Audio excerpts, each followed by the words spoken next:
Is he going to buy into an all? Surely he's not going to play the last round with just the Tech 9. One would assume. It's 8.6k. Maybe it's on the floor.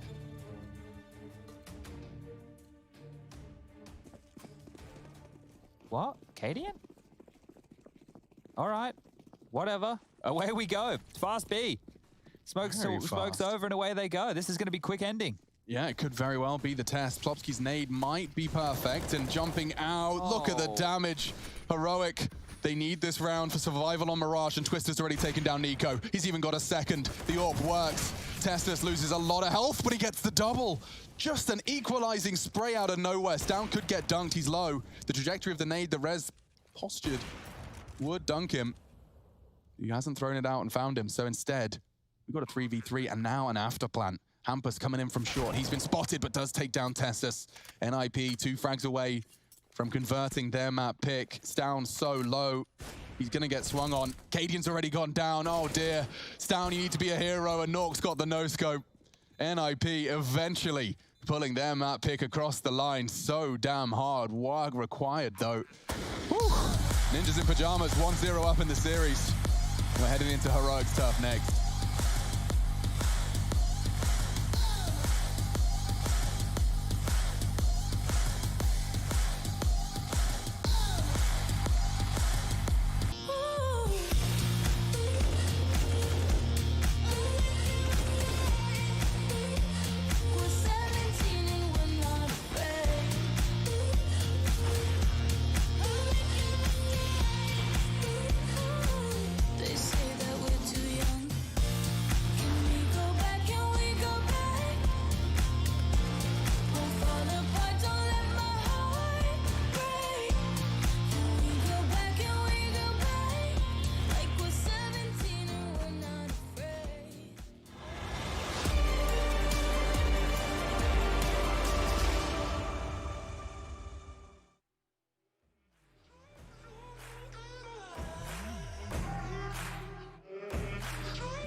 Millions of gamers rage quit every day.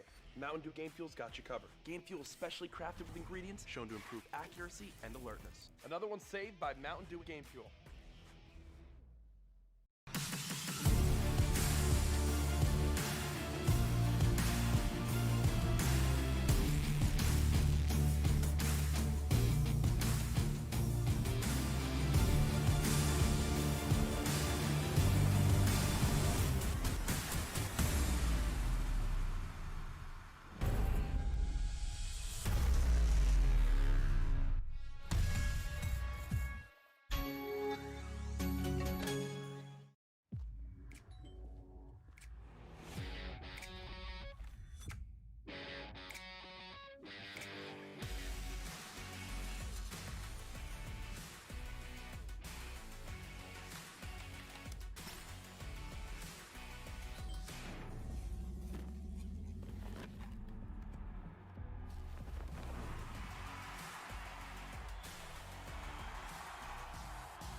Welcome back. I've got my hood up. I just realized that doesn't make much sense. Chad, looking pretty gangster in your new Liquid merch. Thank you. Yeah, thank you to Liquid for sending it to me. I like the white bomber. I'm scared to wear it, but I have it. Yeah. This is a much safer option. Very safe, that one. Baby blue in the trimmings. Yeah, and they say that black and blue don't work, but have you ever seen a bruise? No, not recently. Beautiful. Well, I just want to reference something for all the kids out there who may have heard me talking about a song called Like a G6. Now, I received quite a few tweets about that one. I said about 5 or 6 years ago. It's actually released in 2010. Like a G6. Yeah. 10 years ago. Yeah, so the song is called Like a G6, and it's by Far East Movement. That's the band that made the song, or the group, I don't know. But for those of you who are like, what's a G6? Well, you know, it's a plane. A G6 is a plane. It's short for Gulfstream G650, a luxury private jet, most commonly used in the phrase "fly like a G6." Yeah, to coined quote by the hip hop group. The verse, it's popping bottles in the ice like a blizzard. When we drink, we do it right, getting slizzard.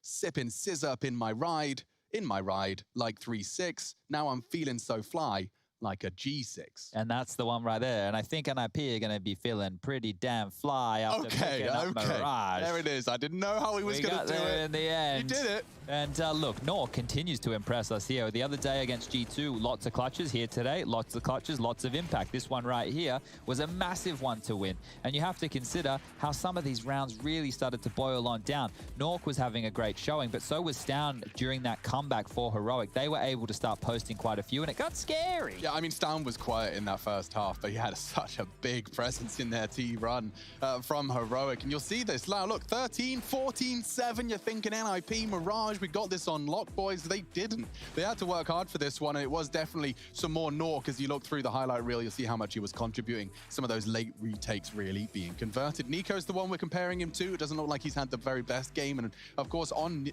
Mirage for Heroic, I've actually previously seen Nico being one of their shining lights. He's been great on their T-Lurk. Didn't get to see much of that today, and that was of course locked down by NIP and their aggression. Chad, I asked for something, I requested it, I knew it would hamper Heroic, but we didn't get to see just how much it hampered them. The amount of information that was flowing through NIP's veins with their pushes around that minute mark. Yeah, Hampus was instrumental in this one. Damn. Had to definitely give him a big tick in the box of doing the work as the in-game leader. We mentioned the other down Mirage, he was falling flat, but that wasn't the case here today. He pushed Palace, T-Spawn, and was flanking them top mid. That's a matchmaking play. Yeah, and the thing is, he pulled off quite a few of those type of maneuvers. Whether or not he had kills or impact, the information was the impact coming through for his team.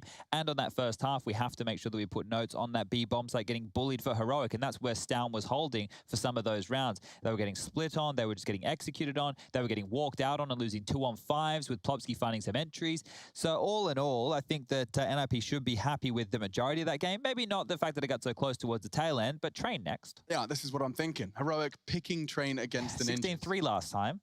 That was only a couple of weeks ago. So how much could have changed in that time? Let's find out. I mean, NIP have got their own couple of tricks up their sleeve, but Heroic dominating the last time they played on this map. Will it go 3? We'll be finding out when we return from our break. Be right back. I'm getting slizzard.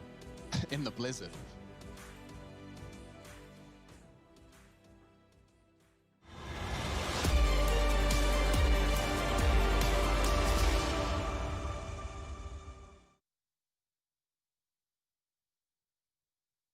My name is Trace Saranthus. I am building a PC for Jordan Gilbert. My goal was really to get something that was no compromise, super powerful, and ideally not built by Trace. Yes, thank you so much, Jordan Gilbert. You know, we don't make mistakes around here. We made happy accidents. I get a booster seat here. Enter now for a chance to win one of 3 PCs built by me, Jason, or Trace.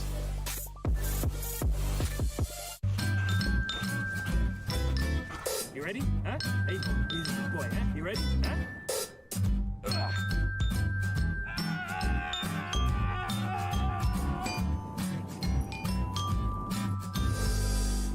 Start your esports career now at play.eslgaming.com.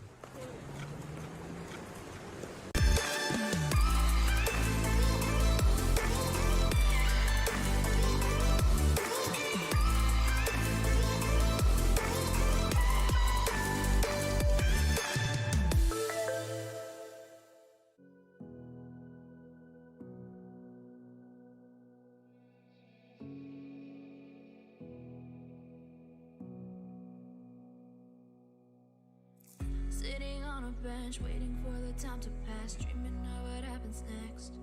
I what I wanna be.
Honey, I know that we're tied up, and I hate to admit it, my tears dried up.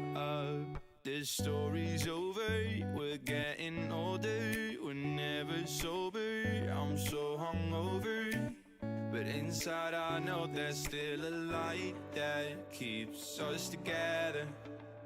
And there is no thing I would rather have. Together with our alliance, it shouldn't be rocket science. Hey, if I'm being honest, we're just feeling lost inside.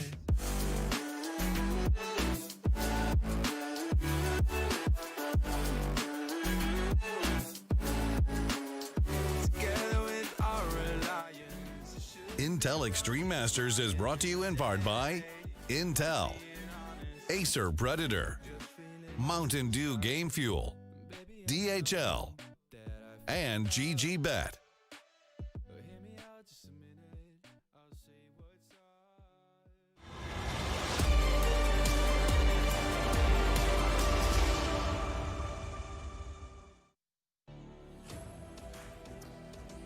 NIP Heroic continues with our second map, and it's Heroic's pick as they look to bounce back. The Ninjas finding the first map. Chad, I like the shirt, but I'm struggling to pinpoint. Are we looking for? Is it lilac? Is it rose?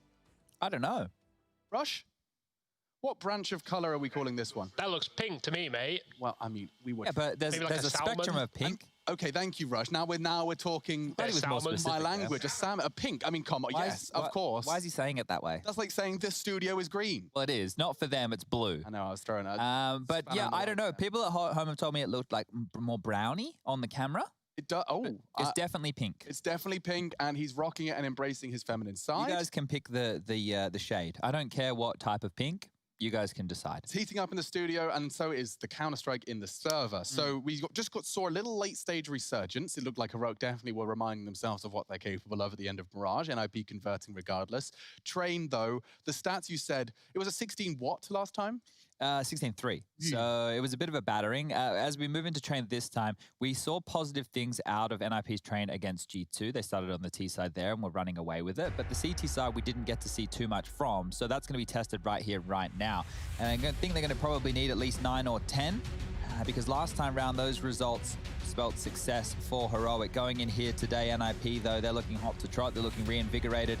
And Nork, well, he's a bit of a threat. Give me some more of that Hampus gaming. Enjoying seeing that. Train obviously does have its own avenues to punish and find that info in the same way he was. So let's get it going. Heroic NIP, a treat for any Counter-Strike fan. And I'm seeing a lot of drops coming out of Nico's face. So he's dropped himself, I think that was 2 P250s. He has, yeah. So we've got 2 armored P250s on Stown and Cadian. Like me and our pugs. Yeah, I like this. And this has got some legs to it. Especially with those long-range duels for the CT's USP, it certainly typically favors them. And it does indicate you could potentially be going for those inner long-range fights. That P250 really does level the odds. Hampus is going to be tunked in on that spool and Twist's first bullet is a banger. That was one of the armored P250s deleted. Testis makes his Glock look good, though. Hampus is still on the side. No one's cleared him. And again, element of surprise. Hampus, all he has to do with his big brain was stand still. Nico does catch him and will be able to get that bomb down as well as upgrade. Rez trying to apply pressure to Borup, and it's not a duel I'd fancy his chances on. Nork trying to push to deny, and he has a flawless retake from Rez and Nork, a double for Nork himself. And that's going to put the first round on the board for NIP. Well, good things here as NIP continue their winning ways. Rushley, you enjoying this one? Yo, what up? The people at home have been asking for you. Oh, really? Yeah, they've been messaging me. They're saying, how's Rush? You making listening to like anime shower music or something? What's going on? There is a bit of a haji-baji in the back over here. Oh, no. Make sure people aren't fighting in the production room, Rush. Tim, put it down. He's all right. It's getting chaotic here. I'm going to have to do observing and some management here. Right, he's breaking the fourth wall. He's name-dropping production. Well, we're going to focus force by from Heroic. Cadian onto a scout, Deagles for the other 3, and back towards the B bomb site where they got blown out of the water just on that pistol round. So a couple of smokes. It means they might be able to isolate Nork at range here. Looks like the majority of them want to pop through the high ramp. Yeah, and I mean, eyes on it will be Hampus. Nork should be able to swing out and provide some support, and they've found him. It's not easy. And good damage. They're doing great damage. Heroic can turn this around. They've got 2 frags onto the inner defenders, and now they can just drop all that util. Desperately trying to regroup. Tassa's trying to recover, and he gets the M4, gets the frag onto Twist, only 2 CTs, and he's found another. Recovers the M4 off of Nork's corpse and uses it to ply his trade into Plopsky. This is a Heroic inner take, just rinse, repeat with Deagles, and it actually works. Great catch.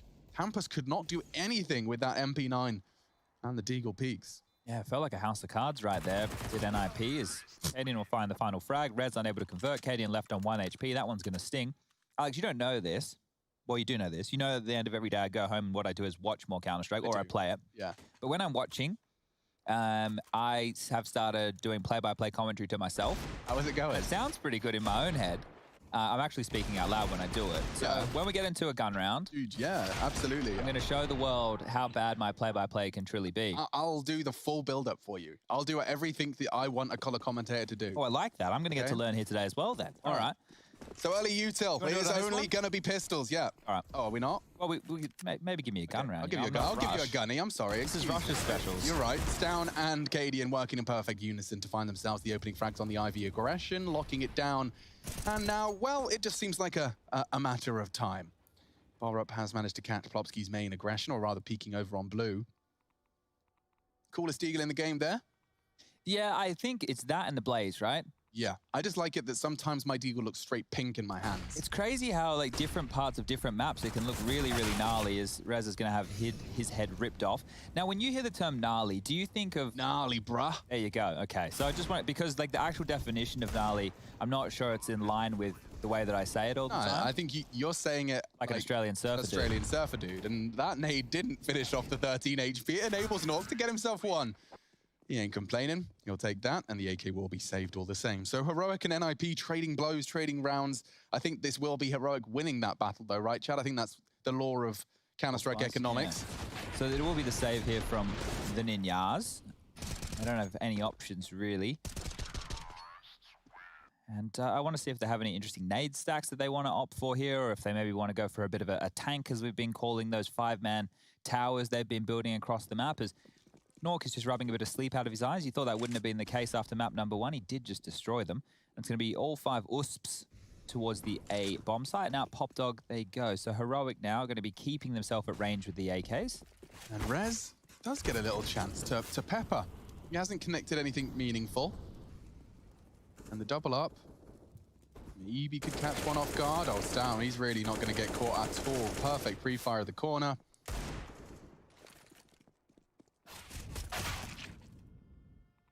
To all of our lovely viewers out there, while we just have Hampus surviving with USP, back in my days, when I was playing competitively on this map, I worked out a smoke from the top of Pop Dog to land in heaven. Ooh. Now, if you're able to have one that was better than mine, because mine always had a little bit of a gap I had to leave open, if you can get one of those working, tweet it my way, because I think that could be... not too many players play heaven, but if you really wanted to have like a full 5-man smoke, because we used to do bomb train. Front of bomb train was the standard. Heaven, you make sure exploit E-box. Exactly, right? So if somebody is able to work one of those out, tweet it my way, let me know.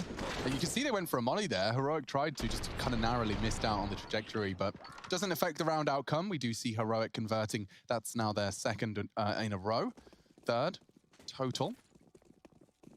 And yet to see Plopsky fragging. He is now on the full gun round, and Molly's being deployed, forcing Stound's aggression to halt. Chad, is this it? This is the gun round, yeah. Yeah, all right. I'll set you up, my G. Borup lining up some util, and Raz dropping his own on Pop to keep them at bay. Won't be seeing a full commitment just yet, but the early T smoke has arrived towards Ivy. In fact, there's a second towards Bomb Train. They might go on this. Down in the backline, grabs one. Rez taken out of the picture, and now Plopsky just over towards the bomb train, has to deal with a couple. Borup swings, he goes down. The first test is passed. There's now more utility on the train. Testus up and over. He's been able to take down Plopsky, but the trades are there. We're in a 3-on-3 as the bomb goes down. Heroic now need to set themselves up. And IP don't have kits here. This retake could be tough. They have to find a frag and find it now. Oh, this one's stalling out. The smokes are good. Heroic now just have to wait and deliver Cadian onto Hampus, and it will just be 2 men surviving. Twist and Nork, nothing better to do but to save. They've called this one off, and that's going to be the 4th round for Heroic. Love it. Why don't we just do that? We'll just swap, chop and change, do everything. You can be my new Lauren. But you're the smart one and I'm the loud one, so I guess we'll have to kind of fill the natural roles that are given to us there. Wonder what Lauren's doing right now. Probably nothing. That woman is the laziest woman I know. Really? Yeah. She's a gamer, love her, but like she's totally cool with just not doing much. Yeah, that's cool. That's like what Rush is like. Yeah. And I mean, yeah, I'd go crazy. Any rebuttal there, Rush? No, not at all. I'd be spot on. If it's up to me, I'd just be chilling out, maybe playing some CS, some Danger Zone. What does your perfect day look like, Rush? Wake up, drink a coffee, look at the internet, see what's going on. Then maybe playing some games, maybe some Danger Zone if I find a second. Yep. But, you know, sometimes that's a little tough. Maybe some normal CS.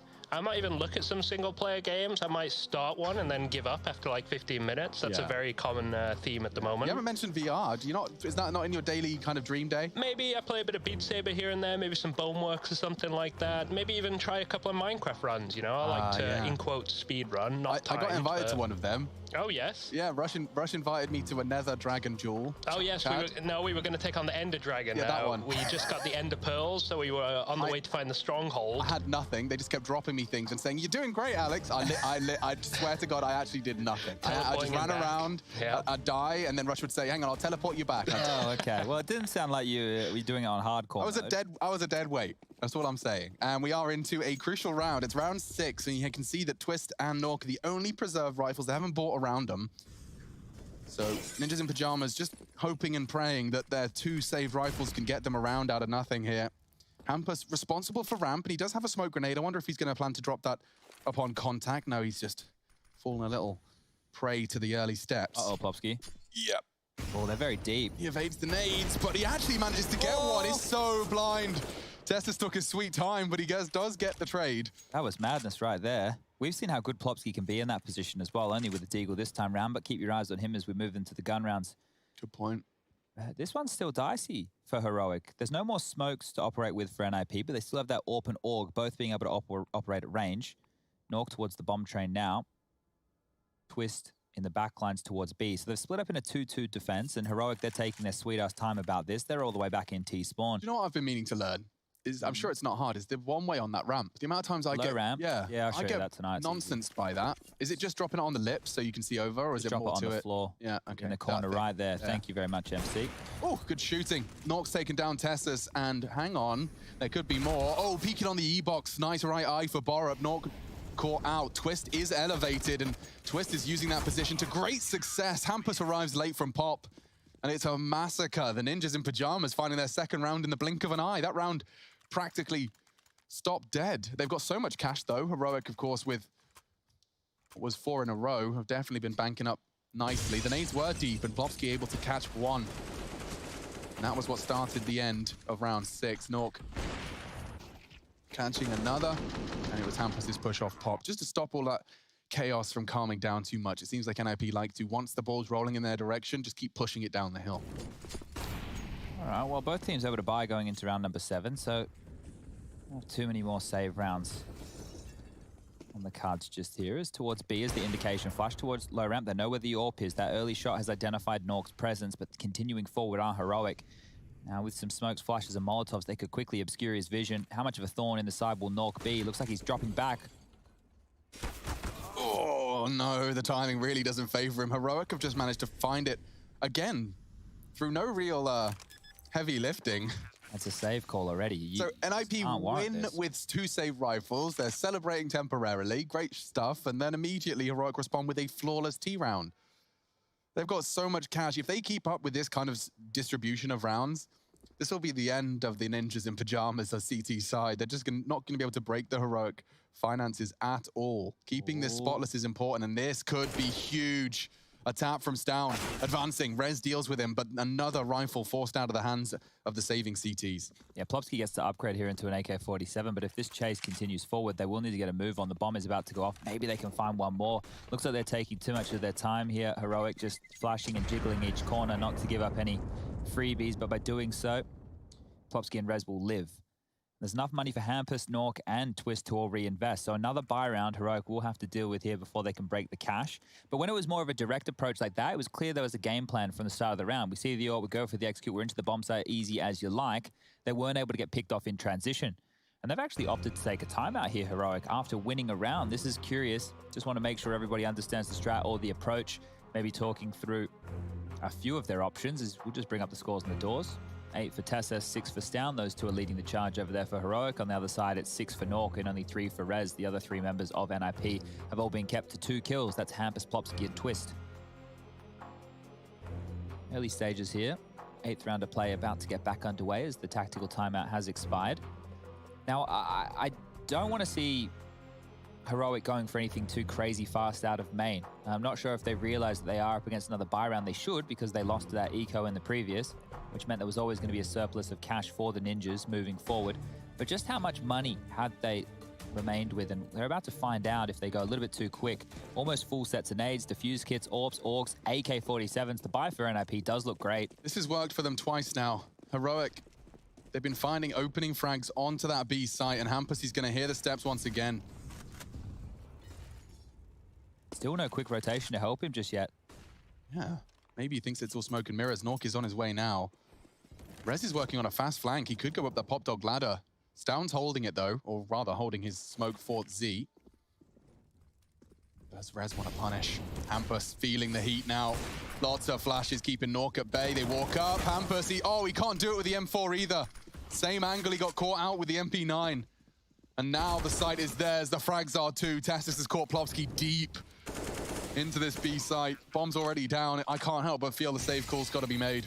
Just like NIP did to Heroic on their B bomb side of Mirage, Heroic are now punishing them in similar fashion. They found a weakness and they continue to apply pressure. That feels so easy, Chad. Yeah, it doesn't feel like there's any resistance at all. And you can see Hampus, he even had the better of some of those high ramp duels and still wasn't able to convert.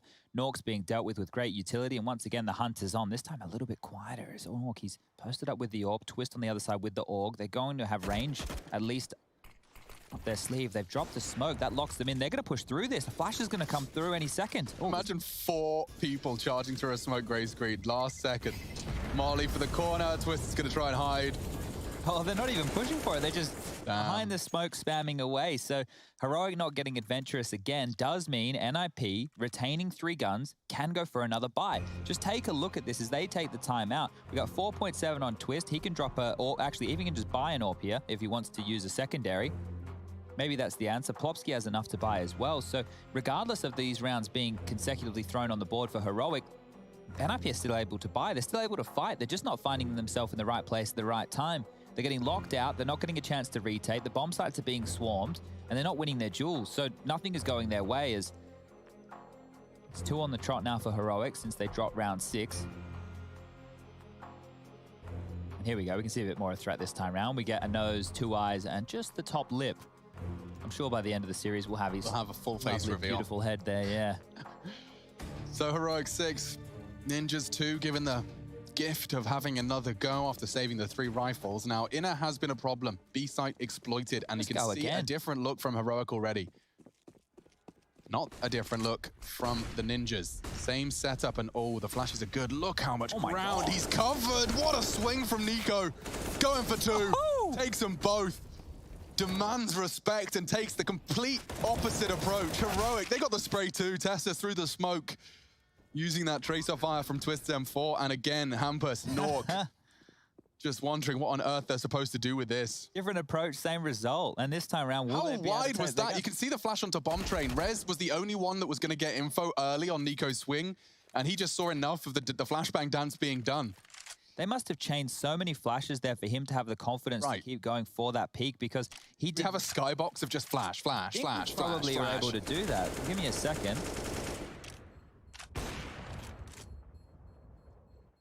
Yeah, okay, so we'll have that one up for everybody just to go over all the flashbangs that we saw making this possible. Now, Plopsky had his bloody nades we've already got it going. Okay, this is great. So you're going to see Nico's leading the charge. He comes out of main. So there's 1 flash. You can see it in the sky right here. Uno. There's the second flash high. Third. 4. 4th flash. He's gone all the way to this point here off of the flashes only, which has kept Plopsky and Rez at bay on the bomb train, and he's just opened up as easy as you like. So just some good flash work. So when your teammates say, hey, dude, I want to go main, can you flash me? And you throw 1? It's not enough. It's just not enough. It's definitely not enough. Maybe 4. Maybe 4 is the recipe for success, because you can see what that did to the bomb train players. It's either peek, get info and get flashed, or hide in and get pushed. Great stuff from Heroic, another different look, and Nico's already out. He's ahead of the incendiary. Twist is holding it, and Nico forces him off with some good spray control. That's a quick way to get the CT scared. He is going to be forced out, though. Nico's got all his util. He will go down with it. So NIP have an advantage, and it's advanced upon. Plopsky finding his 3rd frag. That's all 3rd of this entire 10-round game so far. That was 3 people just to deal with 1 player. The fact that Plopsky's able to find another, this is good stuff. But Heroic have a truckload of utility to work with and lots of time. But oh, here he is, the Weasel in the back lines, ready to dash the dreams of Heroic in round number 10. Wait, Cadian's looking at the flank. He's awares. Yeah. Oh, the Glock's not quite that's the bomb. Cut out for the task. It's a good catch from Hampus, practically a round winner from their leader. A boost does set Stown up for success. I like his chances of at least finding one of the suites. There's Rez's peak, and ooh, good adjustment. He had the perfect weapon for the job, the AUG, on that long-range adjustment. And now it is just 4 HP Tessus. They're staring at the bomb, and they're staring at him. Nork's the one to click the left mouse button and secure the 3rd. And that was exactly what the Ninjas required. Just puts a little bit more cash and AKs into the flow. No issues with cash for Heroic, though. I think just going back to B is probably the play here for Heroic. You've had so much success with it throughout the early stages of this half. Why not? You reminded you can do A. You reminded them they have to be there with Nico's double. You can't continue to cheat a player over towards the B bomb site. You do need to maintain that 4 early swing, and exactly that. As this time round, looks like they want to fight for pop. Tesla's down, using the ladder movement to hold Rez towards the back wall. Nico's going for another molly here, potentially. Oh, he's actually just gone for the fight. Nico on the entries. It's been looking good. This time he's dealt with. Tessus will trade, and Hampus pushing B again. Fast push from Hampus, but Plopsky got to find Tessus. He uses that smoke to hide. He reveals himself perfectly. Quick frag from behind. Borup wrapping around Sandwich. Has managed to keep the frags level. Twist jumping through the smoke. Cost him his life, but here comes Hampus again with the pop flank.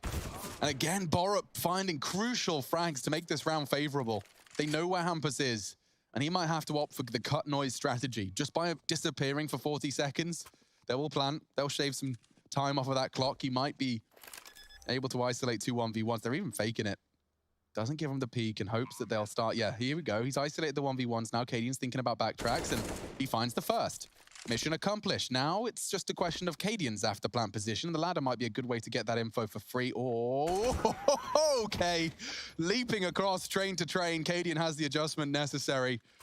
And it will be Heroic's 8th. But coming down to the 1v1, Borup does deserve the credit. You can see they're about to be locked in on their exit from Pop. But Borup wrapping around. He stops Plopsky in his tracks.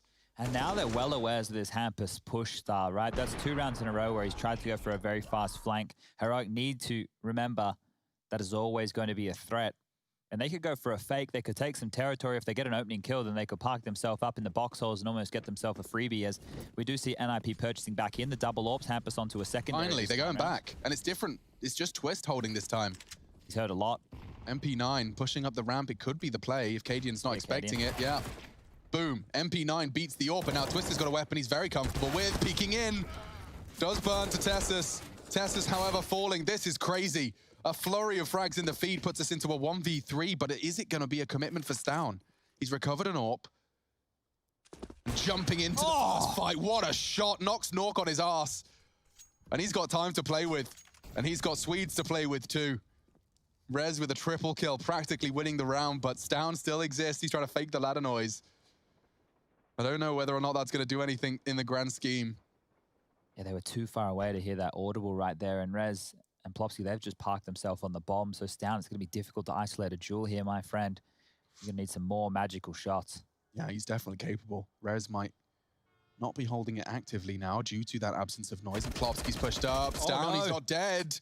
One tap headshot's what he needs. He can't find it. Plopsky, whew, saving the day, stopping Stown before he gets out of hand. We see 4 for the Ninjas here, but 80 rounds from Heroic. They are not complaining. They've had everything they desire every round. This was a great start from Twist. Finding a punishment. And actually, this is the first time we've seen NIP look threatening on the B take. Yeah, they've actually done this one with not much utility. So you can see there weren't all the smokes towards connector and pushed up towards the lanes with the Molotovs. It was more of a play out of high ramp, and that one was punished by Rez. I think Twist as well, being the inner holder for that round as opposed to Hampus, had a different look and maybe something they weren't expecting, but it's still these double orbs for NIP. Flush works good again. They're taking space, but Rez has found an opening. Yeah, this is great. Plopsky can continue to twist the knife as well. Talking of Twist, that should be the frag. Cadian's gone. Punish found by Stown. Double up, 3-on-3. This game so close, and Stown just pops off. He's had a round here. No scope from Hampus. He's got to find another 2. Stops down, and he's found another. Borup down. Using that smoke, though. He jumped for info. Wasn't expecting it. The no-scope's not there. He nearly had it. Stown, lucky to be alive. Whistled past his eardrum. But that's a quad kill from Stown and puts Heroic in very good stead to convert this T lead. Look what it's done to the CT economy. Yeah, they're on for at least 10 here, Heroic, just against these pistols. That was Rez from Connector getting an almost freebie, but Stown continuing just to march forward. This one right here was very quick because we had that from Nork's POV, and then Hampus did his very best. Oh, it wasn't too far off. That no-scope was a bit of a spicy Swedish meatball, but that's off to one side there, as it will just be these pistols. Cadian's isolated one towards E-Box. That's a nice start into round number 14. Oh, he's crazy to keep peeking, and he actually gets the jewel he was hoping for. Still swinging in, still giving Nork opportunity. Oh, damn, he nearly got the 3rd there. Tessus should be able to stop this now, but no, Nork is so good and they're so low. NIP can do this with Deegs. Nork, I say NIP, it's just been the one man. Now he's recovered an AK. They are so low. Shadow. Yep, that's enough. Uh-oh, baits the shot. 4 now from Nork, looking for the ace. Just a Desert Eagle. That's all he needed. The elevated position, Twist catches him, and that is a colossal win just as Heroic have broken the bank, it doesn't stop NIP's stars from shining. Oh, dear. And they've robbed them right there, not just of a round, but financially speaking as well. Heroic going into the last round of the first half. Just saying, it feels like 10, feels like 11. And now it's, 10 at best for Heroic. NIP get a chance to make a 9-6 half. They've been copying the beatdown throughout. And, Nork being a hero there. Guns are dropped across. AKs are coming out. Deagle's scouts, P250 at best. Utility quite light. And NIP a late resurgence here on train. May give them some confidence when we make it to that second half. But how much more punishment can they put down? Hampers pressure towards B yet again. And he's heard the early footsteps, which has put Nork on high alert. He's rotated over. He's got his eyes trained towards high ramp. Okay.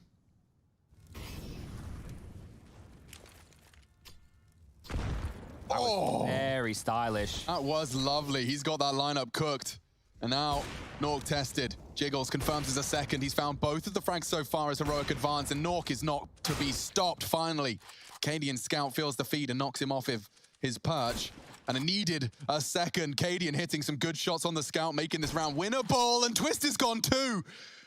Oh, big brain from Cadian popping off in the server tonight with the scout. Puts Rez on notice. Heroic pulling this one out of the hat. I thought the frags from Nork would be enough.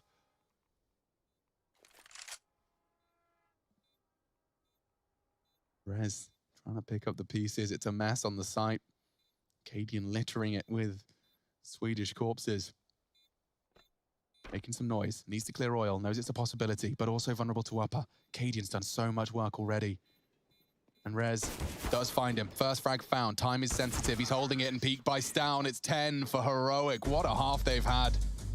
It's on their pick. It makes sense. 10 T rounds. Cadian ain't complaining. He does destroy on that mini AWP. We'll be back with the second half shortly.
Come on. Millions of gamers rage quit every day. Mountain Dew Game Fuel's got you covered. Game Fuel is specially crafted with ingredients shown to improve accuracy and alertness. Another one saved by Mountain Dew Game Fuel. Of dreams that I left behind. I don't even care now that I've discovered a new kind of peace of mind. Up above us, looking down on us. There's an angel I know. We don't need to worry or discuss much. It's time for me to hit the road. Take it all or nothing at all. Driving through the night till I'm at your door. Go outside. Stay up all night. Sleep through the sunrise.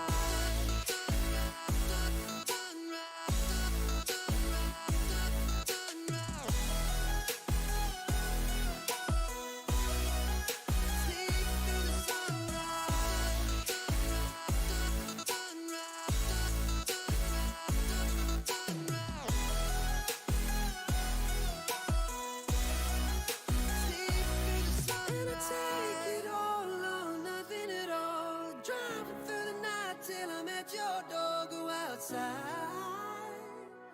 Stay up all night. It'll take it all or nothing at all.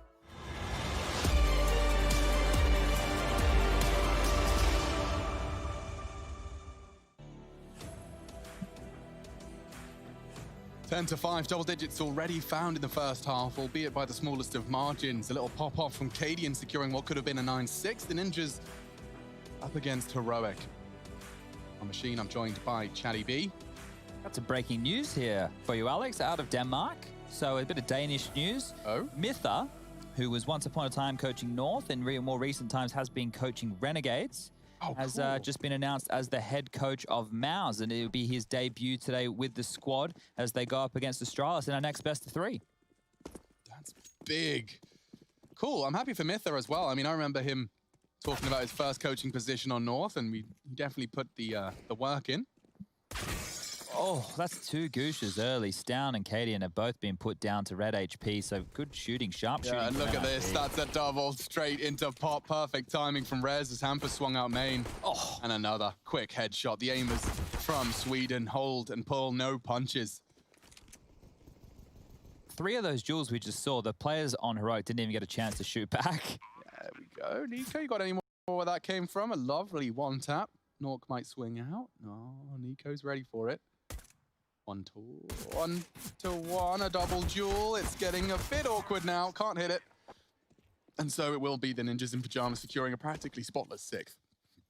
Okay, well, will Heroic force buy? That's the next question in the tale of Train.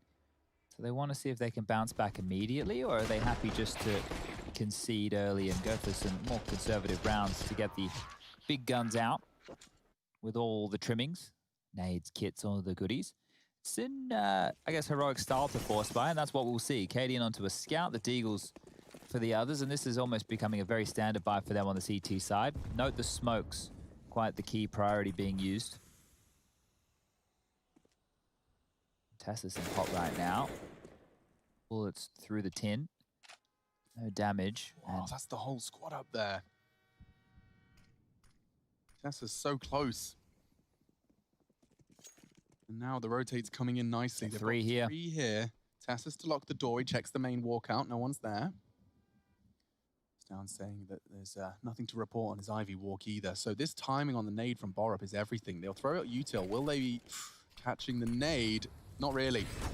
Awkward now. Molotov, smokes, all coming over. Nico needs something, and he has got the position. He's got the frag. Tessa's finding one as well.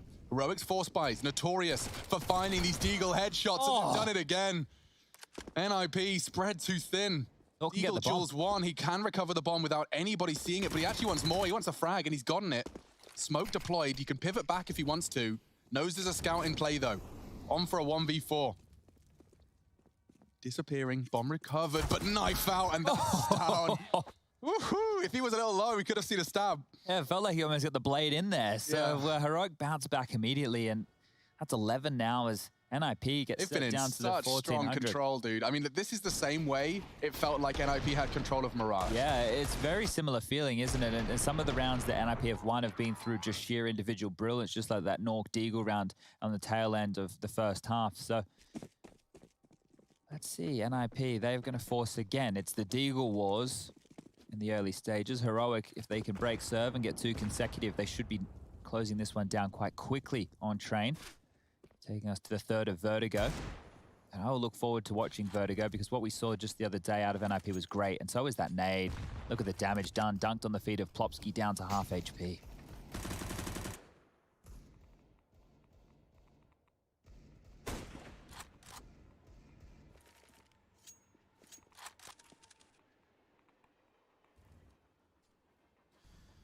Rez walking on up. Borup's holding it, and this is the denial of main. Doesn't have to work too hard for it. Tassus has just walked in. Confirms nobody's home. Heroic tried it. It worked. See if NIP can make a similarly convincing case. However, previously, they went for a single Hampus holding the upper walkout. This time they've got a double rifle hold.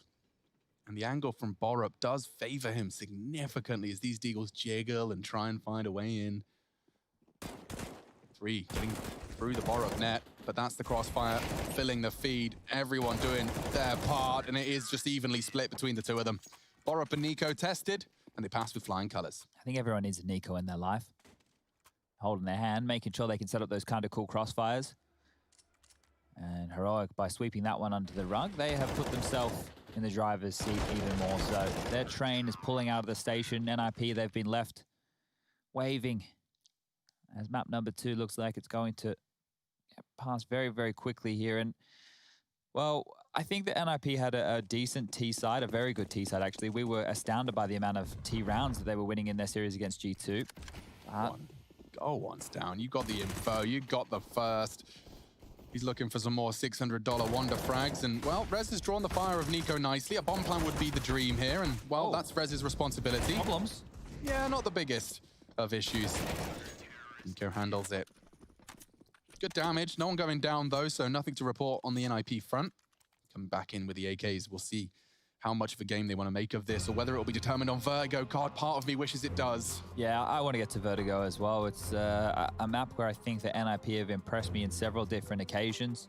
In the early stages of this year, I really like their CT approaches. I love how poised that they're looking on their T side now. A lot more pressure towards mid and B, but we'll get to that if we need it in the pre-game segment. Have a couple more rounds to get through here, and Threat doesn't want it to end just yet. Talking to the boys, coaching from a distance now that we're in this online era. They're not boot camping at the NIP facility right now. Everybody in their homes, as you can see. And this is a tall, tall task to get back into a map where you've been battered and bruised. AKs are out, no AWP for Nork, who's been fantastic again, 16 kills for him. Everybody has an AK, nobody has any Molotovs. 5 smokes, 7 flashes. What can they make work here, NIP? We're going to see a 5-lane smoke dribbled on out. That is an aggressive double pop setup. Cadian's practically there as well. Different look. Borup not going to go down. That death could have cost him the round, so very grateful to not have gone down. Now, taking another chance. Rez, that's ballsy. You can understand why. A justified risk, but it hasn't paid off. Done a lot with the rotation, though. It pulled a couple of players out of position for Heroic here as they needed to bail out Borup. So they do have a helping hand in Nico over there now. But look at this. Ivy pressure and to defend that with an a UMP from that range. Yeah. Yikes. Good luck, have fun. It's down, maybe getting that. Oh, he still can't quite land it as he wanted to. It would have definitely slowed them down. Are they wanting to re-aggress here? Cadian's setting up a flash. Oh, it's going to be everything. Look at this. Double. Set up for success. Against a double AK, no less. Plopski's dug himself out a little bit of space into Pop. Nork from main. Winnable 2v4. Should get the info. Gets the frag. Plopski cannot be trifled with. Especially out of his signature Pop Dog area. Oh, finally found. And Nico. Eliminated by Nork. Overcoming adversity here. First the double from Plopski, now making it a winnable 2v4. Not another Nork clutch, surely. We've had enough of them. The tallies must be off the charts at the moment. He's in a very good position to do it. They're both coming from Z. If he fakes this... Oh, he wasn't ready for it. Borup just pushing in, catching him as he did his cursory stare. Double AKs brought into the CT side, and Heroic are on a fast track to get to Vertigo. Yes, please. Really enjoying seeing the developments we've seen from Heroic. In fact, I really enjoyed, actually. There was a Heroic Astralis Vertigo that went into some crazy overtimes not too long ago. I think it was Blast. Really, really enjoyed that game. So getting to see it again, Heroic's take on it, and of course NIP, who have been no slouch on Vertigo, their own path to glory. That is the manager of Heroic, in case any of you are wondering. That's Hani. He's there on the mic with the boys, in lieu of the fact their coach is not able to be in the server with them, sitting out a ban. This is do or die now for NIP. They've invested, and they've invested heavily. They've already lost the opening pick. Hampus has already taken a chunk of damage, and Heroic are sailing through to map number 3. Speed running. CT side train. Taking a look at the stats, and they'll obviously be updated on HLTV.org after this series has concluded, but Nork currently has 5 1vx situations won, and I think that all 5 of those were just the other day, so would love to see how many he won here today as well. Going towards the crossfire, a new one this time on the B side of the map. I'm wondering if Nico's faith in Cadian will be rewarded, because if Cadian takes a flash or a missed shot, Nico's so exposed to their first pre-fire, and he has got the perfect setup. Oh, and even a smoke ramp. They're going on this. Nico first, but from behind, no one's holding it. It's good. They got some space now, and bomb can be planted. That's Plopsky's death. We just caught it, the tail end of it. And the retake. See, Stoud's actually cancelled the pop dog with the numbers advantage they have. He'd rather just come in as the pack they are. Makes sense. Two of them are low. This is definitely winnable for NIP. A flash. Does Twist have a little look after it? Oh, he's even got another lower. 3 of the 4, so low, and now Stoud's gone. They can win this, and they are. Rez taking matters into his own hands, finished off by Borup. Cadian's AWP shot found the rest. And so 15 for Heroic, and comfortably. They'll retake that with plenty of time to spare. NIP, Train's just not up to snuff.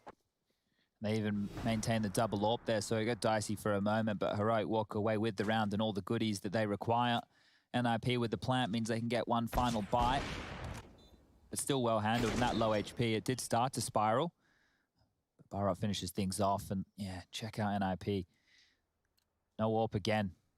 You have your AWPer, Nork, who's been a bit of a monster so far with that weapon, unable to wield it. The economy just isn't there. They haven't been able to facilitate that. The rounds haven't been able to allow after that pistol round and then losing the force fire. So Hampus looking to take space, but Train, it's no Mirage. A lot harder to make the room. Oh, you're brave, Borup into the flames, and oh, even unloading his mag while flash, he can finish the job. He nearly gets 3. Heroic, this speed run ain't done. It looks like it's all over in round 22. We are seeing Vertigo on the horizon. Nork trying to deny it, and he's doing great stuff so far. He practically finds 3. A double so far. Tessus over the smoke, though, denying the dreams of Nork's clutch. He's got the capability. He has it. But he's against a brick wall of Heroic, and he's opting for Ivy. That is a gap, temporarily. Tessus is already flanking fast. Getting that info that the Brown Horse is clear, which means eyes will surely, eventually, gaze upon the Ivy option.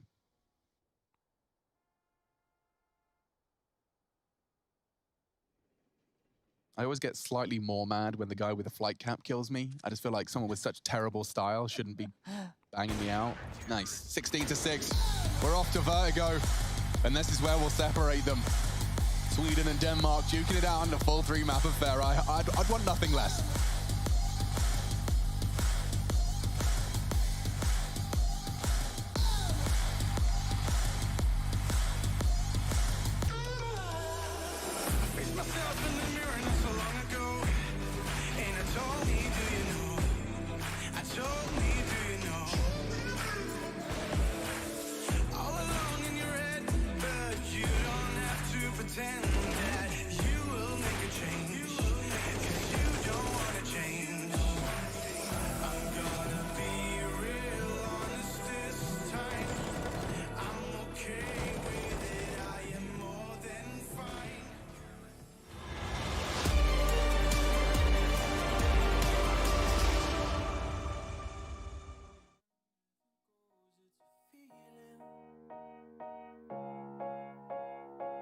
We watch the waves wash over the shore. The horizon was blinding.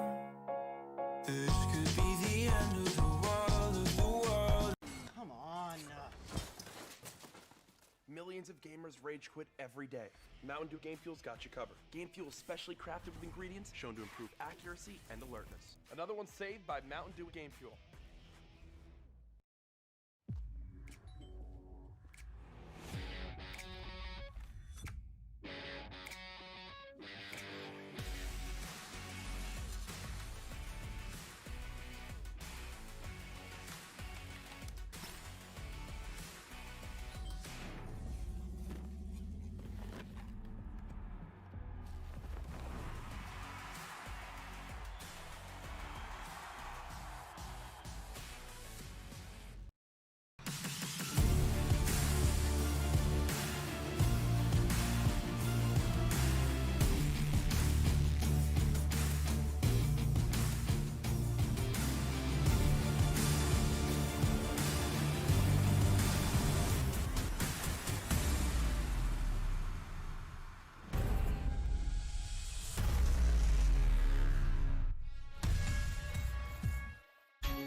want you to believe.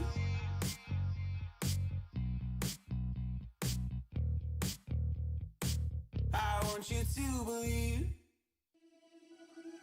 Seeing the stars reminds me of you. Oh, oh, oh. You left me with scars, but I know that one day you'll see it through. You give me air to breathe, you give me light to see. Oh.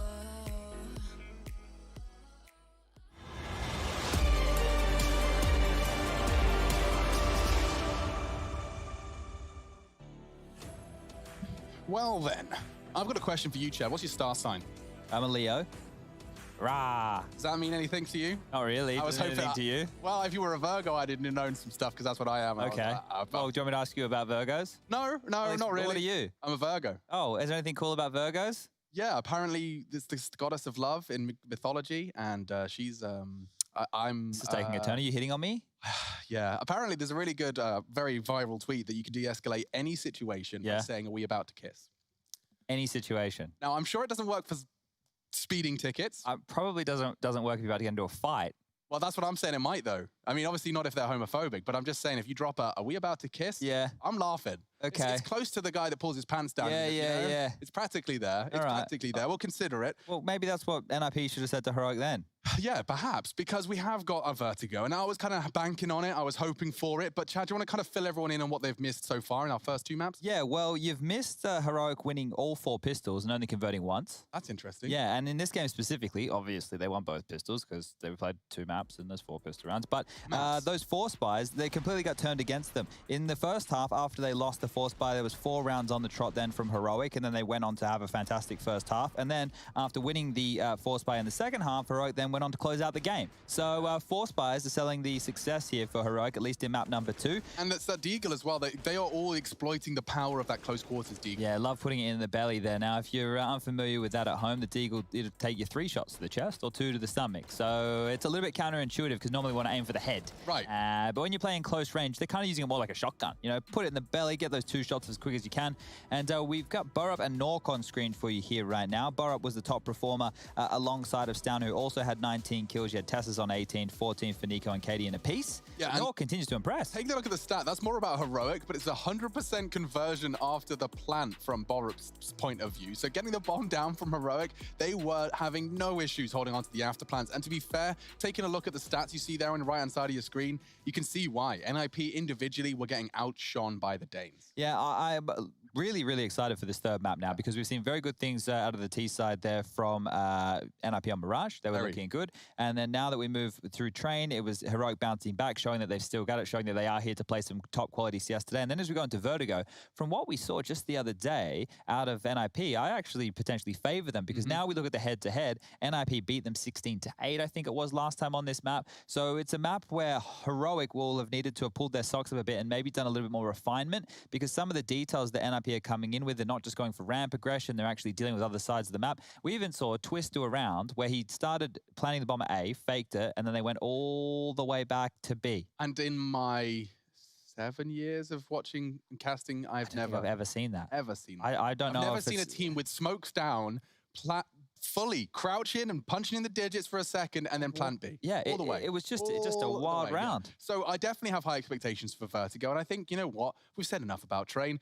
Teams win their map pick. They win it convincingly. They look better than the other team on their map pick. Who believed it? Well, it's been happening more and more recently, and that's the way Counter-Strike was meant to go. So we've got Vertigo to separate them, and it is going to be Heroic NIP after the break, duking it out on the newest addition to the map pool. We'll see you there.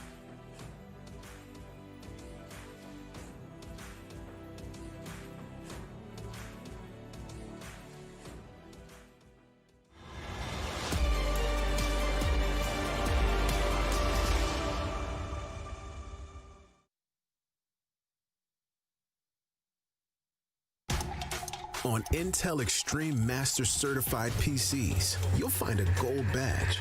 It means you'll find brilliance inside, that you'll get high-grade components like Intel Core i7 and i9 processors that'll deliver the uncompromised performance you need to game like a pro. Not to mention, every purchase supports the prize pool of Intel Extreme Masters. Intel, unleash your brilliance.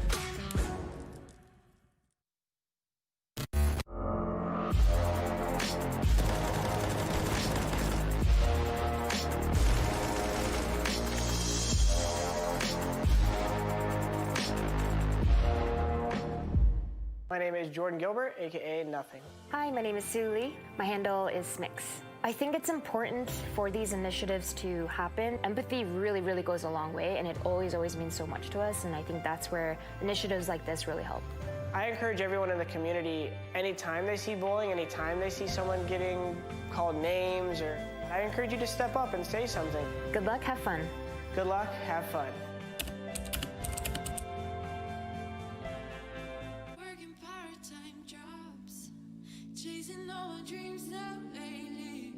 No matter if I try too hard, nothing's ever enough, baby. No, I don't care too much. I don't care too much as long as I. Come on. Millions of gamers rage quit every day. Mountain Dew Game Fuel's got you covered. Game Fuel is specially crafted with ingredients shown to improve accuracy and alertness. Another one saved by Mountain Dew Game Fuel.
Intel Extreme Masters is brought to you in part by Intel, Acer Predator, Mountain Dew Game Fuel, DHL, and GGBet.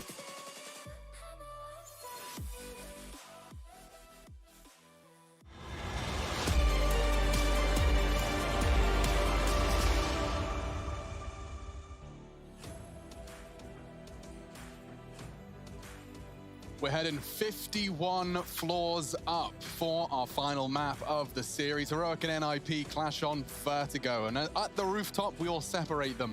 Denmark and Sweden's up-and-comers combined with the powerful leadership of not only Hampus, but Hadian as well. And two teams just battling neck and neck within the top 10 or close enough. I mean, I'm joined here by Chad Sponge Birchall. Did our producers say stand on desk? Stand by. Okay, sorry. Sorry, I just want to make sure we're following the instructions here. I did think he said stand on desk, but yeah, this one's going to... I'm sorry for derailing that. I'm in a bit of a funny mood today.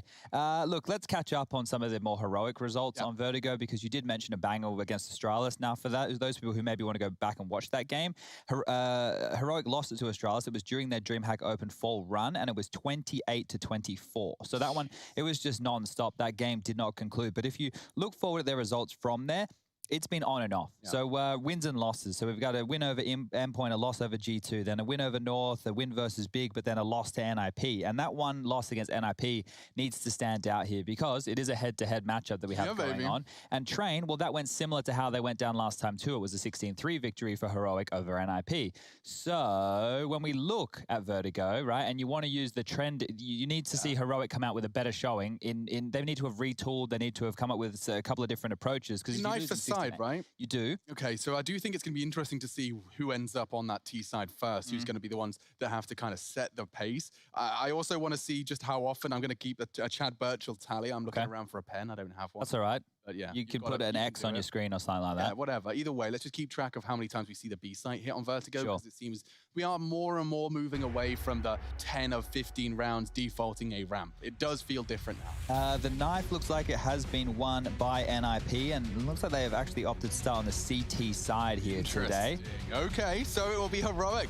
Let's start on the attack. It's a big game for these two. Not forgetting that this is an upper bracket semi. You lock yourself in for the playoffs with a win here. Big names already from Group A locked in. FaZe, Na'Vi, Complexity, Vitality. Look at the nades right now from Heroic here. They've invested quite heavily here on the pistol round, and we're seeing more and more of that in recent times. 3 individuals with sets of utility. It's going to be Burrup, Nico, and Stown, all with smokes, a couple of mollies and flashes. Early presence towards B. Plopsky has to think better of picking this one because he is on a bit of an island, does have Twist in rotation over that mid-window position. They're setting up for a B execute. Okay, Plopsky's actually got a great timing. He's going to be dissuaded. He just spots one in the peripheral vision. And if they go for this boost silently, they are rotating. Seems Twist is on construction. Nork is in middle as well. So they're going to have a very quick response here, the CTs. And here's the pins being pulled. This is the go.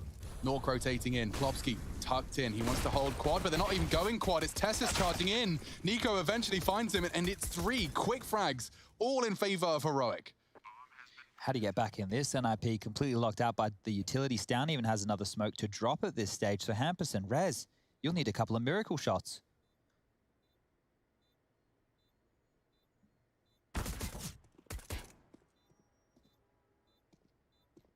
Jostling for position here. It's just going to come down to the bomb now, as they do find a frag, as they want to still force the issue here. Damage and a couple of pistol kills could be the name of the game. They found a second.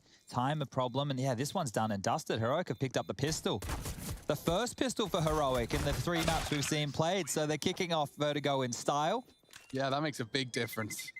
You said they had to get off to a start. Well, T-Pistol 1, look what that's done for Tess, is immediately investing into an AK-47. And the fact that they didn't fight quad early, they decided they'd rather be dealing with that Jenny's player. And of course, Plopsky can't be in 2 places at once. Your third man in's flight path clears quad. It worked out wonders. That's one of the things with Heroic that we've noted a couple times here, and we have covered it off with the Skybox, is just the flight paths that they do run and how much belief they have in their teammates to actually hit those opening kills. It is going to be the force from NIP, the only one not to fully, well, there's 2 who haven't fully invested. Rez and Nork haven't gone all in, and Hampus has left a little bit of residual cash as well. Yeah, look at Hampus' position. Rush is right to observe it. It's eventually going to potentially destabilize all of this ramp aggression. So the nade's good. Does find Borup down to 59. And they smoke the sandbags late, hoping that that keeps attention drawn elsewhere. It hasn't at all. Nade could be good. Heroic, though, they're just walking in, taking the fights that are given to them. There's 4 of them standing and delivering. You can't win those duels with Deagles when there's so many bullets. Look how much damage has been done. There isn't a single member of Heroic that hasn't been beaten up to some extent, but their scars make them who they are. 5 of them still alive and will be saving. Lots of rifles carried through as well, so that's one thing to know. They did not for majority SMGs. It was Galils and AKs to take those fights at range. It will just be Nico with a MAC-10, and he's the one who's walked away with the most health. Hampus here, seeing if he can hamper Anybody? Yeah, you like that one? Yeah. Really crowbar that one. No, I'll eat that with a spoon any day, bro. Nom, nom, nom. Just like the persimmon, Alex. Don't forget about the persimmon. Persimmon. Any other fruit you want to learn about? Lychees. You know, I don't know enough about the dragon fruit. The dragon fruit is also from Asia. Okay. Normally pink in color. Once you crack that bad boy open, white with How am I black eating seeds. that? Am I snacking on a dragon fruit? Am I cooking with a dragon fruit? You can snack on a dragon fruit. You do it in a knife. No. Get yourself That's not a knife. This is a knife. This is a dragon fruit knife. Josh, how do you feel about dragon fruits? I've had them before. They are kind of cool. They look really cool, though. They are aesthetically pleasing. Yeah, they have a full shot of Threat's face. Told you we'd get there eventually. Nice. What about a durian, Rush? You ever had a durian? No, that's the one that smells a lot, right? It's very spiky as Apparently well. it tastes pretty good, but yeah, smells disgusting. It smells awful. I had a couple of them go rotten on me. Stinks. Yeah. Flavor must be absolutely phenomenal for that payoff. I can't stand that fish tastes like it smells. Never mind a durian. That's Rez going down early, and they are locking it down nicely. That's a perfect Mac-10 fight to be taking. He gets himself 2. Hampus is once again working on his wormy plays, but Borup's positioned nicely, ready to peck away at the inquisitive Hampus. Just Plopsky's USP, half health already. They're rotating to B because they've got control. And Plopsky really has 0 options available to him. A lovely CZ75 awaiting him. Wonder where that Mac-10 went. What is that down there? That's there it is. The Mac-10. Okay, so Nico upgraded from the Mac-10 off the Corpse of Cadian into the AK. So all the goodies that Heroic need, they've got. And now for Plopsky, it's just about damage. If he can make them reinvest whatsoever or get a kill or 2 with the Mac-10, it'll be extra cash, but that's not to be the case. Down will take him down, and it's a clean one for Heroic because they're up 3-0. NIP now. We finally get to see them invest in the gun round. To speak of their buy will be Nork, the man that we have been keeping our eyes on. He cooled in their G2 series on the 3rd map. Let's hope that's not the case here today. Can't afford to not have Nork in the server. Need him. It's time to make an impact on this CT first weapon round. I'm seeing a pause. Could be tech. Not seeing the timeout tally going down. Rushley, what's the server conditions looking like? So MC just whispered in my ear, so one of the Heroic players spilled coffee on their keyboard. Okay, so this will take some time. Now, I'm sure you at home watching have spilt many a beverage in your keyboard before. Now, oh, wait, we're back already? Couldn't have been a lot of coffee, or he's got a very, very good peripheral sponsor. He's just got a new one out of the box and plugged it in that quickly. I think it might be the latter. I've seen some of the pro players' peripheral stash. I think Smooth's got about 100 unopened mouse mats now. That's what you need. Get as many mouse pads, mice, and keyboards as you can. Headsets, you just need 2 of them. 2 of them, yeah, that makes about as much sense as it could. Now, a little bit of a lag on the Go TV. Don't stress, the players don't have it. Oh, wow, okay. Hampus bringing the aggression again. They got stack nades for it. That's twice we've lost an aggressive NIP member to the ramp spray, trying to punish on the deep smoke. And it seems that Heroic have done their homework. That's a great way to punish it. And oh, Rez vulnerable as well, just shy of the mark from Tessus. Into the site they go, Plopsky. He has a smoke. It'd be great to drop on that sandbags and late. Oh, Nico's found him, and that's the wide open B site again. NIP are getting pulled around this map. Completely and totally. Look at Borup, just no sound cues, holding the shift key. Might even get Nork here if he's not careful. Oh, he shot between the 2 of them, straight between the wickets. Now Nork's under pressure. Twister's alleviated a little bit of that with a kill from behind, and they're already chasing. Look at this, Heroic Planet B. They've already got 2 players going up a ramp. Yeah, they've got full control, my friend. Full control. White Ra, ode to an old StarCraft name. Stound's going for a push here. Look at where Nork is. Yeah. There's no way he's ready for this. Nope. Hello. And that is a Galil for an AWP. Not the worst trade deal in history. We'll take that. NIP going to be very salty with how that one went down. And it was how all of the kills manifested. Think about Hampus getting blown up. Then you have Plopsky trying to rotate and getting caught in transition. And then Twist going down after time. Now, sure, the CT side, they don't have the same issues that the Ts do with going down after time, but it's the fact that he thought he had that rifle. I'm sure that Hampus was already coming up with a way to use it in this round number 5, and it's been ripped cleanly out of his hands. They were already ready to chase. You could see that Heroic knew quite clearly what the game plan was. They did not want to allow NIP to have any escape routes, and that's the frustration. And of course you'd be frustrated. You've just waited, hiding in the ladder room that entire time, thinking you've gotten away with it, thinking you've hidden in plain sight, and not to be the case. There's more aggression over towards. He's trying it again. They've got nades this time, and it does make Tessus' job a lot more difficult. Hampus wants to flank him. Was he going to walk straight down the ramp? He is. Through. He is. He's trying to rat it just on the edge of the gray screen. And he's been found. The spray is there from Borup. Rez pushing, spotted, and oh, he actually does well to find something with the 5.7 pistol. Nade destined for greatness on Nork. Bang! And that's the end of him. Tessus dunking him. Lingering in middle is Down. He could find Plopsky's rotation, but he hasn't chosen to push the issue. Instead, they gather all of their resources to a practically infallible 4-man T advance. And then Plopsky and Twist are going to have to deal with the numbers. It shouldn't really work out in their favor in any stretch of the imagination. Unarmored, both of them. Practically set up for success here, Heroic, and they're not rushing it. They want to take every precaution they can. They'll be smoking the site now. That's one side covered, and that's the other. Plopsky trying to challenge out, doesn't quite manage to maintain the spray. And they've dealt with this eco very comfortably, as one would have hoped. I love that we're seeing an MP9 as like a half-buy option now. It's so absurd. It's such a good gun. Obviously, not too much to talk about in this round with it, but the fact that's a half-buy is Counter-Strike's getting very, very deadly in every single round. We don't get too many full ecos anymore. We're maybe looking at maybe 2 or 3 across an entire matchup. Hard resets, they don't exist and work in the same way as they once did, but NIP is still having woes with the economy nonetheless. As soon as they put a round on the board, that will send Heroic back down to the $1,400 loss bonus.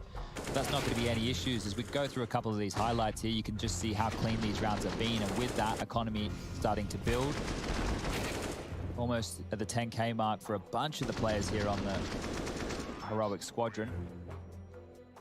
And they should be smiling. Things are going well here. Nice little smile on Stown's face. Hamp is caught off in the smoke, trying to be a bit of a criminal. And their first timeout being used. Plopsky yet to frag, 1 apiece for Hampus, Nork, and Twist, and Rez on 3. The only bonus is that Rez is still managing to do 111 ADR, even though they are 0 and 5 on the scoreboard. Everybody for Heroic is fragging. 6 for Tessus and Stown, 5 for Borup and Nico, and 2 for Cadian.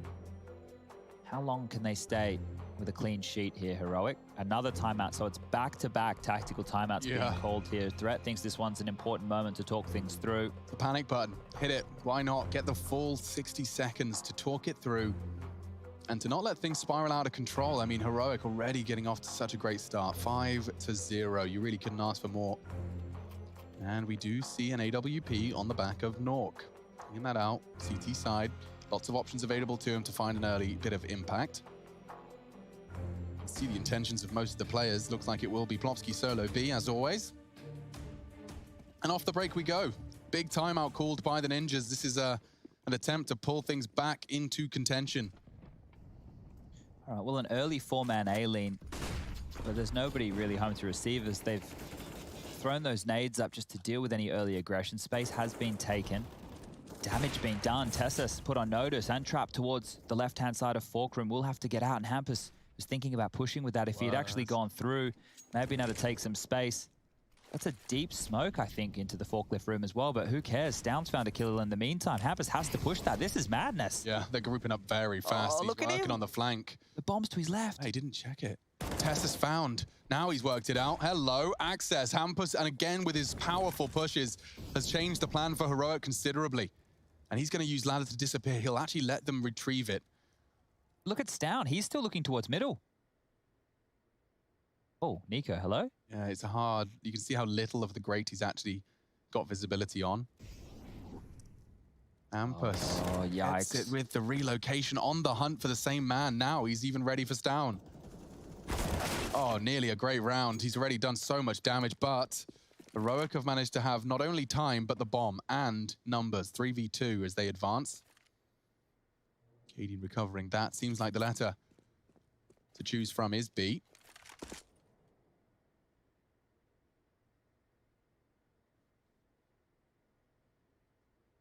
Two perks to the angle Rez is holding. And Util is dropped. So Molly on quad, smoke on the generators. And a frag on Rez. He needed them both, though. Cadian finds it. That reveals the bomb on stairs. North hits the banger. Makes a 1v2, a 1v1, and very realistic. Switching over to the M4, Chad starts to beam a smile. And Cadian is low. He's got a smoke and a kit. Everything pointing towards Nork having a real shot at this. Wanting the default box. No one's home. Implies the plant could be for stairs. Cadian playing the waiting game here, especially against that smoke diffuse. It's going to be very hard to pinpoint that diffuse. He can get behind the box. Oh, it's such a bad plan. Cadian's trying to call the bluff, and it's a perfect diffuse. A 1v2 from Nork. It puts the NIP boys on their very first round of Vertigo. Oh dear, all right, well, Nork, the clutch man, the clutch master, it seems. Every single game that we cover of his, he's pulling off some madness, has come through yet again, and that shot us down as he rotated through middle. You're about to see it. This is so quick, because he's in transition. He's not expecting to see anybody whatsoever. And then as simple as you like, smoke, diffuse, win. As Cadian didn't peek, couldn't risk it, and by doing so, Nork didn't actually get back the AWP. So a weapon that was instrumental in that rotation is now gone. They don't actually have an AWP Ninjas after winning the round. Famous, MP9, not all the nades they require, but can they make it work? That's their first. They need a second here to start building a bit of a bank, and that's not the start they're looking for. Burrup takes down Plopsky, and now Twist, you're all alone. Yeah, and look at his options. It's stand and deliver from behind a box. He's already caught the flash. They're wrapping in. It's a good angle for the first. Doesn't manage to find the impact he needed. So now, as the molly does get dropped, as does the smoke, there is very few avenues back into the site. Nork's already there, though. So if Tessus doesn't hunt, but he has, there could have been damage. Down. Ooh. Survival is key. He confirms there is still one working on middle. Haven't planted yet. Yeah, they're taking their sweet-ass time. Tessus is the one responsible for it, and now going. Here comes the push. Nico finds the head of Hampus, and, well, Rez, he's not too much further behind him. So that isn't the two consecutive that would have really breathed life into the NIP CT side. Plopsky's having a rough time towards B as well, Alex. You can see he's yet to find a kill. And he's been an opening death here in round number 7. Only had an MP9, so he was trying to be cheeky about that, but unfortunately, that put all the pressure on Twist on the side, and he only had the Famous to work with. So to be able to dissuade and hold back Heroic, who are looking like they're hitting some bangers of shots right now, it just wasn't the answer from NIP. Twist is looking for some. No aggressive towards middle. Nades exchanged on either side. Smoke to hold them at bay, but that's only going to be temporary. Eventually, that's fades. They need to find some impact, and uh-oh. Hampus, you cheeky bastard, he just runs away. Throwing the deagle to support his teammates. He's found them a way in. Maybe the ninjas can do more. AK has not, but the res deagle, a worthwhile drop. Now the Franks, however, do fill in favor. Brown on blue. Cadian recovering the bomb and taking his time to recover and regroup towards middle. They ascend. Tessus continues to keep control of any ramp info they may desire. And it's Plopsky pushing down those B stairs, so he'll be able to tuck in. The route to mid to B, however, completely and totally open. Plopsky's been having a real tough time as the solo B player. Get to frag. Cadian's actually opting not to scope here, so being very quiet about things. This is Plopsky's chance. Has a one-on-one duel. It's going to be close range, and he converts. Dreamy. So they know where Plopsky is, and can probably safely assume that the plant can go down. So Cadian and Stown just looking to wrap this one up, and it's feeling all the more difficult as time continues to pass. That bomb ticks away, the utils drop. They've smoked off both of the avenues from there. They just have to stop the smoke push, and that's it. Bob's your uncle. Heroic takes 7. And I will remind you that NIP, they won the knife. They chose to start on the CT side, and so far we've seen very little evidence that they can hang here with Heroic. Look at the stuff from Hampus. He's given it his best. He's been pushing and pressuring every single time. The line from Cadian, very hard for Plopsky to counter. Heroic have come with a very rigid and regimented Vertigo T side. It's Hampus's responsibility to try and make the call to fix things. They've got the double AWP. Maybe that's the answer. They're going for a fast B here. Nork's perfectly positioned to stop it. And a dry peak! Oh my God! Completely and totally bone dry like the Sahara. Nico and Borup into B. Oh dear. Oh dearie me. AK out AWPing the AWP. And now round 9 could very well spiral. They don't have to go on this. In fact, look at the rotate. They've acknowledged it. The fakey boys are coming. Oh boy, they have made NIP bite down hard. Hampus, the last man, he gets taken out by Tessus, and as they continue forwards, down once more, Rez falls. It's just one man in Twist, and again, wrong place on his lonesome 1-on-4. Nico fighting. Like, you'd think on the flash, maybe, at least you get a little advantage. You didn't feel he needed it. Bit slow from Nork. One of the quicker AWPers we've seen in the server tonight, but not tonight, not in round 8. And look at the cash swelling for the heroic squad now. I was about to call you Hank. That's all right. Chank. R.I.P. Hank. He is still alive. He is still alive. Gone, but not forgotten. We might even spend Christmas with him. That'd be nice. I've started to fill up the Amazon cart with the Christmas tree and everything like that. Yeah, I do think I still haven't processed my grief. We'll have to... Oh yeah, we'll get there. We'll process it when we stop working every day of our lives, and then we'll all just cry together. Maybe cry together in a circle. Have a little cuddle. I invited JKS to come over for Christmas as well. I like that. We can have a little LAN, then have a cry. Or cry while we're landing. Cry while we LAN. One way or the other. Life continues to surprise, and so do heroic. 7. Make it 8 now in a row. That's the 3rd timeout called in 9 rounds of play. That is enough. It's compared perfectly with Rez's perspective. Just to quickly look at the opening frags here, Alex. Hampus is the only one who's found an opening so far for NIP, and that was on the Deagle round where he got sneaky in between those 2 smokes. Yeah. Every other round, the opening kills have fallen in the favor of heroic. So you've got Tessus, who's 3-0 at the moment. We just saw Nico hit an absolute banger. Burup's found 2. Cadian's even found 1. Stoun's found 1. So everybody from heroic, when they're offered up a pick, they've been able to convert. Let's see how far they can push this, because NIP are operating on only a half buy. Deagles, MP9s, and that AK-47 is the best that they can boast. And Plofsky's taken a lot of space. Look at this, through his own smoke. But that is such a hard line to fight. Filthy angle here from Nico. Bloody through the lamp.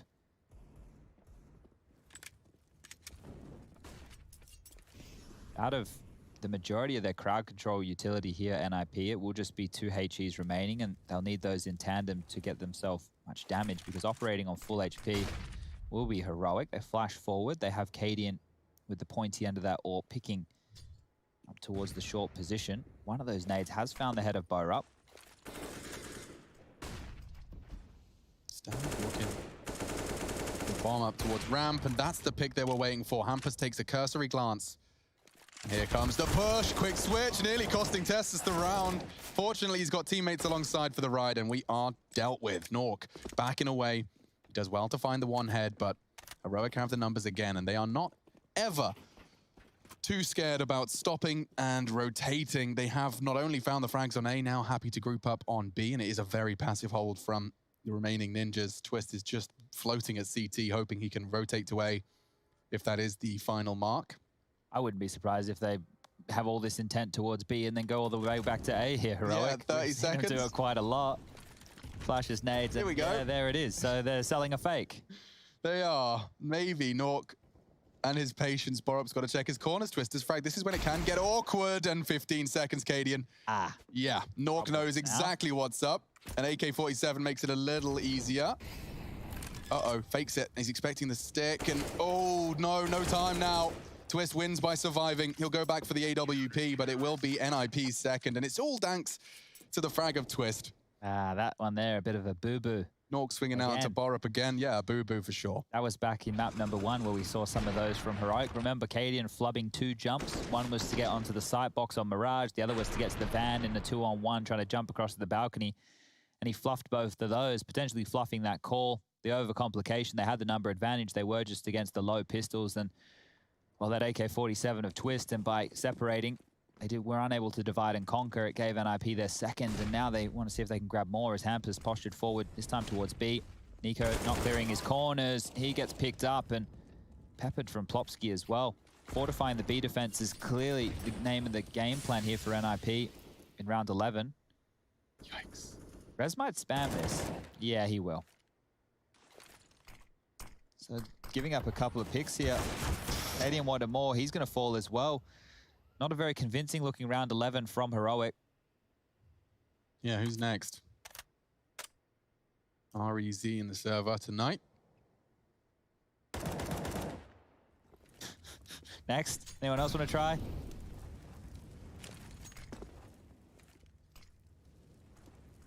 Okay, well, damage. That should be the name of the game. Heroic pushing forward.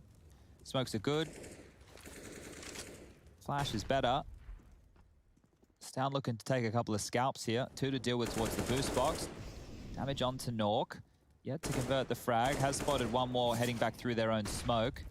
Time now, 42 seconds. Borup would need to find a magical kill here, but all 5 members of NiP are on site. They're everywhere they need to be. The flash is everything. I mean, if Borup could somehow catch one of them. Look how passive they've fallen off. Perfect. Now the re-aggress. Too many targets. It's Nork to put the cherry on top. 3 for NIP. Heroic still comfortable with their T boasting, and you can see that they've got plenty of cash to continue to invest. But the B lockdown, this was the opening kill. Again, shutting down Nico's early project on B. Rez having no issues, just trying to catch Hadian on that second repeat. Okay, NIP, we're trying to keep it competitive. They've used 3 of their 4 timeouts already in the opening 8 rounds of play here on Virgo. Cadian wants to fight, and Nork's got him, booked him, despite the flashbang. Just putting the trigger, crosshair in the right place, and another disadvantage for Heroic to overcome. A late resurgence here from the Swedes. Really nice, and Tessus may have a bit of a gap to deal with here. I wonder if he's anticipated such an early ramp prep push.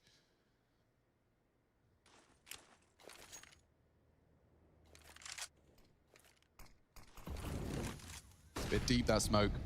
I think this round's going to stall out quite heavily unless NIP want to take the fight to Heroic here. But look at Rez. He's actually taking the fight to them. The flank is on. He might have 3 in the bag right here. So much space, so much information. Spawn. And now, well, Plopsky's done half the hard work. He can just do the easy stuff. It's down again up against an impossible task. This is great from NIP. Just getting the early kill. 1 kill. Previously, when you took a look at opening kills, it was just Hampus, right? Yeah. Now, starting to get a bit more of a spread.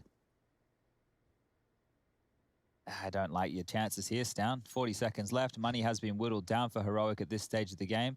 He might even consider a save. He has 4,800 left. If he holds on to this AK-47, can drop an AWP for Cadian in the next, or an AK or 2. Well, it won't be 2. It'll be an AK and a Galil. But regardless, he looks like he wants to hold on to the AK. So NIP have been able to now post a few in a row, and they need it because we know that their T-half is good. We liked it the other day against G2. But if they didn't give themselves at least, I want to say 4 or 5 to work with, who wouldn't have had too many opportunities to see that. I think now that they've come alive, the tail end of this first half is going to be much more back and forth. Yep. So let's see how much NIP are able to recover this first half. Here's the opening from Nork. You can see they're blind, but had the crosshair in the right place and then just took a bit of a pot shot. And as soon as Rez had pushed through A and saw that nobody was in connector or in the forklift room, you can see NIP go on the offensive. And when you know where the other team is, if you have a very good idea, you're able to have some pinpoint flashes, some good crowd control utility with the mollies and HEs, and they bullied Heroic in that one right there. But this will be the last buy round attempt from Heroic here, unless they can plant. Nico dealing with any B pushes, 3 towards A, and that utility up the ramp, harassing again. Rez has actually been Molotoved in, so that's where they continue to spam. They found Hampus through the smoke. Rez is low as well. Just one more bullet. He's going to drop. Tessa's taking room. Borup now up onto scaffolding. Cadian through the smoke. He goes down. I cannot believe Rez got a kill. Yeah, he gets away with murder, and now Plopsky punishing Nico's smoke play on B. He's been getting the better of Nico 2 rounds, if not 3 in a row. Short aggression. Twist wasn't held. He is not going to get away. Surely Tessus can punish that. Oh, Twist. What a double. Starting to really hurt Heroic's chances on this T side. Borup's got a lovely 1-tap. He could deal with Twist, but no. Yikes. A double kill at 3 HP from Twist for NIP. How do Rez and Twist both find impact there considering their HP? That is absolutely absurd. Those two are heroes. Absolute heroes, and that's bottomed out the money for Heroic here. Sure, the loss bonus has started to build, but if they wanted to go with anything threatening like AK-47s, that is not going to be the case for round 14. Twist here, just an absolute nuisance, even converting now into Tessa's wild, wild scenes, as now he's up to 9, and, well, this was looking like it was going to be a very, very quick third map. That's changed. That's quickly become the opposite, as 5 now for NIP, Tech 9s, and 1 P250 for Heroic to bounce back with. Nades to harass, Plopsky playing forward, and he's come alive now, actually starting to get a bit of impact in this one. Oh, nice little fake flash there from Cadian with the use of the decoy. No utility thrown out on the back of that. Hamper's more than happy just to stand and receive. Utility being lined up, and we've seen this from Heroic before. They do a fast pounce onto middle. Like to steamroll through either for the mid to A or a mid to B split. Molotov onto construction, and Hampus, look at that. Oh, doesn't get better than that. This is a flawless finish. NIP. That's, I think, 5 rounds in a row. Consecutive fashion. NIP's really making this half their own now. And I will, of course, remind you that Heroic's hard work of the opening 9 rounds of play certainly don't go awash. They're not redundant. Getting nice and close to the win of the half, though. NIP have managed to really get some damage control rounds in. It makes their T chances significantly more competitive. We are seeing the final call, then, of our final map in this series. And our first half, and wow, it's Plopski's B aggression. This time Nico wins his duel. He's been losing that relatively consistently. Hamper's trying to play up against that smoke again. Yeah, believe it or not, he wants info. There's a bit of a one-way gap he likes to use there on that one. Oh, ooh, the head. It's going to be in Twist's favor if he catches this. Loved it. There's been a couple of those lately. Hampus did die aggressing towards the ramp, and maybe that's why they've called this off. Right now, if Heroic regroup, uh-oh, Twist is on the hunt. Yeah, he's going to deny that there's nothing middle. This is really, really smart play. It actually makes that disadvantage less impactful if they can put their pieces of the puzzle on the right side of the map. Twist, this is great info. Clears mid. If he gets down that ladder as well, it could be one of those late arrivals on the flank. Oh boy, look at the timing on this as well. They haven't even pushed that far away. This is huge. You can hear the steps to confirm it as well. You can see that knife for any sort of additional speed. Now he wants to punish, finds at least one, and disappears. Hoping that will slow them down. Rez has a nade to try and stop the plant, but they're not low enough. Nico will be brought down to size, though. And he does get naded. There was 2. North threw one out as well. Twist finding it all on the flank. Heroic ripped out of the server for the final round of play. They could not have closed this gap any better. He gets 2 from the scav push. Nork losing his life. Tessus trying to make a round out of this. Time now. 20 seconds, you're right. The flash enables him to isolate the duel. Rez does not miss. 8-7. Heroic and NIP practically inseparable. What a resurgence. We got a game here, folks. Stick around.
I'm so sorry that I wasn't really there for me. 'Cause nobody else is showing any empathy.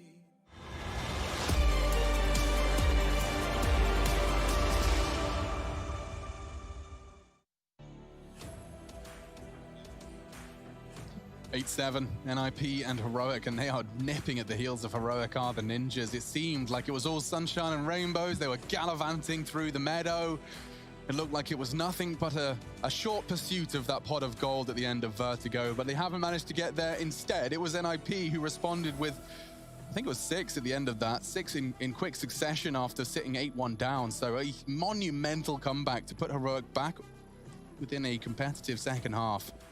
Machine, I'm joined by Sponge. We're into our pistol round.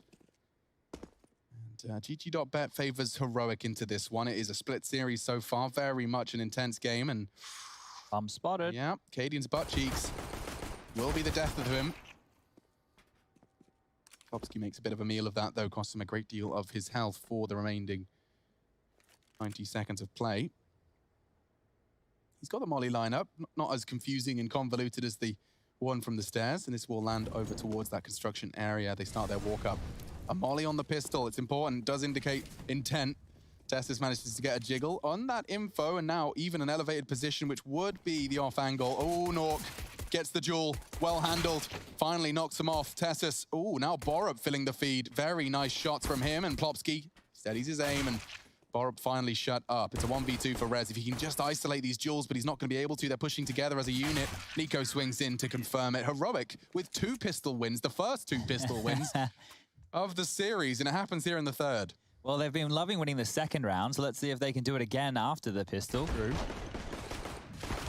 Might need that to get off to a good start here with their CT side, and Borup kind of just had a bit of a shooting gallery. Picking off heads, making it look easy.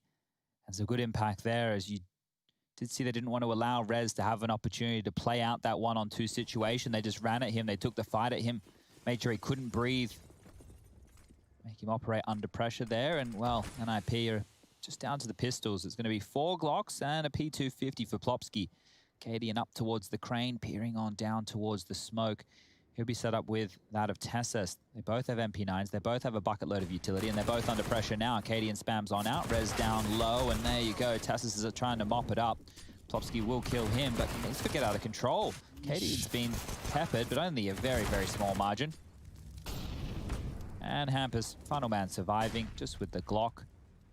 Nico wants him, and he'll get him. That's going to be round number 10 now for Heroic as they continue to get closer and closer to that magical 16 and picking up the series. That would put them straight through into the playoffs. The first team locked in? From Group B, yeah, they will be. See if they're able to continue this, because we saw a really good start from them the other day against North on their CT half of Overpass. They managed 11, and then they cooled off, and they've cooled off here today to allow an 8-7 half against NIP. Aggressive smoke down the ramp, and just while we have the time, because I know we definitely do, NIP, when we saw them playing against G2 the other day, never really forced the issue up a ramp. They were always more than happy to wait out behind this smoke, allow the CTs to invest a lot of utility and time in trying to control that area of the map. And oh, Hampus got the spot there on his jiggle. Damage in the meantime done to Tassus over towards A. Heroic would need to do this in waves. They would need to continue this smoke, continue it naded, and they're not opting for that approach. They've now given up scaff control. Yeah, so this is basically Heroic deciding they'll let them walk up ramp. Borup's off angle. Oh, his head is visible, and Hampus is too damn smart. Found it. It was a very shallow line. He's found it all the same, and so Swedes have a man advantage now for the rest of this 60-second round. Heroic has to fight here, Alex. They don't have much information. Oh, look at all the pressure they're about to be under. Yeah, what's Tassus got? He's going to try and molly Scaff, but it's a bit too late. Nico gonna have to find something here. The flash was there, but it's all twist. Wild spray. Cadian eventually finding one, but he needs, well, to not have gone hunting down by Plopski. It's down, the only one left. He was just gonna have to think about where it all went wrong. They didn't have the weapons to really contest against the full AKXX. You're right, Chad. The way you framed it, it had to be those waves of smoke, flash, strafe, peek, make it. awkward for the NIP, but they got to do everything they wanted. I'm surprised we don't see more teams do that, especially considering how much room Heroic had there. If you throw that initial smoke and they don't have a dribble smoke so they can get scaff control and use the one-way, then if you just keep it smoked and keep harassing, you don't need to spam, you don't need to be in the open. You just need to keep that area of the map smoked off until they actually show some intent. And I think that might be one solution to the way that NIP have started to approach their T-halves here. To be fair, it was all on Hampus getting that pick for Burrow. Otherwise, they wouldn't have been able to operate in such fashion. Heroic had to play forward. They had to play in the face. And you could see with the timing that they chose to take that fight, here's the initial kill. Oh, damn, that is a small angle he's working with. And as you come up here, you can see the nades and the Molotovs. They were all intended for if NIP were further back on the ramp, if they were still a little bit deeper. And the timing, the call, it was just off as now we have a smile on Threat's face. It's been an intense half for them. I mean, to be staring down the barrel of 8-1 and then to be able to jump forward 30 minutes and to be sitting there with just a 2-round deficit, it's definitely looking better. Cadian completely caught out. Hampus just ducked under his scope and punishes. It's clear. Another opening frag, and yeah, you're right. He's just sweeping in. He's saying, B's clear, boys. Come and get it. Dinner's ready. Rotate's going to have to be fast. Heroic are on their way. Hampus so deep already. I almost want to say save. You're right, and that should be the call here. You're not going to do this. Plopsky's already locked them down. He knows exactly where they are. They're in limbo between the two sites. The problem is, look what they're saving. A FAMAS, a Deagle, and an MP9. Down with the carried across M4 is the best weapon they have to boast here. So it's not the best of saves. Sure, it's better than nothing, which is what they would be operating in the following, but ooh, it doesn't feel great right now for Heroic. They will need to make sure they can get stuck in the next rounds. Otherwise, NIP are looking to level things up with 10-10 and with quite a lot of ease. I don't know if we get it in the replay, but just to see what Cadian was working with there, because it felt like it was just too easy for Hampus.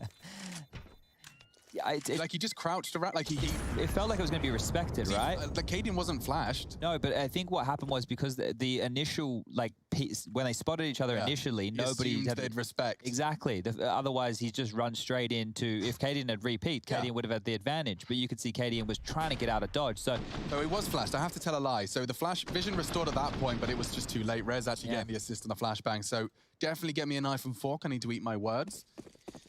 Cost Cadian his life, the AWP and the round. So big stuff from NIP. Here we go. Cadian's invested a lot here as well. Heroic have to make this one at least expensive because NIP are building a bank.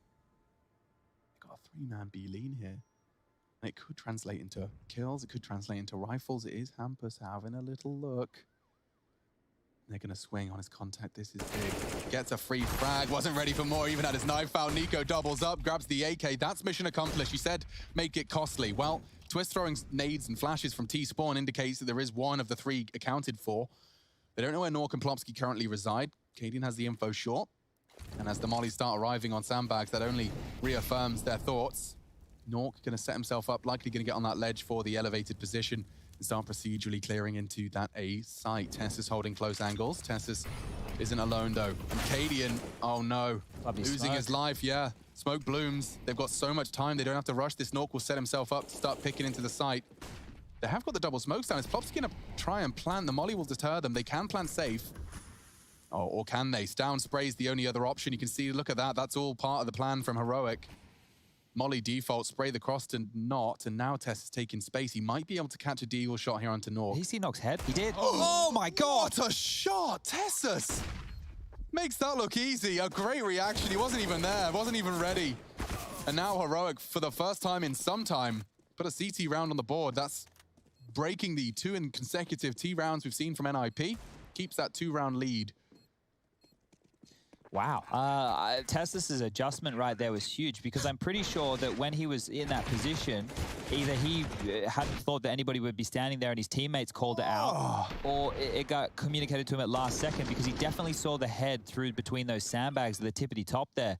And that's a massive shot. That is a big shot because that was Nork. Yeah, that was Nork in a clutch position. After plant. AWP on sandbags. If Nork doesn't go down there. The Nork special. Yeah, exactly. And it could very well have read 10 at the top there for the ninjas in pajamas. But the pajama ninjas aggress. Hampus refuses to quit on this B pressure. It was down far enough the AWP shot. They bring in a double AWP into Vertigo here. And Nork's got one of his own. Just patrolling the very precipice of that smoke. He doesn't catch any info on Tessus's cross. Fine margins they're working with here. Yeah, and that's a big investment of Tessus's M4. He needs to be supported. He needs some help. Well, they try and one-way to this. And Nico drawing the attention with his spray is even better. That works out so well. The Danes practically seizing an advantage, and it's extended. Using that gap. Nork knows where Tessus is. He's going to get hunted here. Misses his shot. Now the smoke is enough. Nades as well. They can get him out, bail him out. Mission accomplished. Heroic leave. With a man advantage, it's a 4 versus 3 for our final 60-second push here in round 21, third map. These two teams have been finding handfuls of rounds and taking it in turns. With his pace. Yeah, he's got a good chance here. Oh, Tessus, good timing. He's going to get the double over. He's opened up the site, drops the smoke. He's practically made this round a realistic goal. They've even got the numbers advantage now. Bomb goes down. Nork can play after plan. Just like that, the in-game leader from NIP has made a round so winnable. They've even got all this util. They didn't need to use any of it thanks to Hampus. Again, just a risk taken by Hampus there. There's no rhyme or reason to that other than the fact he's felt that there's a gap. He's felt that they won't be watching in a 2-2 scenario, and he's, you know, gambled correctly, which is insane. What a play. It's absolutely insane that he's picked that timing because Tessus was watching the angle. Sure, it was a left eye peak, but just as he's crept on up through the crane position, Tessus has looked to help Cadian with a nade, set him up for some aggression, try and get some information, and NIP have punished. They have stolen one away. Nico had a freebie through the smoke. Tessus was able to lock out one as well, and then they've survived with all 3 players. That is wild scenes because Heroic, they're not really in a position to be losing rounds like this. Yeah, this death. I mean, Cadian's just going to be so mad. He doesn't get to do anything about it. He can't even be mad at Tessus, really. Just caught out by the timing. The second, the angle he was staring at. He turns away, and there is Hampus. Perfect exploitation of a gap. A Spidey sense tingle from the in-game leader. Closing the gap a little more then. It's 3 for 3 in our second half. Down, trying to continue to contain ramp, but a boost isn't a bad suggestion. They've changed up the setup here, Heroic. They've actually opted for an AWP solo B so they can try and maneuver that Deagle into a powerful position. Tessus on sandbags. If he goes unchecked with the boost as well, certainly not a bad pairing, but they are being passive with it. It's just Plopsky at the moment, but they're starting to send more resources to A. I think that the key thing about this setup here, and if we get to see it come to fruition, it might be masterful. As soon as this molly drops, they'll stand up. And with the tension drawn, oh, Plopsky's actually taken down Tessus in the smoke. Yeah, I don't know how. Wild spray. Nico is going to stand his ground. He doesn't want to make the sound cue. He knows there's someone right beneath him, and it could pay off. This is all about timing. Short is a threat, and they both know it. That's the frag they were waiting for. Now they can dismount. And they've kept it into a 4v4. Bomb on the back of Hampus. Twist lining up something for the site. 40 seconds. Borup's going to respond with a smoke of his own.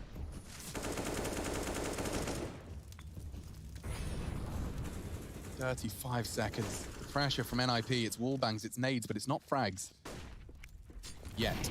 29. That's the duel. Hampus goes 1 for 1 into the site. Nico finds his second.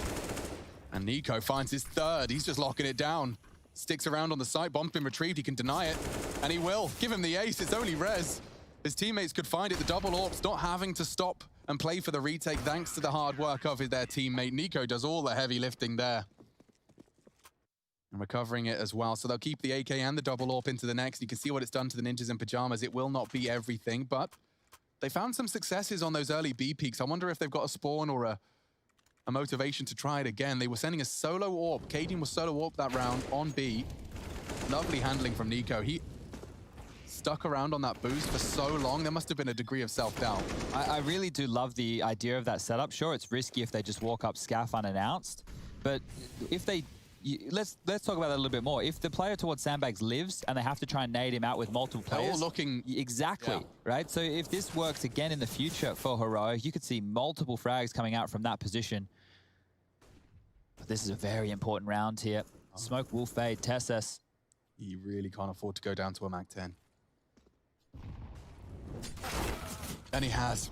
Plopsky even getting away with murder for a moment. Nico punishes. He's having a game. 21 kills, Nico. Creeping out. They're boosting.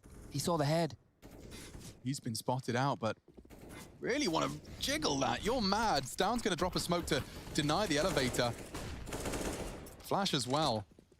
But the frags do favor this Ninjas in Pajamas squad. It's just a question of putting your resources in the right place. Threat on the mic. A's the right play here. That's where they're going. Look how spread out Heroic are right now. One towards B, one passive towards CT spawn, trying to watch middle, and just Cadian, the only man over towards A. How are you retaking with 2 AWPs? He's calling for the help. You can hear the steps. It's loud. It's a likely pre-fire. He tucks in. Stound's missed his shot. Not going to make the same mistake again. He's got a molly for the default. Cadian's AWP's hit as well. Again, NIP held at bay thanks to that incendiary. There is a push, though. Twist is trying to take space. They have a nade to deny. Borup's already taken down. Twist looking good as the nade lands perfectly. Square on the jaw of Rez. Borup doubles up, and that's Heroic taking 13. A well-held A's side. Those AWPs both finding connections, and I have to give credit to the incendiary. If Rez gets the bomb down, if they can play the afterplant as they desire, it's different. It was Stound that threw it out.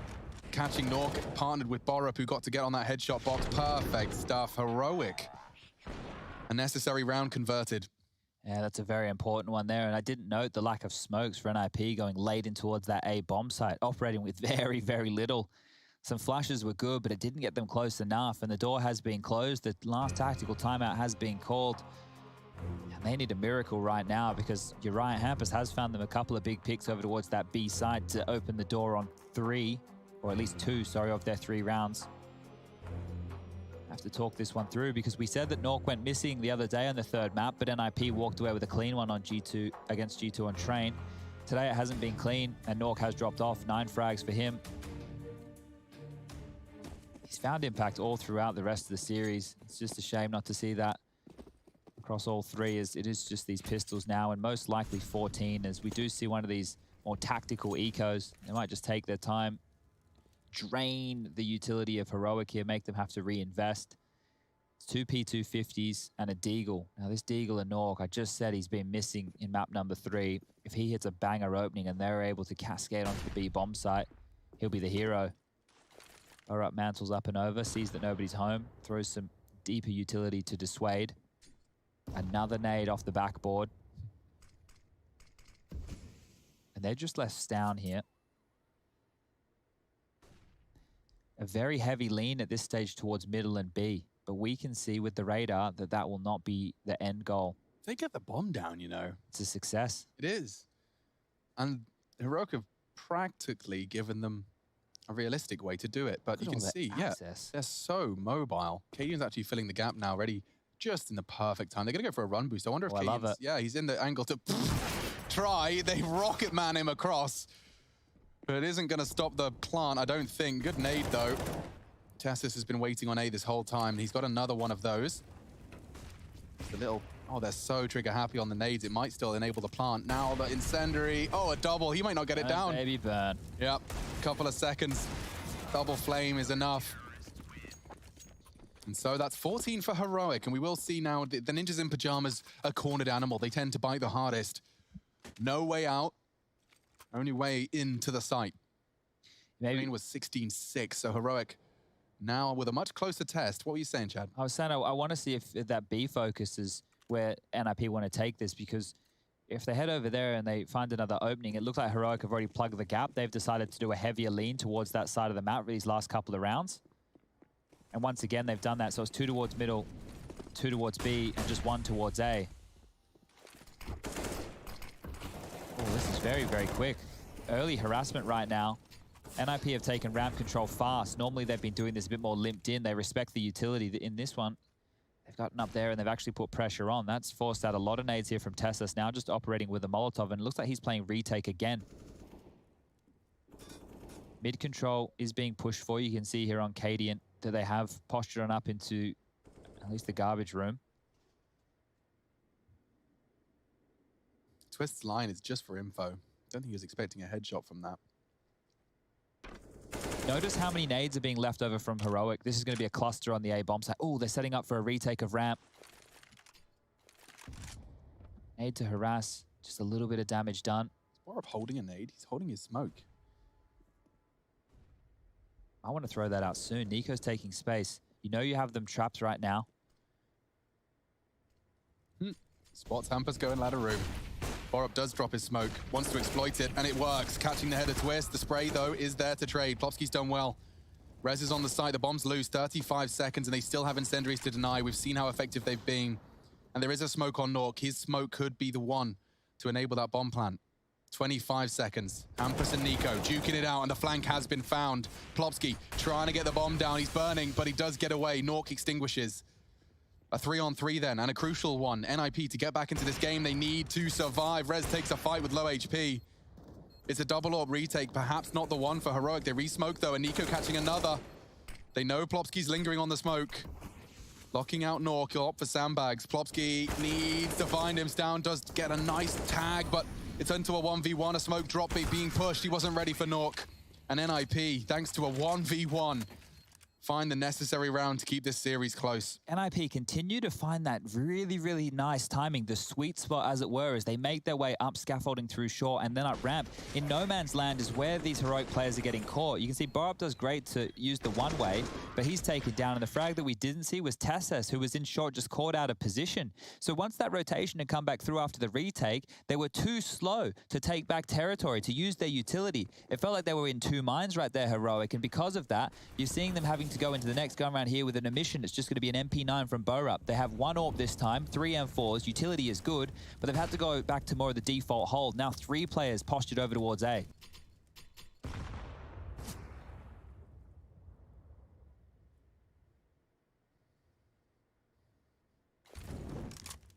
Hadian gonna have to drop his own smoke to survive that. He needs help. Fast. Can't leave your AWP like that.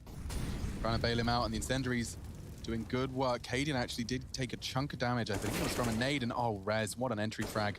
Just peeks into him. Left eye wide, Zantara's peek into Tessus. He's gone. Hadian responsible for short. Oh, and the wall bangs are getting him. Rez, that's 2 entry frags into the site at a crucial juncture of the game. I mean, a Nico double, not on the cards tonight. Plopsky makes sure of that. Oh dear, Stown has to go huge. One's good.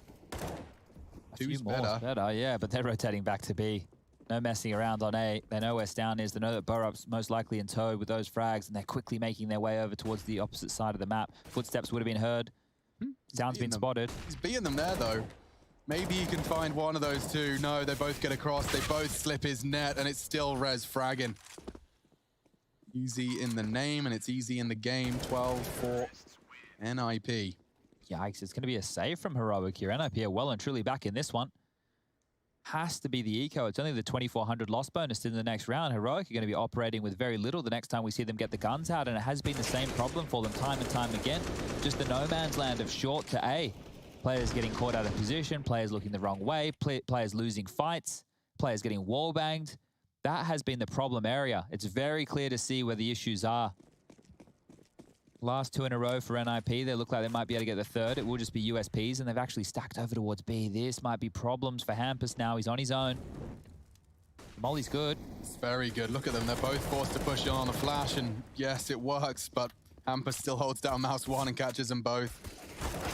And this is clean. So, yeah, the gap, as you highlighted, Chad, will just be closed up. At least it's not too much to get scared about, and a nice $600 frag for Plopsky to finish things off. These two teams inseparable, man. They succeed in bursts, but we get to see a full 30-round game here. I'm curious as to if it's a half buy from Heroic right now or if it's the all-in, and they're taking a timeout probably to discuss those exact options. And the reason I say that is you can see right now they're all operating with just over 4K. If they invest at this juncture of the game and they lose the next round, going into the final round of play, or potentially their final round of play, they'll have to invest with 2,900 only. Now, if they buy right now, we're going to be looking at M4s or FAMASs, and then depending on which one of those rifles they choose to buy, limited utility. If they go with the M4, we probably don't see many diffuse kits, and we probably don't see many incendiaries. But if they go with a FAMAS, it means they're weaker in terms of the firepower, but they'll have more nades. So they have gone for the partial, and by having that round 14 on the board, they have the liberty to go for this. NIP still need one more to tie things up, and there's no reason that Heroic can't steal away a full Deagle round. We've seen it many times, and the fact that they've paired it with 5 HE grenades and 5 smokes, there is room for NIP to throw this one away. Steps on A. Nades on A. Full health for the ninjas. Hampus. He's got Twist in tow. It's nice. A good crossfire, and it does give them the 1-for-1 they hoped for. Borup would have to hit the hero Deeg on the repeat, but trying to deny that rifle as best he can. Twist, quick thinking from him. Oh, he's going to try and get it in the skylight, but that'll do. Kind of tricky business if he goes for that difficulty level right now. Not sure if I'd be looking for something that hard on round number 28. They need to find success with these nades, and that's just not enough damage, is it? Only 8 points of damage done to Nork with that one. Back towards A, where they've been finding that success. NIP are looking good. Nico could be very vulnerable to Nork here. A millimeter further. There's a chance for Nork. The steps continuing to make it clear. And that trajectory. He knows exactly where Cadian is. Great shot. That was all he needed. And Tessus again, no HP, but no problem. Deagle headshot, a 3v3. 40 seconds, I need another Tessus. He can't do it. Nico trying to use that smoke, but Twist has jiggled it nicely. Can't hit the shots. It's another NIP round in the gamble. The conservative buy has got it close. Maybe Borup can continue to close that gap. He has confirmed they're not necessarily out of this one yet, with a frag on his Deagle, a fresh mag found. He's even got a smoke, no kit.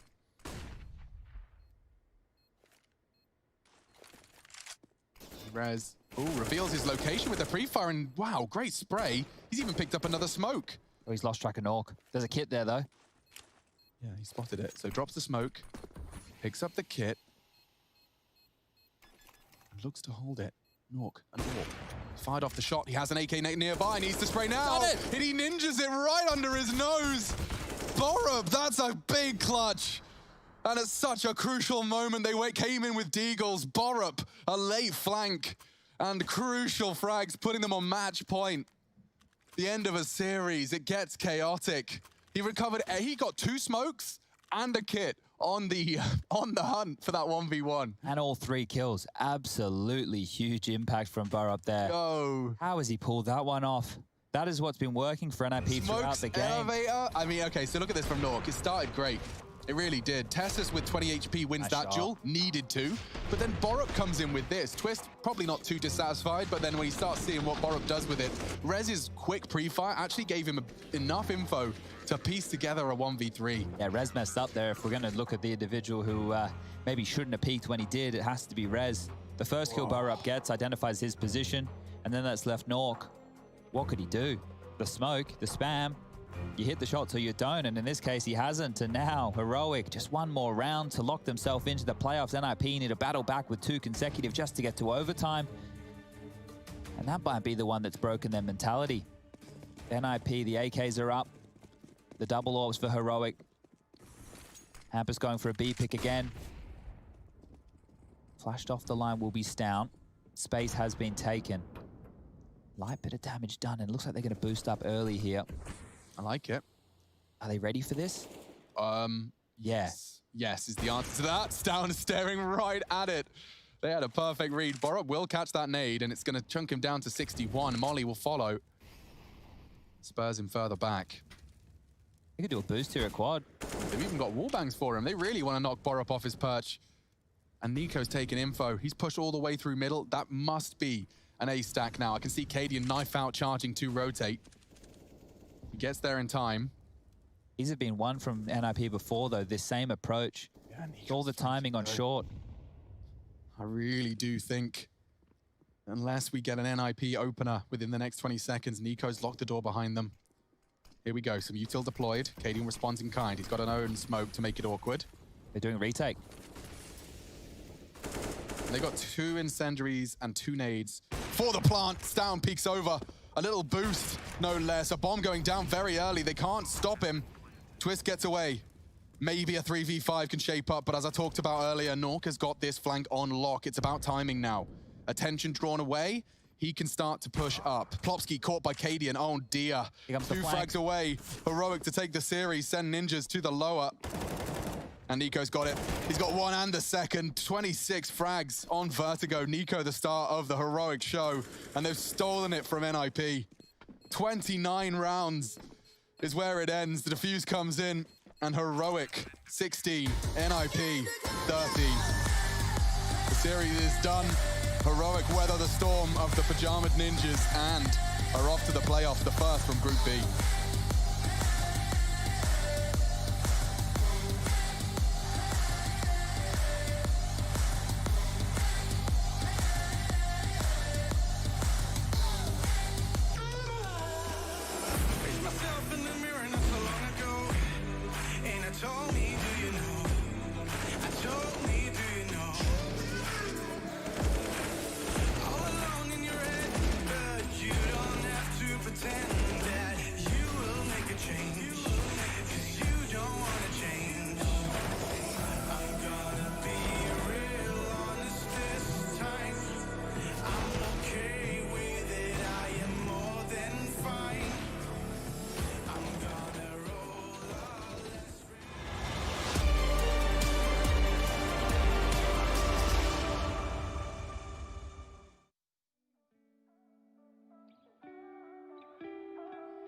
Come on. Millions of gamers rage quit every day. Mountain Dew Game Fuel's got you covered. Game Fuel is specially crafted with ingredients shown to improve accuracy and alertness. Another one saved by Mountain Dew Game Fuel.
And you wanna talk, but you can't say why.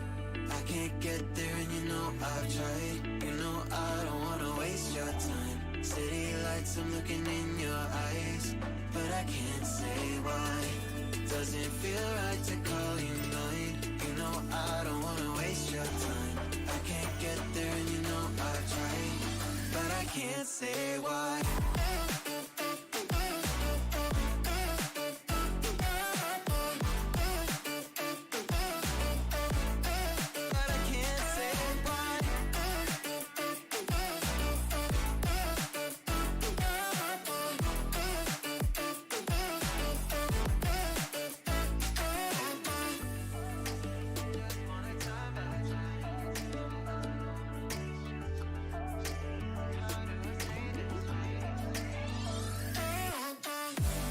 Can't get there, and you know I've tried. You know I don't wanna waste your time. City lights, I'm looking in your eyes, but I can't say why. Doesn't feel right to call you mine. You know I don't wanna waste your time. I can't get there, and you know I've tried, but I can't say why.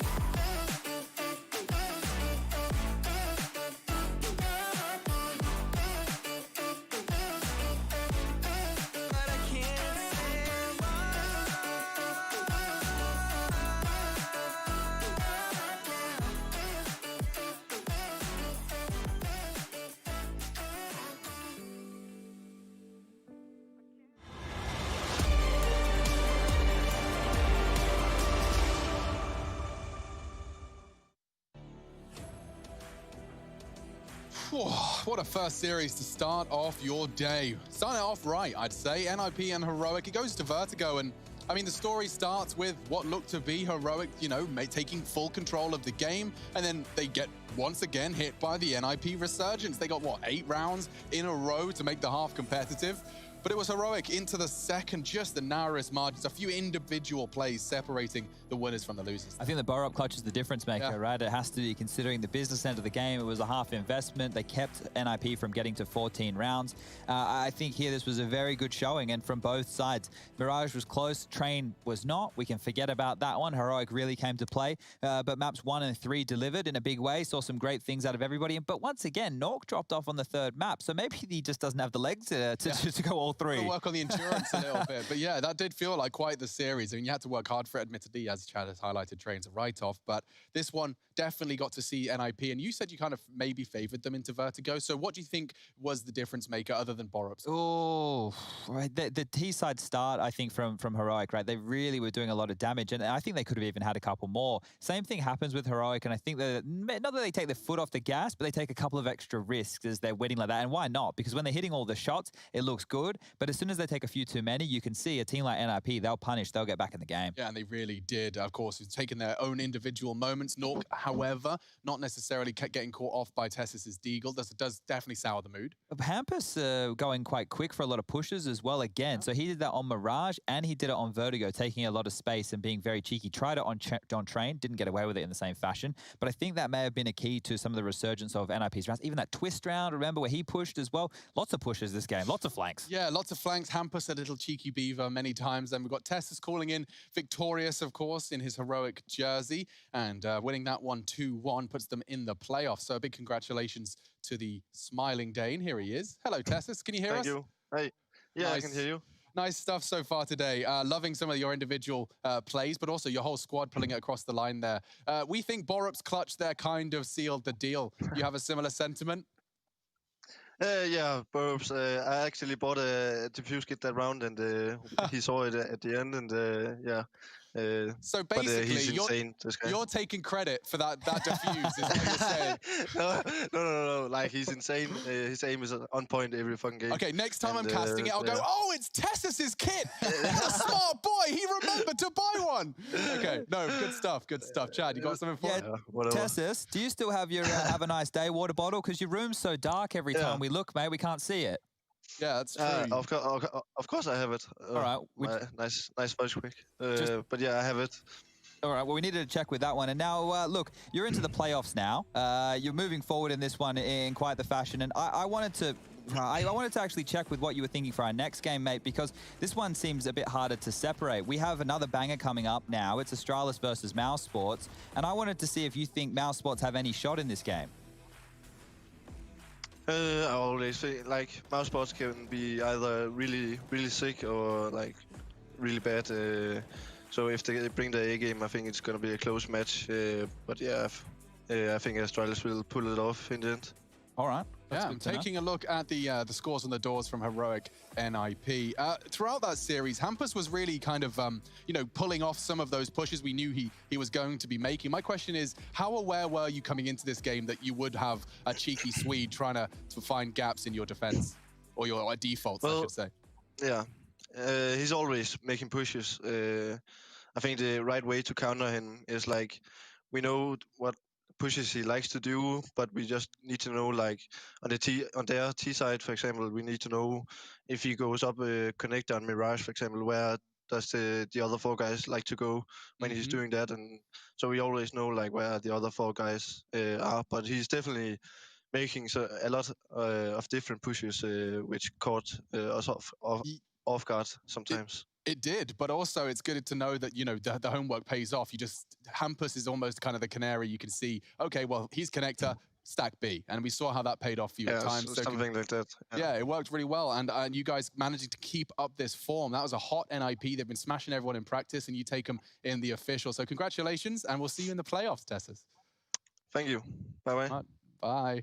Astralis Mouse next, and you asked for his opinions on that one. I mean, Mousesports at the moment are a little, what's the word? Volatile. Yeah, and unknown as well. I think just they had that bit of time off. They've also been working with Bemis as the newest addition, and you heard through that game, we just announced that well, Mitha, he's joined as the coach. So I'm not sure he could have had too much impact since he just got announced today, but at least they'll have another voice in the server. Yeah, and we've used our voices plenty. We've got another best of 3 around the corner. It is just moments away. Astralis Mouse will be setting our sights on that when we do return. First, I'm going to go and get hydrated. You want a snack? I need some more water. Water. All right, we're going to go grab ourselves a little bit more hydration. 2.5 liters a day. I'm keeping my eye on you. Hydrate, play your video games. We'll be back in a mo for your second best of 3.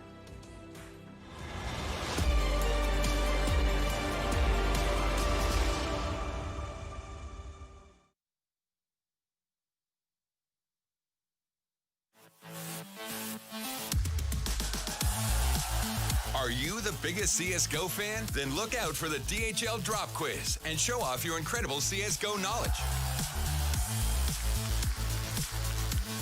Reply with the right answer in Twitch chat and track your position on our live leaderboard. Will you make it to the top and win the €1,000 prize? Hashtag Gamers Unite.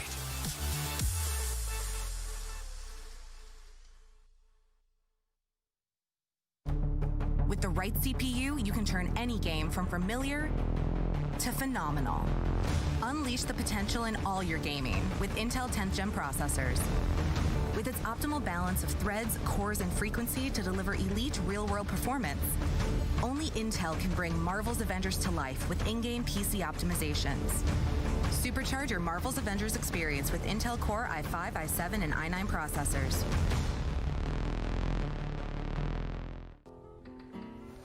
If you want to know what you're good at and, well, also what you suck at, check out csgohub.com. Coming!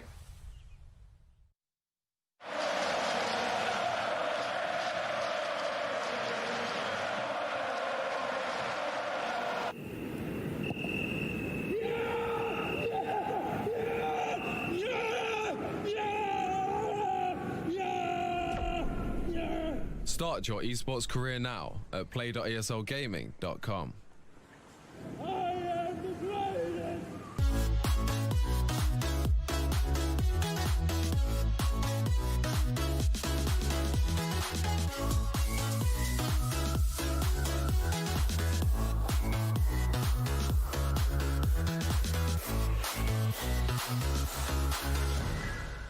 Right now it's just a vibe with you. I feel alive, now I'm feeling like up to the fun, will it stand the test of time? Right now I need a sign. Tell me if it's over, come a little closer. We should take. Come on. Millions of gamers rage quit every day. Mountain Dew Game Fuel's got you covered. Game Fuel is specially crafted with ingredients shown to improve accuracy and alertness. Another one saved by Mountain Dew Game Fuel.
JBL presenteert JBL Quantum, de ultieme gaming headsets.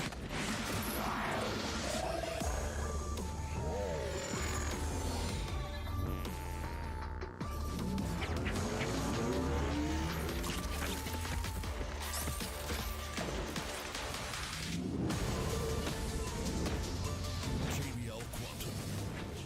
Sound is survival. If it's over, come a little closer. We should take our time to think this damn thing over. Should we grow closer? Should this be over? My heart for your mind, probably we should start over.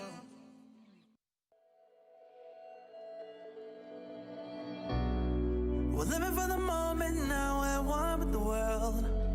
I can't lose this feeling I get. My heart's in the right place, and so is my soul, yeah. I won't take no excuses for it. Love it, need it, live it. I feel like something's missing when I do not have it. I feel it in my bones, gotta find my space. These emotions on my face, taking a toll, I gotta pay it forward. I'll give it all that I can. No matter what, I won't let up. It's in my soul, it's in my blood, and I won't take no for an answer. Intel Extreme Masters is brought to you in part by Intel, Acer Predator, Mountain Dew Game Fuel, DHL, and GG Bet.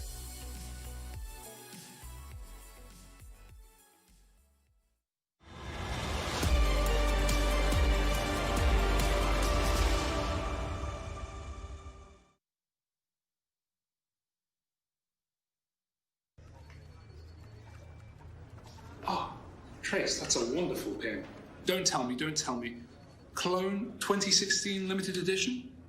It looks so soft. Your compliment was sufficient, Hugo. Hey, Harry. Nice pin. How the hell are you? Chad has mistaken me for this dickhead Harry, which seems logical because he also works for ESL and I cast with him regularly. Harry and I also go to the same barber, although I have a slightly better haircut. Chad, congratulations, man. I saw the reports. Titan game went well. Thanks, yeah, great stuff. ESCA tonight? No can do. Got an 830 res with the pros, man. Trying out a new crosshair, though. I'll swing it over.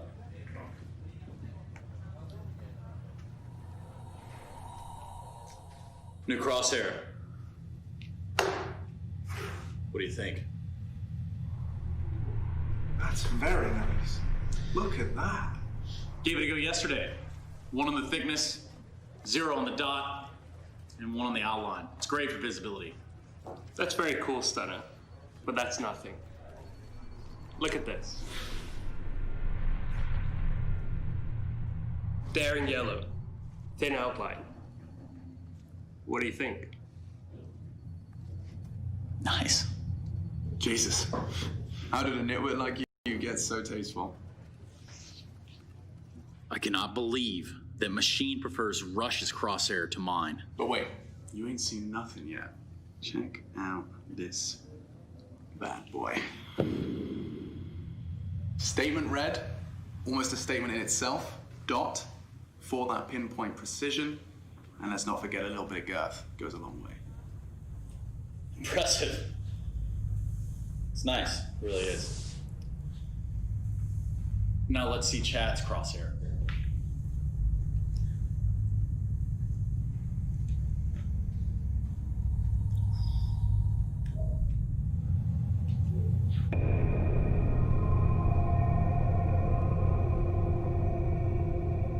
Look at that subtle neon coloring.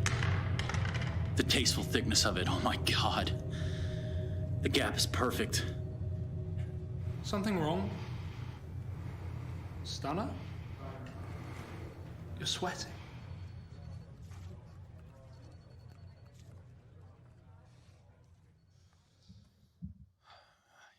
You want to take this one, Chad, or want to explain ourselves? 830 Resi with the pros went pretty well. 830 Resi with the pros. I think Trace deserves the Oscar for that one. That was some great acting. Yeah, and He's credits nailed that. to, of course, the editorial team. I mean, editing team. I don't know, post-production. What do we call them? I guess we're just OAP? Frank. Yeah, Frank. OAP. Yeah, let's name drop him. Frank. He's nailed it. Definitely nailed it. And of course, Shane as well with some of the scripts. Been a lot of fun. We've got Astralis and Mouse, though, on your screens, and that's what we're going to be getting into this one. Strongly recommend American Psycho if you haven't seen it. I'm doing this real ghetto, Alex. I'm playing this through my phone. I got some breaking news. Breaking news. You weren't expecting that, were you? See that caught you off guard. Now, you know I was saying Mytho, he's going to be at the server. He's going to be there with Mousesports. It's the first time. It's his debut as a coach with the team. Can't be in the server today. He tweeted me. He must be watching. So, hi, Mytho. Sorry we hyped it up. Maybe you can, at the end of the map, you can send him some pointers or something. I don't know. Okay, so it's a slower start into his coaching debut. But, I mean, let's not forget that Renegades were his previous team, and he's just said a big thank you to them. He coached them for 6 months, and they went practically undefeated in their region. Yeah, and he was getting up at like 5 a.m. in the morning every day because of the whole time difference from Denmark to Australia. It's pretty ridiculous in that one right there. But we need to get stuck into this one because it could be a bit of a barn burner. We'll bring the veto up. We'll fly through that quite quickly. Overpass ban from Mouse. Mirage, a standard ban here from Astralis. Now, the picks, Mouse, they have opted to take it to Dust 2. And that's a curious one because last time these two teams faced, Astralis mopped the floor with them 16-3. Now, that was with Esatag on the server. We've got Zipex back, but he was no slouch just the other day. Yeah. He was looking hot to trot on Dust 2, and I saw a tweet from him saying Dust 2's feeling better. And now Astralis have gone for Nuke as the second. That makes a lot of sense right there, with Inferno going to be the third and final map. Now, maybe the reason that Inferno's been left into the end of this veto phase was due to the fact that last night Mousesports steamrolled big. But Nuke coming through as map number 2, Mouse don't mind that. They tend to pick it, and if I'm just going to look at the last results, it was a 19-17 scoreline on Nuke. That was the third and deciding map, I do believe, in that series I was referencing with the 16-3 on Dust 2. So we have the same 3 maps, just different orders. Yeah, and my first question out of the gate is how many of us were favoring the underdog, the undermouse, if you will? It's Astralis, of course, coming into this one hot. The Legendary 5 back in action upon Esatag's departure to Cloud9. And yeah, okay, so... Harry bloody Russell. He's on a spree, so he's 21 now. His predictions have been... Yeah, he's taken a gamble there. Against all odds, it would extend his lead by a dramatic margin if he picks it up, though. Fair play. He's taken a massive risk today, and I don't hate it. You know, this is the thing, right? I was tossing it up a little bit. Now, if this is Astralis and Zipex had been with them all year, and Glaive had been with them all year, and they were continuing these results, I don't think that Mousesports would have had enough prep time just yet. Yeah. But it's all going to ride for me on Dust 2. Map number 1, what type of Counter-Strike are we going to get? We've got Tara, Epics.gg cards here, and well, of course, we've gone with the cliche storyline. Karrigan and Glaive. Karrigan, the previous in-game leader of the core of this team. Glaive taking over from him. There's always going to be a little bit of a grudge there. Yeah, and I don't think anyone can deny that in terms of leadership, both have their qualities. However, I cannot argue against Glaive being a firepower upgrade, and as he was and continues to be. Magisk is also flirting with some leadership as a second team, so, you know, do not take that with a pinch of salt. I know Glaive's leading some maps. We heard Dust 2. He's still in-game leading. Oh, memory. I did it. Yeah, it works some days. Some days it depends on how much coffee we drink. Yeah, I've actually cracked into a cold brew here. This is my third of the day. Nice. Very nice. Oh, you must have kept that in there. You forgot that was there. Shut up. Ah, that's a sleeper. That's like when you find $50 in your pocket. Yeah, well, usually mine's been through the laundry, and it's covered in chewing gum and it's clean. Lighters, but we're good. We're ready, and so are Astralis Mouse. That sound does mean we're heading into the server, folks. IEM Beijing, and we're sticking in the upper bracket. Astralis and Mousesports. Now, the way they got here, I know you're wondering, it was a win versus Big Clan in their opening batch. Mousesports finishing that in 3. And a quick 2-0, myself and Chad brought you the action versus Ents. Astralis picking that one up. We have our map pool, we have our teams, and we've got our commentators. We've got every ingredient we need to bring you the action. And we start on Dust 2, so Glaive does have the leadership role here. And Mousesports, as we heard from Tessus himself, someone that's played them regularly, can report that Mousesports, you know, you never know quite what you're going to get. Hot and cold. Yeah, it's very individually driven. That's a good nade. Good grief. Oh, man. Double nade. Robson shot his leader in the back of the head with his investment. And that is ugly. Look at Device. He's locked him in. It'll get worse, Alex. Yeah, Chris J's forced him off. And Device, look at him playing the percentages, decides that's enough. I've achieved enough. Rarely taking multiple fights as Device. Wait till he gets going with the AWP on a map like Dust 2. We've spoken about the woes for Mousesports with their AWPing prowess. Started with Karrigan, back to Chris J, and now we're not quite sure where that one lies. But look at this, pushing up middle. 4 members of Astralis are going to flank this one through. Yeah, hey Zipex, do you mind keeping them busy for us? Yeah, watch this. I'll smoke them off as well, boys. Take your time. They are crossing, though. There's no way you expect 4 players flanking long. Look at this, like he just has to be Gandalf. He might even flash them. They're not going to push this position. Here they come. And Glaive reveals it. And now from Gandalf he appears. Yikes. This is a pain train. And it has absolutely no brakes. Beamer's trying to derail them with a plan. It would be something, but yeah, he's gone. Just a 4-kill Glaive round. No issues coming in from long. The rest of his teammates there for moral support. And that's an Astralis pistol that I'm sure Mousesports are going to be quick to want to forget. Look at the way this started. A stack nade into a team kill. That is disastrous. Yeah, poor Ropsy boy right there. He's not started this one off in fashion. Now, I want everybody to remember the name, Rops. He's been an absolute monster, an absolute superstar for Mousesports this year. And we've seen a lot of clutches out of Frozen as well. BMAS starting to warm in with some entry prowess. And then Chris J and Carrigan, the veteran backbone. As a jump spot from Dupree gives him a nice bit of information. Throws forward a nade, and Carrigan, he takes a lick of damage from that one. Very standard round here from Astralis. They're spread out in the standard T2-3 for Dust 2. Lots of numbers there. More than he bargained for in his peak there. That's a perfect find. Does get traded. Chris J not missing the second scout shot he takes, and that's the lethality locked in. Blade's trying to smoke off doors, and it's not quite achieved everything he set out to. Chris can confirm that no one is pushed up, and Mouse trying to hit towards B here. The bomb's on its way. Magisk. He's got a grenade. Does he want to dunk it? It does mean the bomb carrier's low, and Glaive finding one elsewhere, but they're into the site. That's the bomb loose. Glaive has done exactly what he was needed. Rops is holding this window push. If Glaive overextends, he's not falling foul to that, though, and they've got so much util on device. If he could just molly that on the retake, deny a lot of the sweeps they have to do on their flight path. Device is getting further back to line up his util. He's got 2 flashes, Chad. I imagine they just push off this. So molly tons. Flubbed it a little bit. It doesn't go where it needs to, but the flashes should be good. That's 1 and 2 through the window position. Rops beats them up, and Bemis got 1. Glaive's fully unloaded his mag. It's all onto one man. Device to clutch. Rops so low. Needs to adjust. He doesn't have the spray. Rops. What a round that is from the Estonian. Robin Cool, calm, and collects. First round on the board for Mousesports.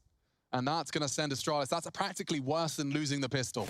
That is a yikes from me, dog. Look at Glaive, fully flashed as well. Did he catch his teammate's flash? Yeah, he did. It's Device's utility that was a little bit average there. It wasn't set flashes. That was throwing that more on the fly. And if you see a set flash, normally you see a player get to a specific corner. They'll line it up with something. They'll have their crosshair ready, and they'll either just be standing, throw, or jumping.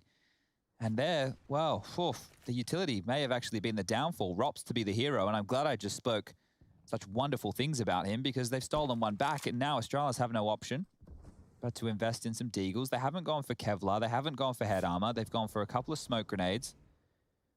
And it's enough to do the double dip. So they could deagle this round and deagle the next. Ricochet spotted at least 1 on the cap position. Carrigan's definitely heard some footsteps, and BMAS has confirmed it with damage, so he's down to 54. 1 minute and 15 on the clock now as Mousesports continue to grab some map control. Up and over they go from the Xbox. Short is now in their hands. What are they going to do with it? Standard set piece from this short position in towards A would be nice. Get the smokes on bridge, Molotovs towards the site, and away you go. But it looks like they're going back towards mid to B. Yeah, good catch from Rush there, just denying it long doors. No one's there. Chris's scout does continue to be present in middle. This time Dupree gets tagged up. Are they going for the mid to B? Oh, yes, they are. They know they've even landed a scout tag. Magis confirms his worst fears are becoming a reality. This is a mid to B against Deagles. It's Dupree and Magisk, though, and their Deagles have connected. Oh, dear.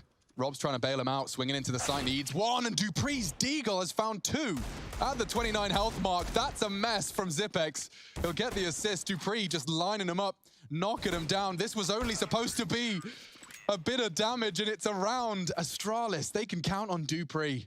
Forced by wars. I love to see it here. You don't get any more action-packed Counter-Strike than the back-and-forth nature that we've seen so far, and it wouldn't surprise me to see Carrigan and his crew get stuck back in immediately. Some fantastic shooting here from Dupree. I still can't believe that second round win. That was a fully health, 300 health Astralis retaking B against a Deagle and a FAMAS at 15 health. Let's see what they can do with the Scout, Galil, and a couple more Deagles, because if they can keep this action going back and forth, we'll be in for a wild ride. Glaive this time taking some liberties towards middle, flashed on over and finds a kill onto Frozen. Aggressive play here. We take those. Nades whistled by Carrigan's head, and he's actually going to take a risk. Look at Carrigan go. Oof, okay, Carrigan's Deagle works too. Early first blood, keeping it 4v4. Not looking terrible for Mouse right now. No, Galil far from and for Deagle and a Scout. Look at Dupree using the smoke to close the Mac 10. Effective range, good stuff. He starts well, but Zipex still doesn't finish the job onto the low HP Bemis. This is a tussle. Yeah, and they're trying to pivot back. Magisk hasn't left B. He's been told by his teammates that he could expect company. Glaive holding the mid-cross, and that should be the frag, and spots the leg of another. Glaive so low, though, he'll be finished off nicely, but Magisk does punish the swing of Rops. And that's another save coming in from the Danes. Magisk, good work. Bails them out of trouble there. Mousesports, it did look relatively competitive, but it has not converted, and so now down to 2K, we'll have to just stomach an eco round. Yeah, so breaking serve from Astralis here, and this was Glaive with a lot of impact, stalling them in the mid doors. That gave Magus the chance here to tee him on up with the last two. And they've been able to keep it relatively safe, and we'll have a chance to build even more of a bank right now. Mousesports with just the 1P250, a deagle for Rops, and a flash.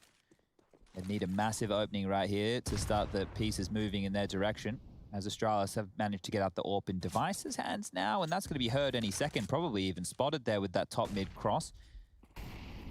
Very risky to even hang around. Chris J falls, and now they definitely know what they're working against.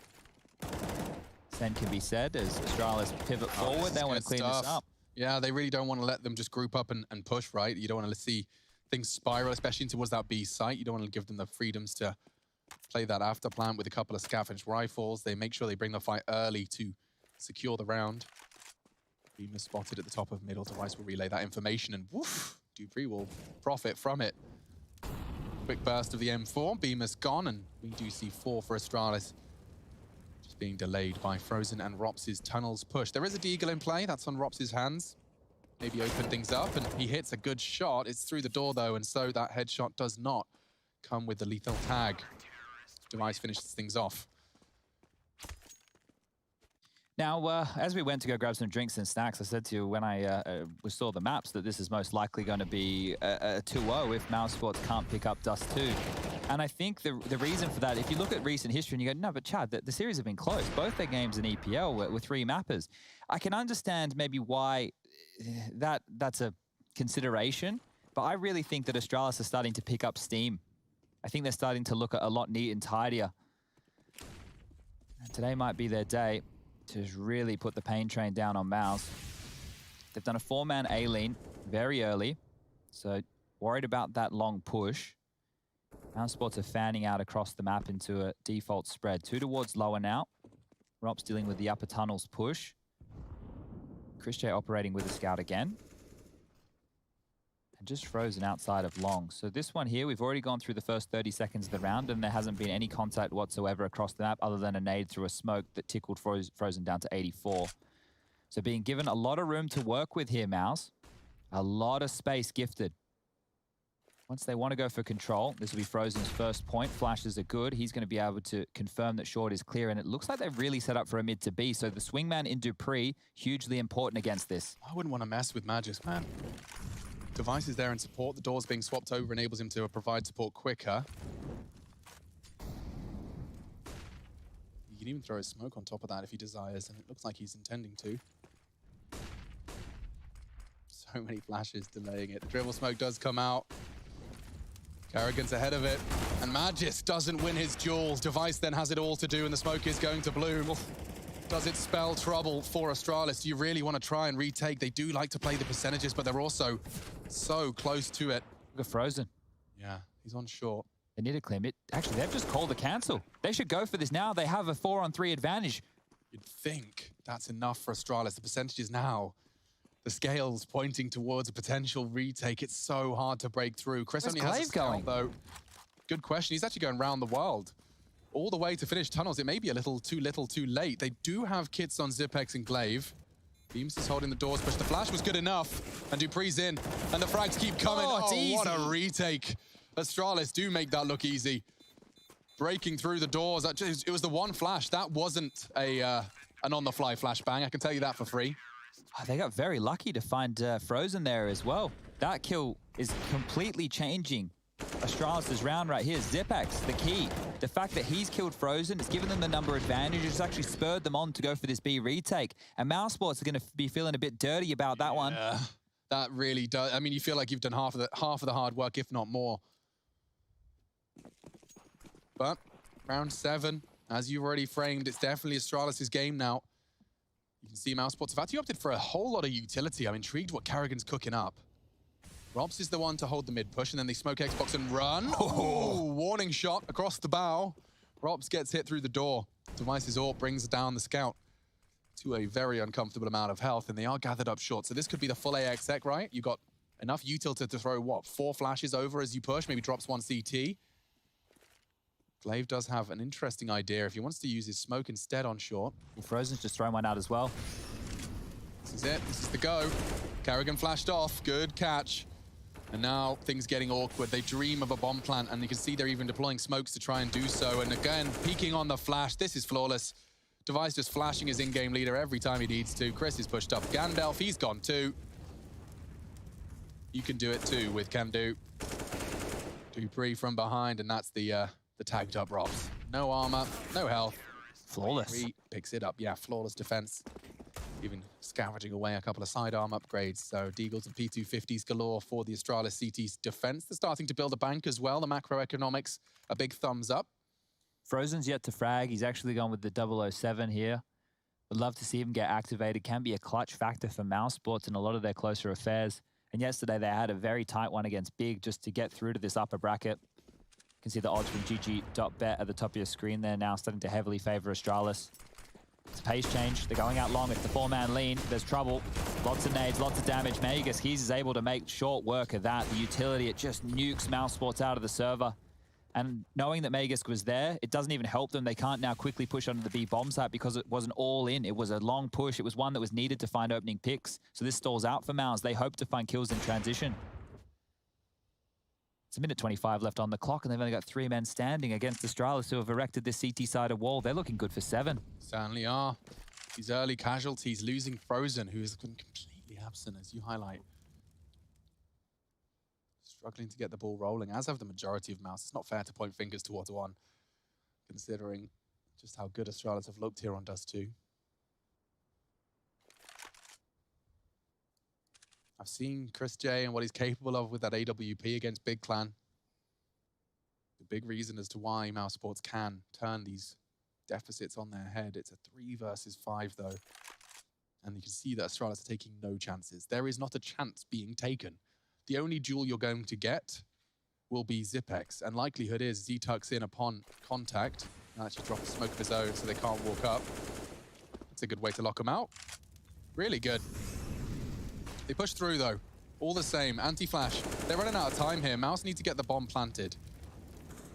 Zipex is not in any rush. Magis just continues to keep their eyes elsewhere. Dupree has yet to fire a bullet, and that is why. Baited in by 2 members, and he gets a double himself. Just Carrigan, he's on the list as well. Dupree, punishment, brutality, and 7.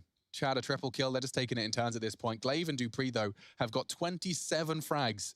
8 rounds into this. They're running away with it, and we're actually going to jump into Skybox here. I'm using a bit of a Habbo hotel camera here, so check this one out. This is the 4-man long lean, so you can see all 4 of the Astralis members. Dupree's going to be throwing flashes from the back line. You're going to see a molly towards the doors. You're going to see a molly towards the bin, and there's nowhere that Mousesports are able to stand as they get blown out of the server by all 4 of these Astralis CTs pushing up towards long. So lovely punishing. stuff. Yeah, and then lovely stuff. All they have to do is go and report mission accomplished. You go back to your default. It's always a gamble, but Dust 2 is. Dust 2 is a gamble, in even as the round starts. The CTs gamble when they cross mid doors. Are we going to get tagged by the AWP? And then they gamble on whether or not it's going to be a long rush, a B rush. They could biff straight out middle. Your eyes have to be set on so many different angles of the map that Astralis needed to have contingencies if that didn't work. What happens if there's no one long? Do we take short? Do we rotate heavy back towards the mid to B? What are the options? It didn't matter, because they've got 7 on the board, and it will just be the pistol round now from Mousesports. Light investment, a little bit of utility. I feel like I've said this a handful of times already. And it's a successful first duel taken. You want to push the issue. BMAS catching a nade just a little bit, flack into him and his Kevlar vest. So they have got long control, but that's step 1. There are many more to the bomb site. And immediately upon the presence, upon the info, Astralis go looking elsewhere. Process of elimination, be able to put your resources in the right place at the right time. Device confirms there is still long. And he loves this angle. He'll peek this all day long. Far back on Goose, you can get a good elevated position into the pit player. And they'll hold the walk up on that right side of the box. That's the walk up, but that's a Rops Deeg. Okay, well, that's mission definitely starting to look a little more realistic. Glaive trying to dunk him with the nade. Magisk, however, peppering them. There's mollies as well. Yeah, this just gets awkward so fast. And a nice try. It's Astralis 8. Alex, this hurts. It does. And you know Carrigan's feeling like he's calling into a brick wall now. Yeah, they are up struggle street without a paddle here. If we just take a quick... They got into B a couple of times. Ever since that B retake, they've just kind of steered clear. Yeah, I'm just having a look back at the rounds and how the frags have gone. So pistol round, they managed 1 kill. Obviously, they won the force buy in the second, back off of Rops getting a couple of huge ones. Second round was flawless, not a single frag against Astralis. The fourth round, they managed 3, but since then, it's been at best 1 kill per round. At best. Doesn't translate well, does it? Look at Astralis' money as well. They are swelling. Yeah, and it just feels like they're getting such good use out of their util. We're not seeing anything not really have a purpose or a denial of some sort. You notice how they're not giving anything away in the early stages to Mousesports either. There's no chance for a peek. Like, you're having to work very hard just for map territory, and then as soon as you get it, you're either under a lot of scrutiny with utility, or you're running into the perfect setup. Yeah, so this is another one of those. Device has got short on lock, and he is going to... This is a chance. This could be the window. And Chris J's found it. He breaks that window. Smoke is thrown. Glaive's going to have to respect the potential for a short swing. He wants to babysit Zipex as much as he can. This is where the mid-round calling of Carrigan comes into play here. Where does he want them to finish, and how does he want them to do it? Because if Astralis read this, it doesn't matter that they're in a 4-on-5 disadvantage. They still have a bit of utility to harass with, mainly on Glaive. Glaive has enough, Magus has enough over towards B, and he's actually getting a bit pushy. I like it. I like it a lot. If that smoke fades and he has nothing to report... Yeah, okay. Well, they are walking through middle with that smoke thrown. It's a fake. It's all a ruse. Planning to finish on A. Device's hunt, putting them in this disadvantage, and he's going to use CT as his route. Short and CT, it's a rare combination for the push. Here they go. Another drops down. Dupree's got to focus on Frozen. The flash is good. Great flash. Such a good flash. Dupree could not contribute. Now they're into the site. Oh, adjusting. Knows where the bomb is as well as that AWP. And Chris J's gone. Oh, go on, Dupree. Bomb down and Bemis as well. A massacre from the Great Dane. He needs one more. Give him the ace. Carrigan wants to deny it. He can clutch up himself. He's so low. Dupree trying to use the deagle. Needs a one-shot headshot. Cannot defuse with Carrigan on that ramp. Where's Magisk? Swinging in with him. Hunting him down, and they find it. The war of attrition is won, and Dupree pops off. An explosion of frags in the feed. What an absolute monster. I can't wait to catch that one in the replay. He did not look concerned for 1 minute there. Easy as you like. He was flashed. He gets the trade, and now he just absolutely decimates them one by one, peeling Mousesports apart. Yo, haven't seen Dupree in form like that for a while. He's on 20-2, by the way. That's a KD of 10. Jesus, Joseph and Mary. How many rounds in the game are we now? 11? Yeah. Okay, well, let's take a look at round number 11 because Mousesports with the plant, they can buy. That's an average of 2 frags a round, Chad. And look at this. They are reading Mousesports like a book. They've gone with a 3-man B lane. They are worried about a B hit or a mid to B split, and that's exactly what Mousesports look like they're doing. They're going straight in. Okay, Dupree playing anti-flash. Rops has got a gap, though, and it costs Magisk his life. The trade's not there. This gets awkward, and it gets awkward fast. Rops, great work from him. Glaive could make things awkward, but he's missed his shots onto Carrigan, and so... Looks like it might just be Astralis cutting their losses. A great B take, despite having the numbers there. It was Rops using that smoke. I assume that was the dribble smoke they threw out themselves, so he knows the gap well. I don't know how he caught the timing on that because he felt like he made a lot of sound cues when he ran into that bomb site. Device has managed to get a lovely deagle to keep control and to maintain T-spawn with his AWP. Don't know if Mousesports are really in a position to go hunting to punish. They're more happy to be converting a second round and keeping 3 AKs alive. I say 3. Yep, Frozen. He's dealt with the Zipex hunt. Rops was so noisy about that. I don't understand how he got away with it. That's wild.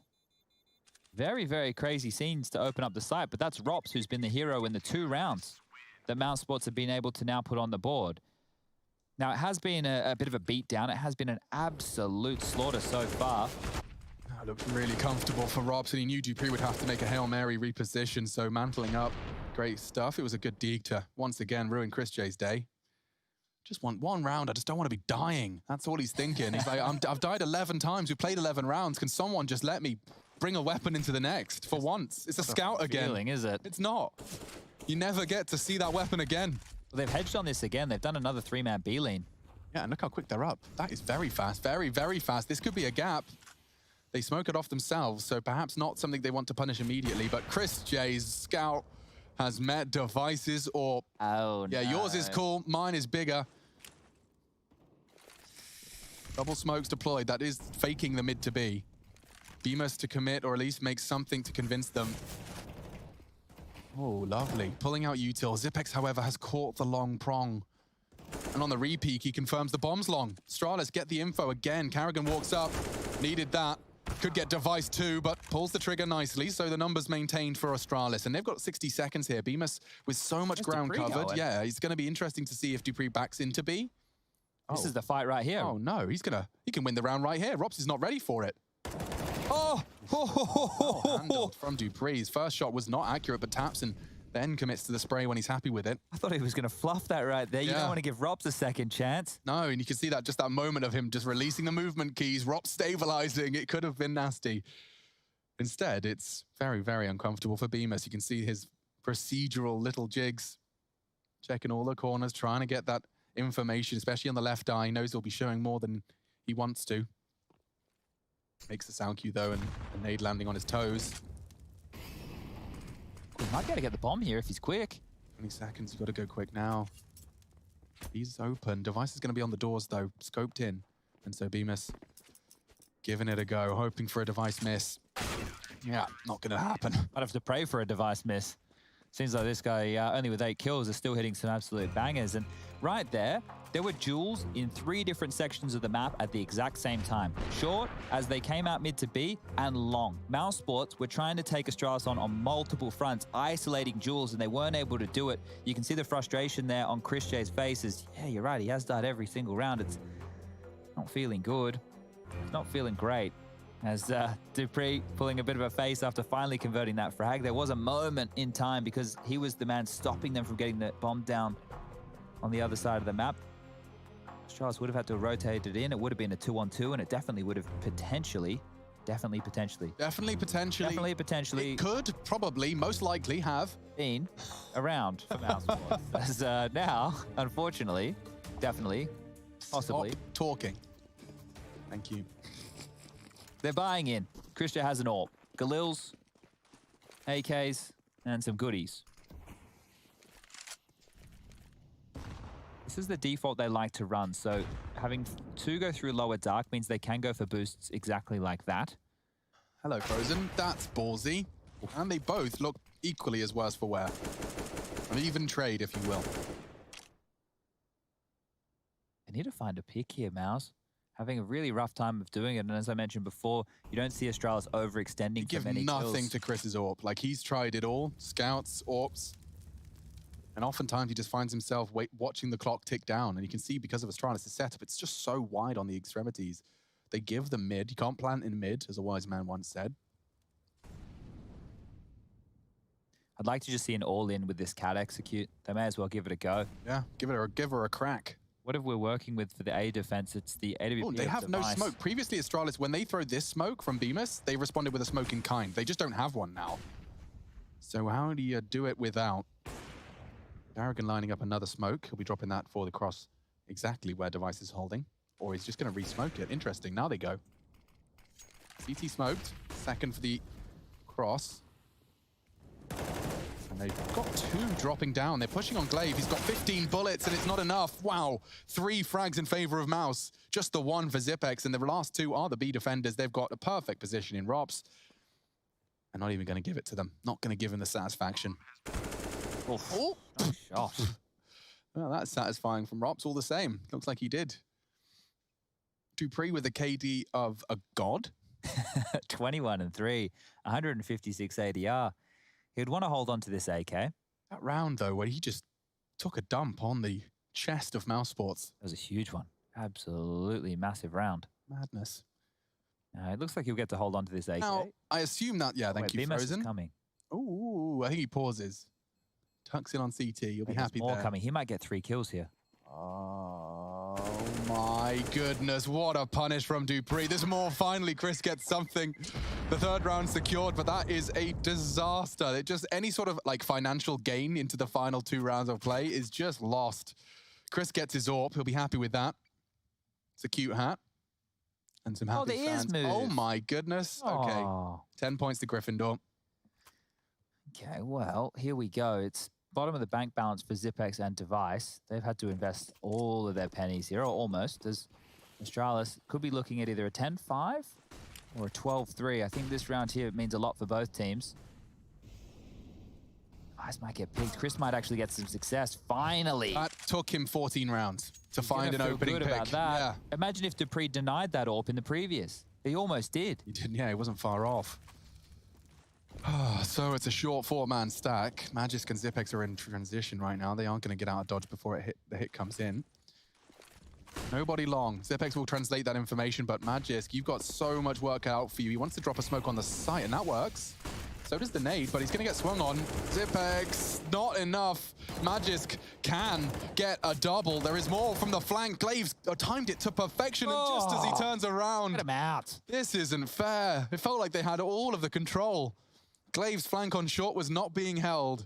And now long, which was previously not held, has been punished. Rop swings around into the 1v1. A bit of health advantage for Glaive, but I wouldn't write Rops out of this one. And he's been hunted. Needs the one tap. Glaive finishes his meal. And it's just the two of them. Magisk and Glaive holding A successfully. Puts an 11th on the board. This is Mousesports' pick, and their T side has just been solved. Yeah, they've been beat down here. Just flatline round after round. If you're losing one like this as well, that spelled 5 on the board for Mouse, and the fact that gets snatched away, AWP gets picked up. Oof, look at what they're coming into the final round to play with. Galil, Scout, Deagle, 2 AKs, not a lot. Very, very little. Astralis have done everything right here. Rounds have been sketchy at best for Mouse, 2 of which have basically been thanks to Rops, and he only has 8 kills. So his impact, it has been felt, but doesn't feel like enough. Feels like someone else needs to be contributing with multi-kills. And when we get onto that CT side, depending on the pace Astralis want to come out the gates with, this one might be over quickly. Carrigan's dropped the mid-door smoke. They're going for standard control again, and this time they could just feign that cap presence, but they have to push back Glaive. If he stays on this perch, he'll be able to clear that short. Has no aggressive play coming through, and they can rotate B early. Mollied him off at least. Okay. Now here comes the B take. It is dupreeh tucked into that corner. This could be a difference maker. Feels like a difference maker. It was all on dupreeh though. They're coming spraying wildly. Rops has found another crucial frag. And now B is Mousesports. They cross in. Glaive's trying to catch a timing.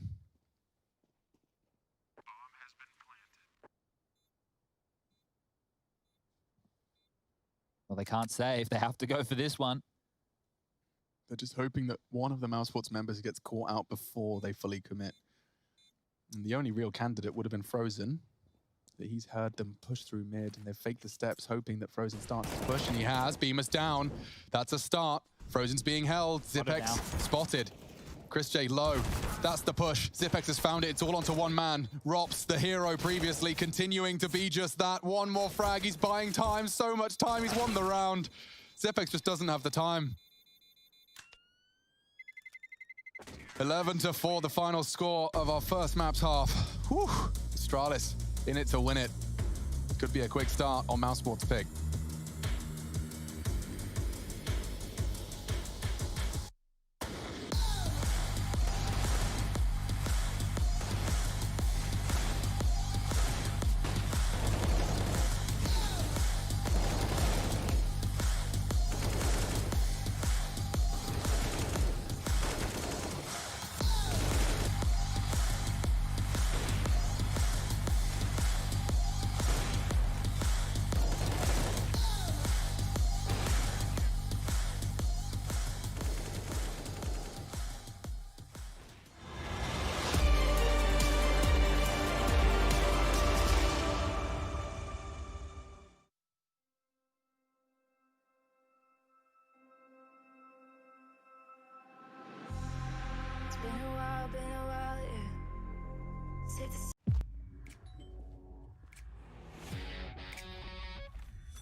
Astralis have 11 rounds coming into the attack, and Mousesports, well, they're working with minimal.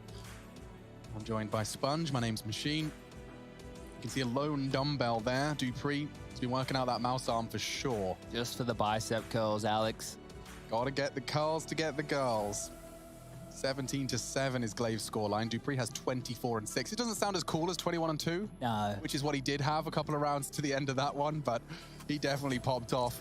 And we're getting our teeth into this one then. Let's see if Mousesports are going to really let their map slip away to this extreme extent. Obviously not by choice. It's been taken from them by force. And they've got a molly to deny that very push from Bemis. Now that does indicate a heavy mid-lean. And while it has got Magisk set up for success, they really want Bemis to confirm it, but he knows the underpass has not been held. He's jumping desperately for any form of info, gets nothing so far.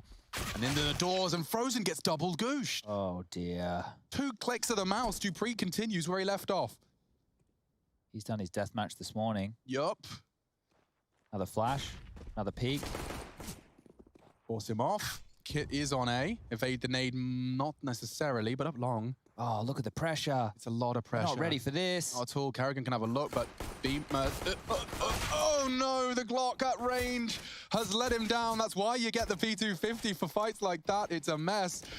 Device is going to be kicking himself, but Carrigan has gone down all the same. The pressure's still on. Bemis lives for a moment before Dupree plucks him out of the air with a quick click. That's 3. He has just come into this pistol. He's come into Dust 2 with a point to prove. Against the old leader of the orgs and t-shirts he wore. TSM, question mark. Dupree knows Carrigan very well. He's making quite the statement against his old teammate. That's a good shot. Make it a quad kill. Why not? You want a stat of how dominant that first half was, Alex? See that multi-kill from Bemis? That was his first in the entire game. Not only is that his first, Carrigan and Chris J are yet to find multis. And the only players who have is Frozen with 1 multi-kill, and Rops, who's managed 3, and Rops was the one who basically got them 3 rounds. Yeah. So firepower lacking a little bit for Mousesports here today. It feels like every corner they swing, every duel that they take, Astralis are looking on point, and Dupree, 150 ADR. Yeah, 150. You could actually finish a map with that if he keeps this up. Okay, Carrigan, you're playing a dangerous game, sir, and I respect it. Been watching those parkour videos. Yeah, I like the jump, but he needs the headshot as well, and now it's Dupree just continuing. That's twice he's hit 2 headshots into a jiggling CT. Hello, Magisk. Come on again. You want to fight? Completely and totally denies the Mousesports aggression in middle. And look at this, Astralis is so thorough, they will completely check that isn't being exploited again. They go all the way back to T-spawn, and wow, Magisk even spotting Rops' double doors hold. You can always go back for this long play, but yeah, you're right. Just to make sure that they're not actually being locked in. That'll keep Mousesports honest. Frozen's taken some territory, and oh, it's been called off. Are they saving? I'm not sure how they had that indication. Maybe it was just Magus towards spawn. Oh, he had the bomb. No wonder. Did he pick that up in transition, or did he show that mid doors? I better go back and watch this. Yeah, do it, because Frozen is just watching as this round is lost. Watching the feed, glancing at his monitor, a tut of his tongue, 4 kills, 15 deaths. They've gone. Great adjustment. Ideally, he gets a couple more and saves a weapon, but not going to be easy. You could hope that someone comes into his domain, but an armor and a deagle certainly not too shabby. And he knows that there might be something if he works his way all the way around the world to long. Magisk holding it. Go on, Frozen. Oh, it wasn't far off. It's a very hard shot. Long range against the scout. Hits the body. One more of those will do. Just into the legs. Okay, so I went back and had a look, and I just thought maybe he was showing the bomb, and that's what caused the rotation. That wasn't the case. He had it at the start of the round, and then he ran all the way to long to drop at the bedroom, and then ran all the way back towards top middle. So I thought he was being super smart. Just kind of worked out in his favor. Smart, not super smart. And smart's good enough these days. It's 13-4. Mousesports off the back of the force, but will have no options here but to just partially upgrade. Check out Zipex, by the way, on a solid and an appropriate 9 assists. You don't love 9 assists? That guy has been... You know how 9 assists feels. It's one of the... you do. What feels better than 9 assists, though, is a 16-4. So let's see if that's possible. As Device is out long, he's has a couple kills. Carrigan's flash, this timing is everything. Might get caught pants down, and there you go, first, second. He's going to find them all. Device just mauling them on the timing, and Carrigan's left standing looking like a bit of a fool. Device with 4, and it's just Rops, the man without a plan. Oh, he's made the sound cue. Dupree makes it very clear where he's coming from. Gives Mr. Cool a chance, but no, not to be. So Astralis on Mousesports pick. This is a statement. This is 100% just walking in and walking out 20 rounds later with a big fat W. 50 kills between 2 of them. Yeah. All right. And I think you can do the maths there. 28, 30, yeah. That's more than the entire squad of Mousesports. Yeah, they having a rough time of it. As I mentioned, there haven't been multi-kills from 2 of their members so far, and that will probably stay the way. Trying again against the buy. And it works. Beamer's gone. Carrigan, necessary trade, and there's no one else behind Device, so he can report that. He'll relay that. Frozen tugs into his corners. Rops does the same. They can just execute B here. As long as they take Rops and Frozen down, this is their round. The rotation from Chris and Carrigan is going to be so far away. Smoke towards tunnels has dissuaded Astralis for the moment, but they can set up their smoke towards doors, their Molotovs towards the side, their flashes. So they have to be concerned about that. There they go. Nice. First down. Trying to deter them. And it's a cancel. Called by Astralis. I mean, fair play. You can upon the casualty. And losing the 30-7 gamer that is Dupree makes sense. So it's at least a pause. Cut noise. Keep the CT's feet planted. You know you probably still got a 2-2 split of their resources. Slave just try and walk it up. Carrigan is taking little looks, and so is Chris. Chris is coming back now. Doesn't check it, doesn't check it. There's a gap. Tension drawn one way. And Frozen doesn't go down. He's got a molly. That's important. Frozen needs to get out of dodge. Finally goes down, but the frag is there. Kept busy. And jumping through the smoke, that ain't easy. Zipex, last one on the chopping block. Rops collects, and Mouse will win a crucial and necessary round on the 19th. That was for survival. They lose that one. That's basically the game. They'd be operating with very little, almost nothing in the final round of play. And Rops here, you just get those last 2 again through the smoke. You see how easy it is. The gray screen, you never want to mess with that. But they didn't have too many choices. Now we see how much fight is left in this little old mouse. Device, AWP train towards middle, shot made, and looks like they're barreling straight down the guts here. They're going to be walking, not to give away any sound cues in case of a short boost, but how big are the balls on Glaive? Is he going to actually push straight through this? They fancy their chances. This is going to be a quick one. A very stark contrast to a similar round prior. Carrigan's aware of it. It's a gap in their hold. He's filled it. Look at them both just waiting for a rotation. They might get it here too.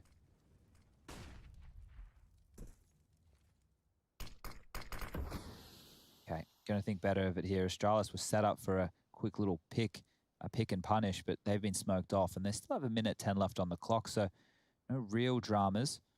As Device now postured with the AWP, waiting for Rops just to step a toe out of line.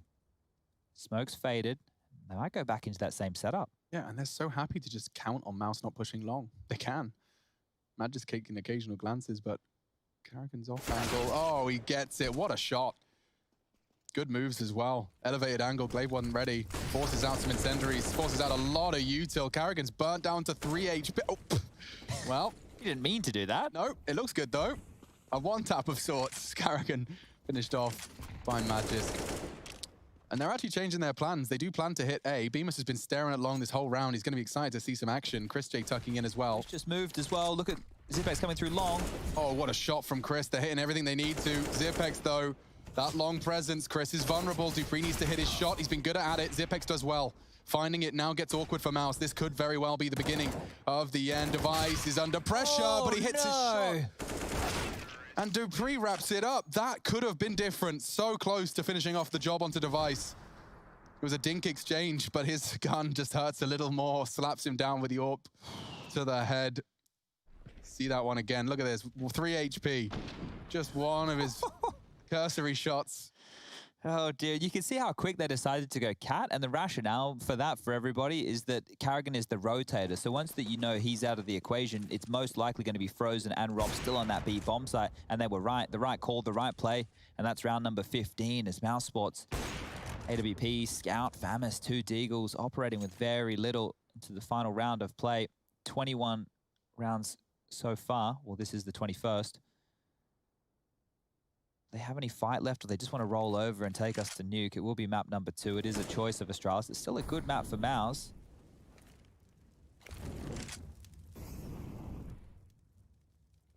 Long space has been taken. Short is being pushed. Magus might get caught. No one's looking. Magisk is selling this, and Chris has spotted him, so it's only going to really... Look at the space they're taking. He even gets a frag. Oh, no. Oh, dear. Committed to short. Can't hold long with Deagles, but now Carrigan's just in limbo, and he realizes this is going to be a bomb plant. This is going to be a retake, and it's with a Scout, an AWP, and some Deagles. Flashes on Bemis could be crucial. Is this it? Rob's good moves. Oh, but Device is taking him down. Glaive was ready to do the same. Orb's been picked up. They're playing hot potato with the Zoom banger. Toes visible. Oh, they can't even advance, Alex. They can't. Frozen does hit something, but yeah, this is horrible. Throw in the towel. What? You gotta do something. Frozen, Ref, please. His toes visible, being pushed, and that cost Glaive his life. Great to see greed from the Astralis boys, but they're just so happy. They know they've done it, and they've done it convincingly. Trying to knife him. Yep, 16 to 5. Device coming in hot. Go on, go on. Can't find it. It's 16. A dominant showing from Astralis. Even giving themselves a pat on the back and a round of applause. That's Dust 2. That's Mousesports picking the bag. We'll be here to break it down in a moment.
Millions of gamers rage quit every day. Mountain Dew Game Fuel's got you covered. Game Fuel is specially crafted with ingredients shown to improve accuracy and alertness. Another one saved by Mountain Dew Game Fuel.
the shadows. I've come to make a name, ready for battle.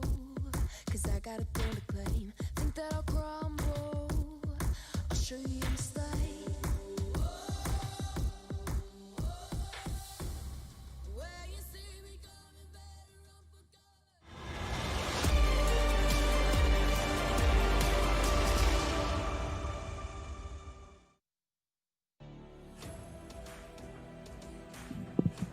Well, hello there.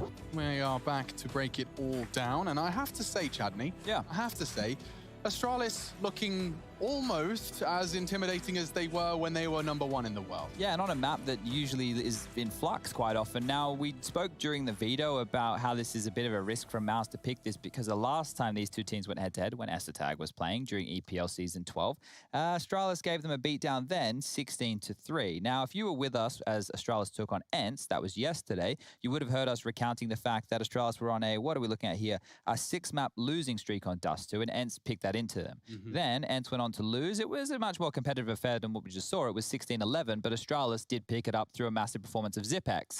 Now, the win that they had before that 6-round loss was actually the one against Mouse. So Mouse have gone, okay, we can probably punish because it hasn't looked great.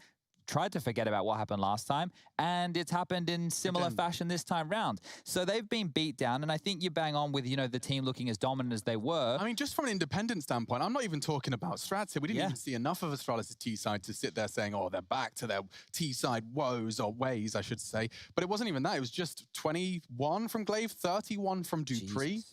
I mean, 52 frags in a 16-4 series, you know you've done something wrong. And I think that what you've pointed out here is a key to maybe the next string of Astralis. And what I mean by that is maps that they used to be good on were the likes of Nuke and Inferno, maps where you needed to be very utility heavy, where Glaive, the big brain on your screen, was coming up with different ways alongside of Zonic of how to punish with Molotovs, HEs, crowd control. This one here plays more into the Magisks of the world, more into Device being free with the AWP, and of course, Dupree hitting some absolute bangers, and he was on point today. So I think this is just going to be a highlight reel where we can bask in that individual brilliance of the Astralis players, because they are showing that not only are they on point in terms of tactics and their strategies and approach to the game, the communication, being well-oiled and utility and all the nuanced details, but the key component of Counter-Strike, Alex, which is shooting people in the head, is clearly something that they can do very well. And Dupree, oh boy, some of the rounds that he was hitting were just absolutely insane. 31 kills, that is nuts. Yeah, that just doesn't happen every day. I mean, especially in a game of these two titans of the competitive Counter-Strike scene, it just doesn't happen.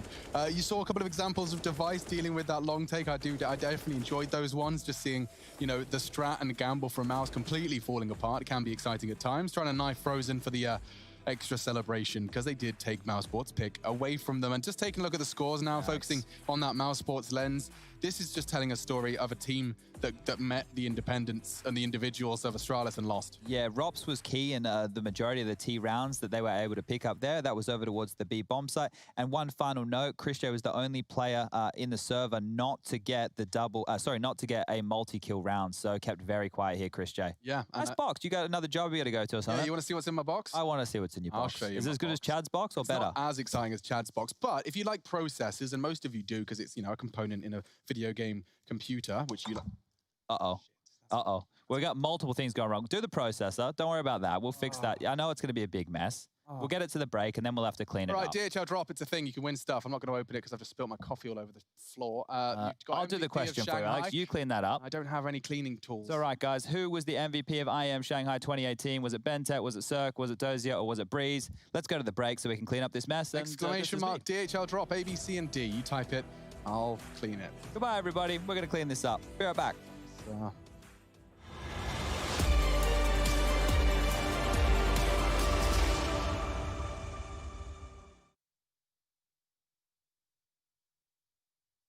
My name is Trace Saranthus. I am building a PC for Jordan Gilbert. My goal was really to get something that was no compromise, super powerful, and ideally not built by Trace. Yes, thank you so much, Jordan Gilbert. You know, we don't make mistakes around here. We made happy accidents. I get a booster seat here. Enter now for a chance to win one of 3 PCs built by me, Jason, or Trace.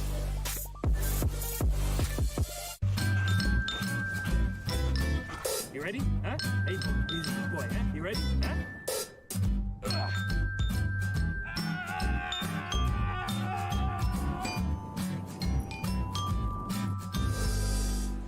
Start your esports career now at play.eslgaming.com.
Clash of steel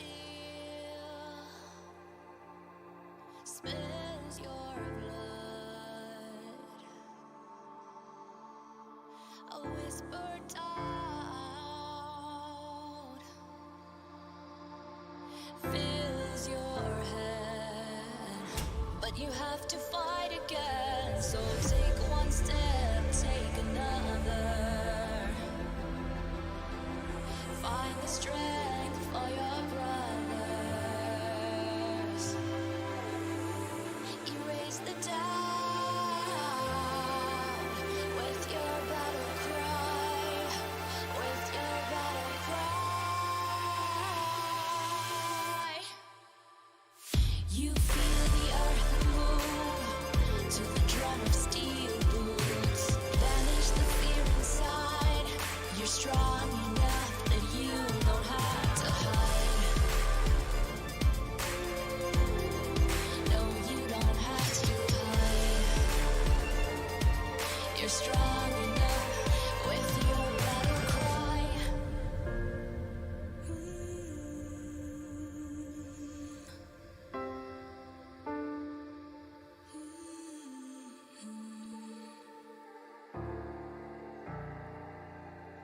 Brings you to your knees.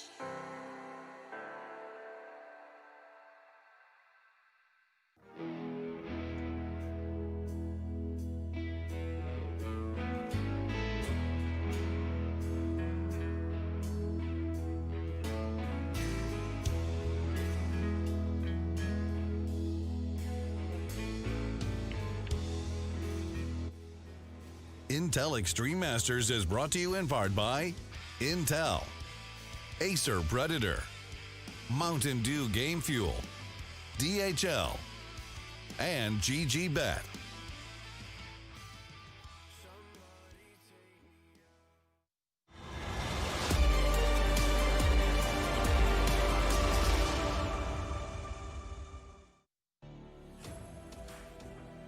I asked you who the MVP of IEM Shanghai 2018 was, and if you want to win the drop, you better get it right. There were 4 options for you, and the answer was the second letter of the alphabet. So I wish you the best of luck. If you did submit it, you'll be entered into the giveaway and get a chance to win that processor, hoodie, mask, trackies, the whole shebang. That one there, Rush, are you with us? Yeah, what up, dude? Was that one at China Joy?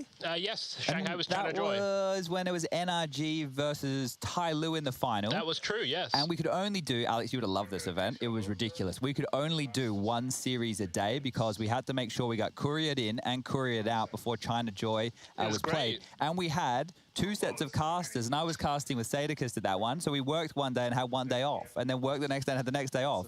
And we had 2 observers, right, Rush? Split shifts everywhere. Right. It was MC myself. Everyone is winning. That just had a day off. Everyone wins. You do 1 game and then you take a day off. Yeah, it was wild. Look, it was madness in China Joy, and hopefully it's madness on Nuke because Mousesports need to bounce back, and Christian had a quiet one. Now, he is not the type of guy who goes down without a fight. I expect him to bounce back in a big way on Nuke. They'll be starting on the CT side Mousesports, and this is where hopefully we can see their individuals come alive because there's a star-studded roster, at least as far as that rifling trio is concerned. Rops, BMAS, and Frozen. Now's your time. Yeah, let's do it. Jumping in, Nuke, expecting to see a stronger Astralis. Once again in the server, they dominated Dust too. Let's see if they can replicate the form. Again, they so love these utility-heavy pistol rounds, and you see a P250 and a Molotov, quite the unique purchase for Magisk. Nading off the door early, and 2 going ramp side early to be ready for the potential for a lower side take. Okay, so smoke towards main. BMS needs to be careful now. Can't get swung on from yard, has to drop back, and quite the passive approach from Mousers. They're just going to walk out squeaky door.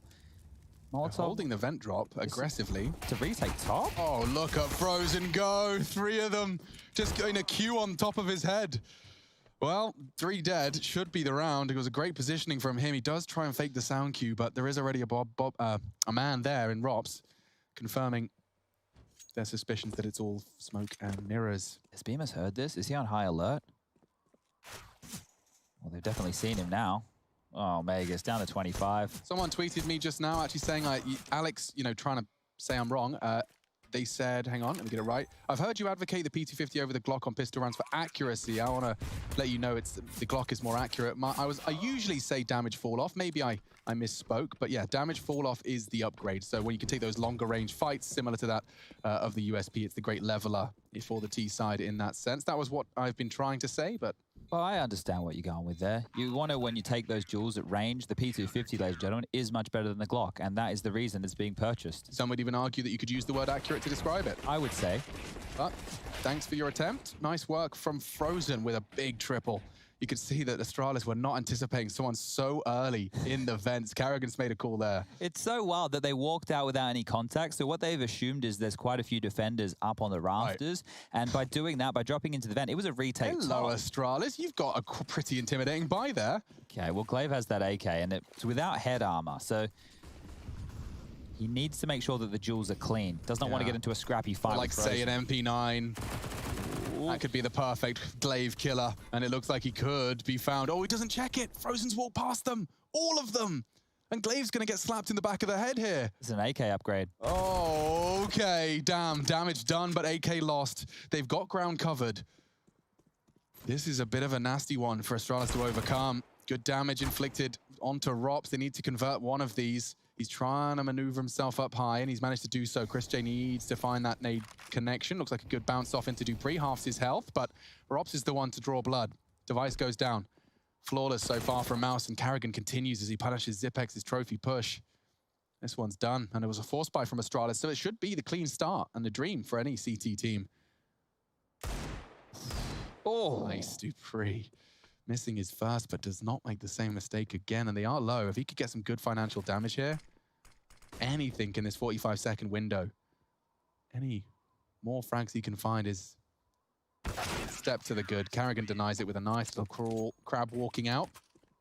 They even salvaged the AUG there. So with that AK from Glaive's body, the AUG recovered, and the M4, they're going to be hot to trot by the time they get to round number 4.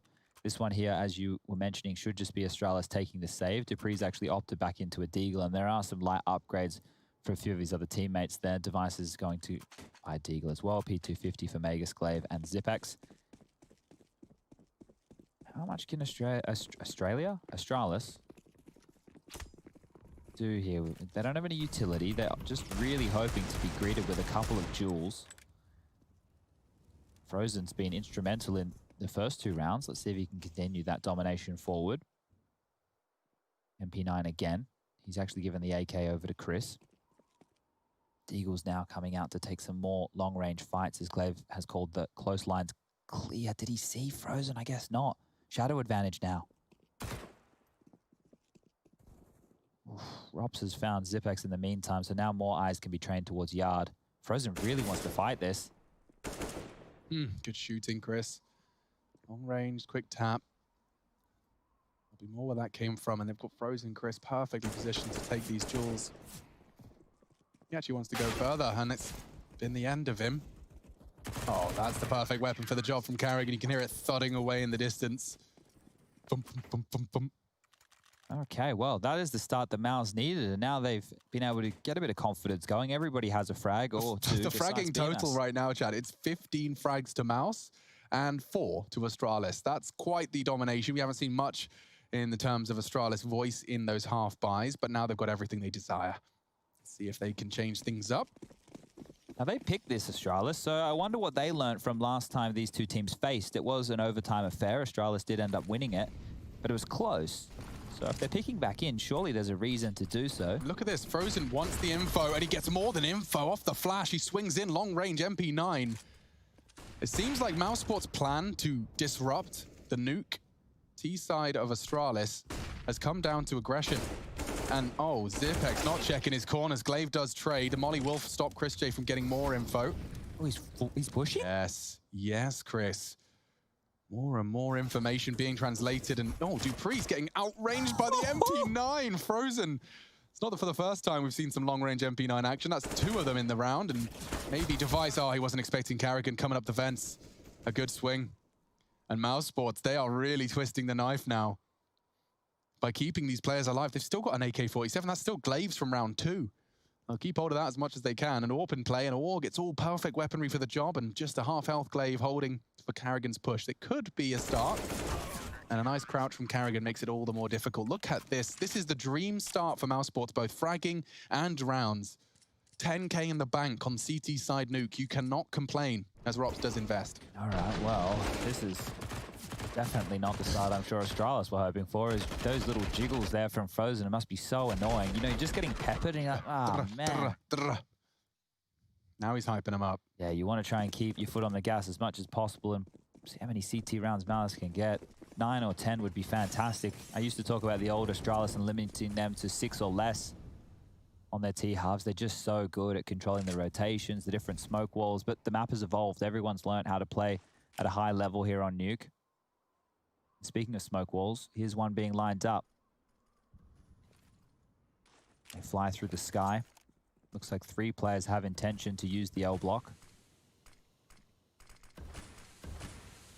Frozen now tucking in over towards CT spawn, just making sure he can't lose a rifle in warehouse. This is the first time Mouse don't have info behind those smokes. Truly the first time. Frozen's previously been there to confirm it. They know that Frozen does like to play this warehouse position, so noting that he's not home, they're unable to steal away a rifle. But how long do they want to wait? There's a minute on the clock. Secret control has also been garnered. This is scary. It is. Nice shots. Bomb spotted. Spray not there. Dupree manages to hit and stabilizes Deagle's shot, but Magic's still yet to frag, and that's extended by Bemis' M4. Mousesports a much more regimented squad so far here on the defense. Astralis probably aiming for getting that 6. Chad used to set a marker on Astralis' T side, saying if you want to win a nuke versus Astralis, you've got to do so by keeping their T side honest. Of course, many years and many months have passed since that first comparison was made, but Mousesports so far so good in that objective. Well, Carrigan's yet to die, so he's having a fun time out there.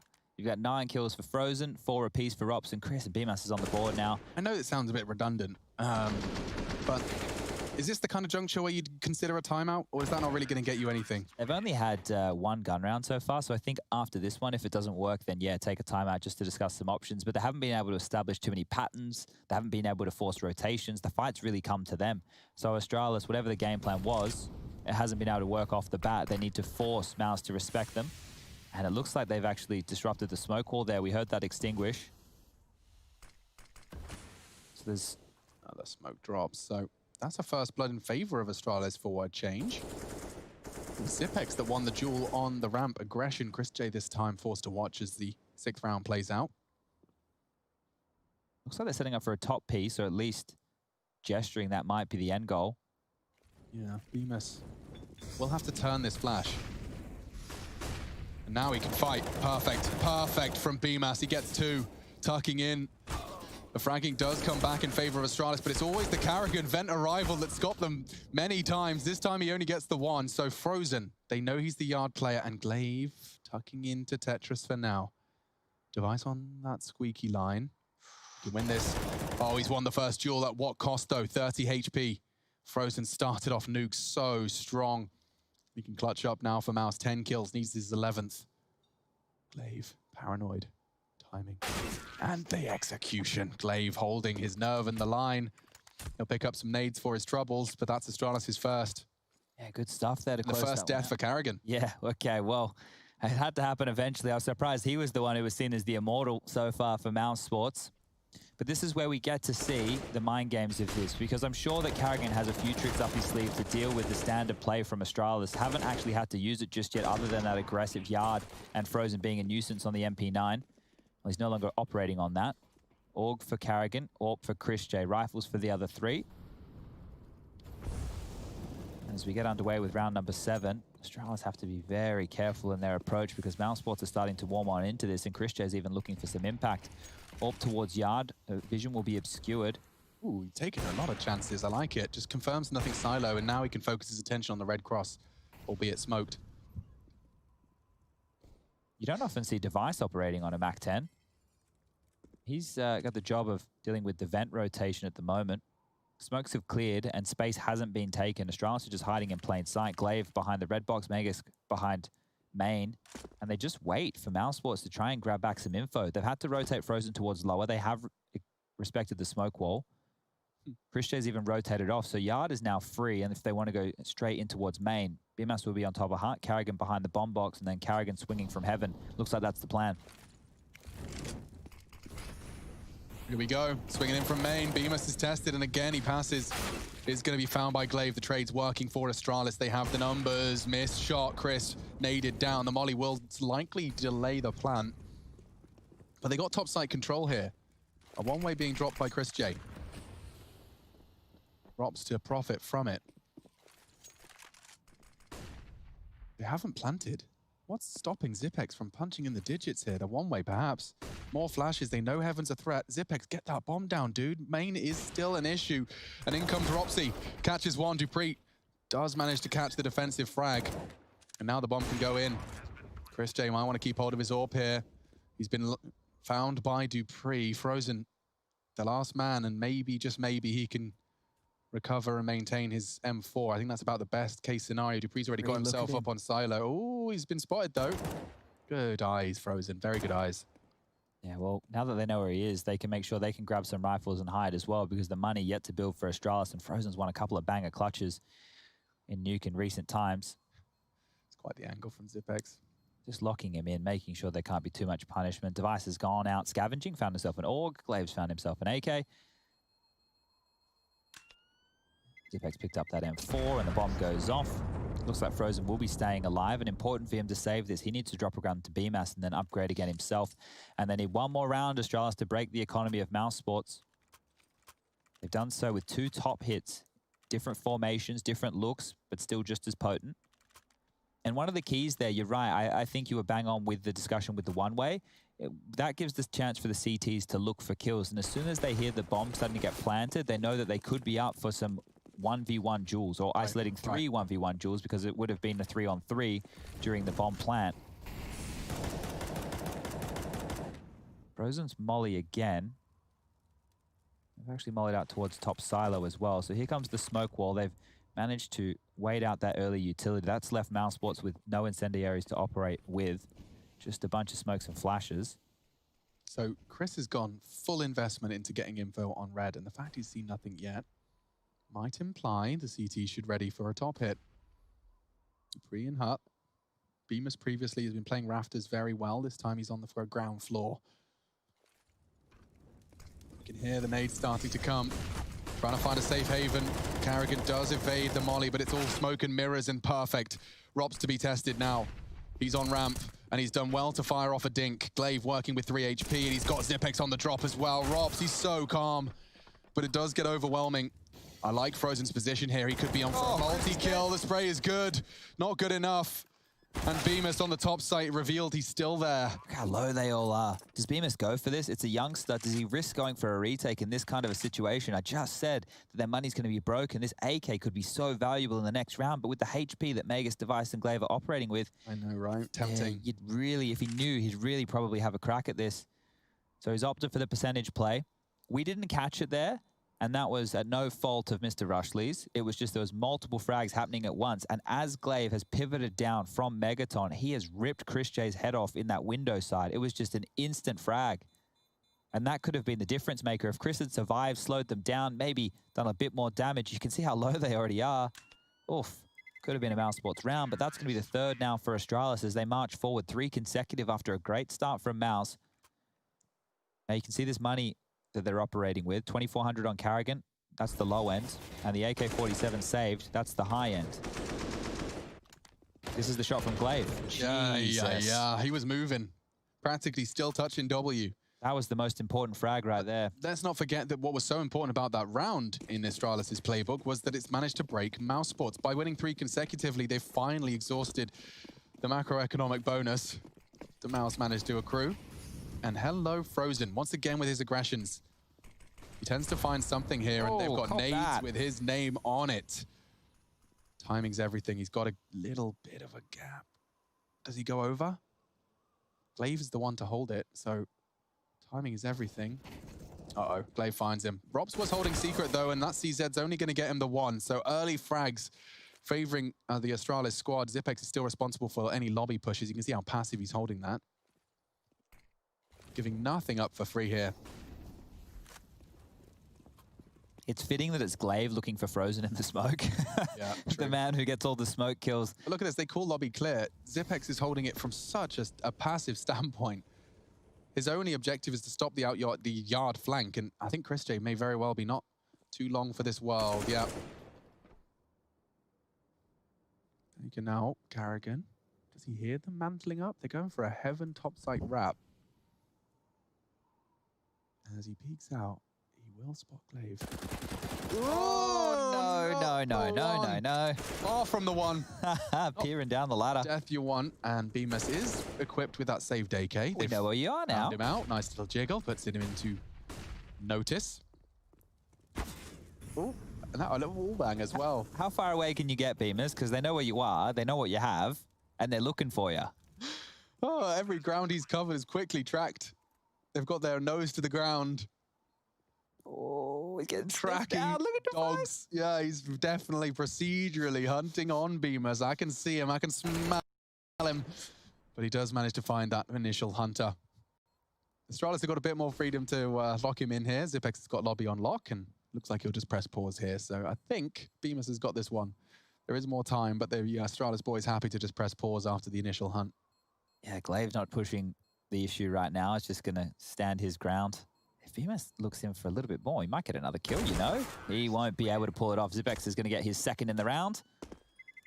And it looks like we've had a player drop out here. The HUD currently showing 2 Zipexes, so it might just be a bit of a technical issue as we just go back over the highlights of the previous, and this was Mousesports operating with the saved AK-47 and just the pistol. So wow, not too much to work on him with. 3 hours ago, I've just seen that Counter-Strike once again hit a 1 million player peak. It's pretty crazy, right? That we're still being able to hover around that. It's going to be even better when they do the 128 tick servers Rush is talking about. Yeah, Rush keeps banging on about every day on the drive home. 128 tick update. It's not happening. It's just not going to happen. I don't know why you keep saying it. I don't know why you're putting out me now as well, Chad. You're the one that's saying it. People are DMing me saying, oh, man, 128, I can't wait, really? man. Yeah, man. Okay, I'm sorry. I want to clear this up. I don't know if there's 128 tick servers. I have a feeling that Valve, because of Valorant, need to make a bit of a play. And if I was ever going to make a play, it would be 128 tick servers and a revamped matchmaking. A guy can dream, all right? Let a boy dream. Can dream. Okay. Something to do when Don't DM Rush. Tweet at me. Global elite. I'm used to the hate. Rush is not. He's a precious little flower. So Astralis have 4 in a row now. Yeah, they definitely have turned the 5-0 completely on its head. Now the wall of smokes is deployed, and the only gap to punish that would have been heaven. That's what Device is pre-aiming. Chris is working with a slither gap on the cross. How many toes are you going to spot? Definitely one. Ooh, one little booty. Ooh. And a second little booty. He's seen 2 on the cross. There's more where that came from. And they cross and pause. Astralis wanting these peaks to be delivered. Rops isn't giving it to them, nor is Chris. Imagine if Rops speaks from heaven right now. He's going to get a rude shock. Yeah, I don't know if Rops is interested in any of that funny business. You can see how this plays out now. This is high-level Counter-Strike. They're not repicking. They understand what they've lost. They understand how far that they can peak. It's a bit of a stalemate, as Astralis are more than happy just to make them consider. Look at all the utility Astralis have with 50 seconds left on the clock, and they've got so much space. Yeah, Frozen's jumping for info on that lower site. Yet to call for help, but Glave's working on his decon and just trying to make it look as threatening as possible as they start their move towards heaven. A late 30 seconds. Oh, another flub jump. Could we stop? Chris hasn't reacted yet, but... Rops must know, surely. Yeah. Rops? Didn't hear it. Okay, well, nope, not going to be punishing that today. Chris has got to react. Karrigan does as well. That's heaven starting to be an issue. 20 seconds. Gets awkward if Dupree doesn't find that frag. Bemis is on the site. A flash will force him to turn away, and that's a good frag from Bemis. No one could punish. He gets his vision back. Device overwhelms him with a swing on the P250, and they get that bomb down with 3 seconds to spare. Oh no, a miss from Chris, and a chance gone awry. It's only Frozen, and he's coming in from the ramp room. A little late to the party. People are already leaving. People already partnered up. He's opening his first drink and realizing he'd rather just save it, all that energy for another party, another day. Yeah, should not have gotten in that Uber. Yeah, just shouldn't have. It wasn't worth it. You knew you were late to the party anyway. It's probably best you just, you get one of your friends to give you like a room temp reading. Like, what are we thinking? You always need to check in. Honestly, that's how I know who my real friends are, is that when it's a night out, you can get an honest answer. Chad, you were asking me the other day, I was like, it's a 50-50. It's a coin toss. Probably not worth it. Probably not worth it. Bomb goes off, round on the board, and now it's 5 straight from Mouse into 5 straight from Astralis. And, well, the key to being on the T side is having control of that economy. Things do not cost as much. It's as simple as that. I have a lot of people tweeting at me today asking if I understand the economy. Maybe not in the real world, but I definitely do in Counter-Strike. And Mousesports, they have to take a bit of a timeout because there's a lot of things to discuss. There's a lot of things to go through. As Chris, his little table, they're getting quite messy. It's a banana peel on there as well. And with this timeout, they need to decide what they want to do. They have 1 saved rifle. Does Rops really have 166 ADR? What? Surely not. No, we had a player disconnect, so it does mess up those numbers just a little bit. Okay, so I have to remember that. I'm sorry, Rush. No worries. It won't happen again. Please don't hit me. No worries, sir. Thank you, sir. Okay, it's just going to be the partial investment. CZ75, Deagle. It's more of the same. This is all it felt like for Mousesports on Dust 2. Yeah, I mean, but they got off to such a great start here. Keeping Astralis honest is half the game on CT's side and a very fast top take. This is rare, and look what it's done. It opens up very nicely for Karrigan. He practically gets 2 kills, 1.9 kills. Supri working on that 10 HP. And then, after the initial aggressions, they like to lock it down. Throw out all that util they haven't had to use to get space. And then you just kind of feel like an idiot. Staring at a smoke, watching that bomb plant tick away. I guess they could drop the one-way again from Frozen. Yeah, you're right. And he's got the M4 as well, so if he just pushes on that, there's the one-way. Rob's maybe swinging in first, making the call, maybe even finding that low HP Dupree. Hang on, maybe. Don't pick this Dupree. Yeah, when the one-way's up, you don't want to be giving them that duel. He's staring right at you. Dropping into the site now. Dupree will be found, and Rops has got the crucial frag. He can get some pressure on the bomb now, but it is planted for main side. And Rops hits another. This is starting to look winnable, but they just don't have the time. No one's on it. It's good damage. Glaive will go down with a blast. And Bemis, he recovers an AWP at last, but 6 for Astralis in a row. So competitive at least, and competitive finally. They could still bounce back and grab 9 within this half, but it needs to start here for Mouse. This fast top approach was almost completely stifled by Carrigan. If he made that second kill, this would have been on. They would have really had a big crack at this. But good damage, and if they do start mounting this comeback, it will be important to be finding more and more Astralis players. Let's take a look. It's a double AWP setup, so Rob's opting to buy into one as well. Utilities dumped towards Hut and Squeaky just to make sure they can't be punished with the top rush again. Nades are limped on out towards Yard and Magus. There is a huge gap there, my friend. I think he spotted that, and will have to drop one of his own. So they've used 4 smokes. That's more convincing now. You've got Util being deployed, confirmation that there's a player red container. Frozen's definitely going to be staying lower now. And even dropping his smoke very early into the piece. Magisk will relay that information. Lower hit? What do you think? Oh, they're going to go out ramp, and they can get past Rops if they drop some picture-perfect utility, but only 1 smoke to work with, and they haven't dropped it. That's Zipek's body that it's on. Yes, a flash and a molly does deter. Rops has found a great shot, though, and now Mouse have an advantage. How long can they hold on to it? Will Device really want to peek into heaven? That's exactly what he's being held. What? Device gets him out-AWPed by the Danish AWPer. 2 in low sight right now. Carrigan's flirting with the both of them. Frozen wants to deny and at least confirm that there's nothing secret, but Magisk on his departure meets Chris. And so ramp into the lower sight, but not your usual defense. There is a lot of casualty already for Astralis. They're making lots of sound here, making it very clear what they intend to do. And, oh, Device hits the toes of Frozen. He gets tagged to 1. Maybe Astralis can win this, but it feels like Mousesports, especially doubling up on this decon push. It comes down to fragging, and they're going to peek behind this flash. Glaive, both there. They get them both. No way. He loses a lot of health, but that could practically seal the deal of the 7th T round. Chris is working on a push as well. Glaive wants the info. He's gone down. Will he expect Dupree? Nice shots. 1-on-1. Bomb ticking. A fake. And Device, oh, rather Dupree, confirms it with the door jiggle, trying to knock off that defuse. He's going to call the bluff, and Carrigan's got time. Huge stuff from Carrigan there. It's big win. Yeah, well, very well done. I cannot believe that Dupree's committed to that one right there. I thought he'd go for another jump, another jiggle. Yeah, he opened the door just a little too open. He was just so exposed, a full body visible. You saw the first way he peeked it, he was practically hidden behind the door. Now you can see from this perspective, it's a perfect clutch from Carrigan. Dupree just plays into his hands, and yeah, he tried to go for the frag there. Didn't want to be diffused in front of. That's the beauty of the door. All right, well, a good round. Mouse are back. We spoke about this comeback, and the potential for it begins. Tied things up, 6-6, going into round 13. The buys are good for both sides, but ramp progression, Rops, you're about to be caught. No, what? Course corrects. Yeah, great adjustment. Zipex just started pulling the trigger on the step, and Rops adjusts so quick.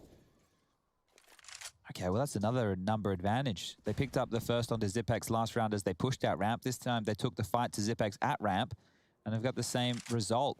But there's no map territory for Astralis. They don't have somebody down secret. They don't have somebody to worry about in the back lines. With a minute 15, Astralis need to get a move on. Lining up these smokes again. It's a passive setup. Chris J with the AWP in towards blower. Good weapon for the job. Take a shot, fall back to the next line. Rinse and repeat until you feel pressured to drop that smoke. But look at this. Device the rifler. Taking a lot of space towards ramp. We'll have to clear the back box to deal with Rops, and he might even jiggle to the left. Will he pick out to the right? They're not clearing him. They're not looking for Rops. Rops, this is such a round winner. He's going to get the bomb carrier in Dupree. Device has slipped the net, though. And, okay. No way. There's no way that Dupree doesn't get spotted here. Bomb spotted going lower. Rops can convey it. Oh, he doesn't hit the shot just yet. Dupree completely unknown. And Rops, what felt like a potential disadvantage could now be even more. No one expecting this frag, and boom, 1 shot is all he releases. Glaive's been in warehouse this whole time. If he could just catch that first vent rotate, he's even mollied it. And Rops continues to be a thorn in their side. Finally, he needs a shot from Device, but it is all onto Device. He has the util, not only to get the bomb down, but to escape. Doesn't use his smoke, and that cost him his life. I don't think he was expecting so many bodies on the scene so quickly, and that by Rops. He's dancing with the devil right there. Yeah, every timing you were checking, he was making sure that players weren't getting around to ladder. It's very curious to see two players walk down ramp without a single sound cue. That was very unusual in itself, but Rops with a 3K, an absolute hero here. Grabbed the first. This is what set us into the 4v5 number advantage for Mouse. The second was in the back of the dome. Dupree's bomb spotted in the middle of the site and nobody with him. And this one from Chris J, if he went down, there would have been a real chance. Different round altogether. Good stuff, though. We keep it competitive, and Mousesports keeping control of this CT side. After finding so much damage early, they're able to profit from it here. In the closing stages of our second map of our second series. IEM Beijing-hadian online. 4 teams locked in from Group A. We're looking pretty set to start off Group B with a bang. Yeah, I think if we do get Heroic, which was already locked, and now Astralis, that are the 2 best teams from Group B. And then the 3rd and 4th spots are kind of up for who's in form. Yeah, and I think I've liked what I've seen from NIP. I want to see a bit more. Obviously, they have to win 1 more best of 3. They will be in the lower bracket now, waiting for their opponent. And Mousesports, well, against Big, it was a big win. Let's be honest here. There was a 16-4 victory over there on Inferno, bouncing back in form. So I want to see more from them as well. But this series isn't done just yet. No they might way. be able to push Astralis to a 3rd. Yeah, it's far from over. Astralis with the conservative 2K, buying down to 2K, and they've got util and 4 smokes. So they've been so relentlessly throwing these outside smokes. Can't imagine that they're going to have a round without them.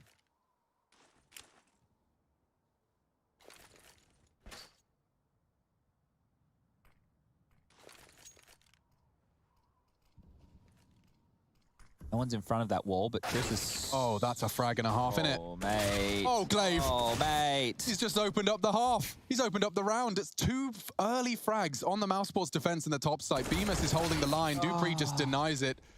And this one, red-faced. It's a bit embarrassing unless Carrigan can dig him out. This is good. This is really good. They're dropping low sight. He did get dinged down to 19, but they have got some space now. A bomb plant and device on the AWP. Where do you play your after plant? With a bomb planted so poorly for ramp, he's going to opt for decon. Yeah. And it's a close quarters engagement. It will enable him to lock down Carrigan's rotate through secret, but he hasn't gone for it. Instead, after faking the steps, he's opted for vents, and that could be Zipex's freebie. Can't get freer than that. And Robs is walking in from ramp. You know where he was previously. He can't go for this. Yeah, he just doesn't have the utility, doesn't have the smoke or the kit. He'll just have to accept that Astralis are going to take 7 in this T-half. And it's thanks to Glaive. I mean, that... How do you analyze that one, Chad? He shot them. Yeah. In the head. Yeah, twice. That right there is such a rough way to go for Mouse, because you look at the buy that Astralis came into that round with. Most people are sitting there considering, okay, Mouse have won the half. They've got 8 here. Maybe this gets close. Maybe the bomb goes down. Chris J, I can't even fault him for holding, the AWP towards Squeaky. He was just a little too far gone, though.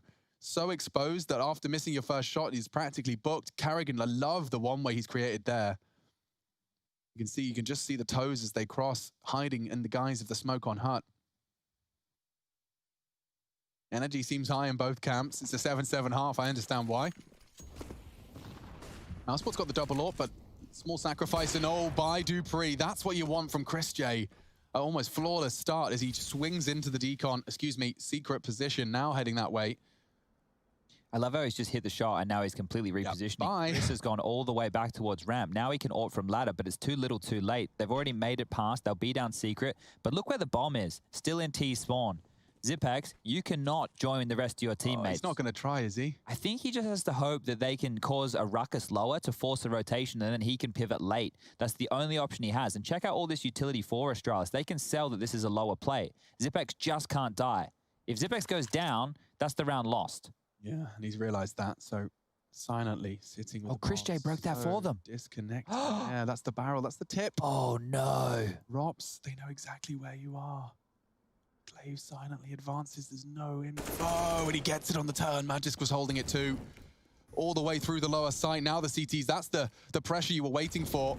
Device, spotted one. Dropping his incendiary, at least buys a little time. Zipex, don't forget, has the bomb. Where does he go? I don't know. 35 seconds. Zipex is still in lobby with the bomb. They're going down vents. Flashed his teammate on the way down. And Vemus, there we go. Now he's caught the secret drop, and all of them committing to the lower drop, and here they come. Astralis galloping up to the top side, and that's a shot. Go on, Chris, win the round. Magisk does manage to keep it 2v2. Bomb needs to go down thanks to Zipex. This has been a really frustrating round for Mouse to play against. Magisk missing the timing, Frozen hitting the shot, and it falls to Magisk. Only 7 frags. These last 2, though, could be everything. Frozen was holding it, and they will win the half. By a nat swing, it's Mousesports 8-7. And the defuse does come in, and Nuke, second map of the series, practically inseparable. We'll be breaking it all down and going into the second half after a short break.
For fans of fast cars, Twitch, or funny faces. For fans of love and fans of life, the Samsung Galaxy S20 Fan Edition. All you want to do all you love.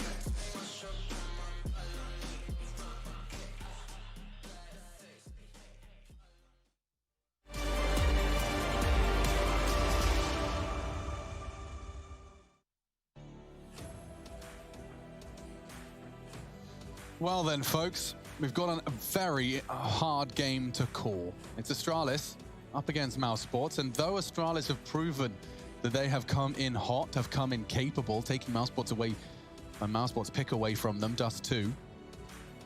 Nuke has proven to be certainly a little closer. Admittedly, that was T-side Nuke, which you'd expect to be seeing a good close half out of any team, seeing the advancement of this map and its biases. Now, plenty of util for the T side. Nice to see Carrigan with a similar mindset to that of Astralis. What's his plans, though? It's going to be 2 smokes for the cross. They actually plan to go down secret without side smokes on the pistol. They've pushed lobby fast. Device is aware of what's going down here, and they jump over his taps. 4 across. Rops is the unknown entity. And oh, Device knew what was up. Into the low site though, and dupreeh tapping away at a couple. Pressure coming his way, and they pre-fire that so hard. Close the door behind you, young man. Oh, Bemis has opened the door. Finally, they find dupreeh on his retreat, and now they've got control. Mouse. 4 on 4. Bomb planted. Carrigan gets it down, despite Magisk spotting him out. It's an important duel to win here, Magisk. He knows he's vulnerable to the decon swing. Needs to knock Carrigan off his perch. Oh, that's beautiful. A double. And I think Bemis knows his days are numbered. Needs to find Zipex. Has done so. On the bomb. No kit. No kit, you're right. And if he fakes it, he's practically gaming them here. Magisk has no HP, and he's lined it up perfectly. He's looking to deny the 10-second defuse. Magisk still holding it, and Device babysits. Well handled by them, and just by the smallest of margins. You can see one bullet would have been enough to take Magisk out and make that 10-second defuse a real threat. I cannot believe the 2 shots that Magisk just hit there. That is absolutely goddamn absurd. He copped a goosh in this. Watch. He recovered from that? I'm sorry, what? That is insane.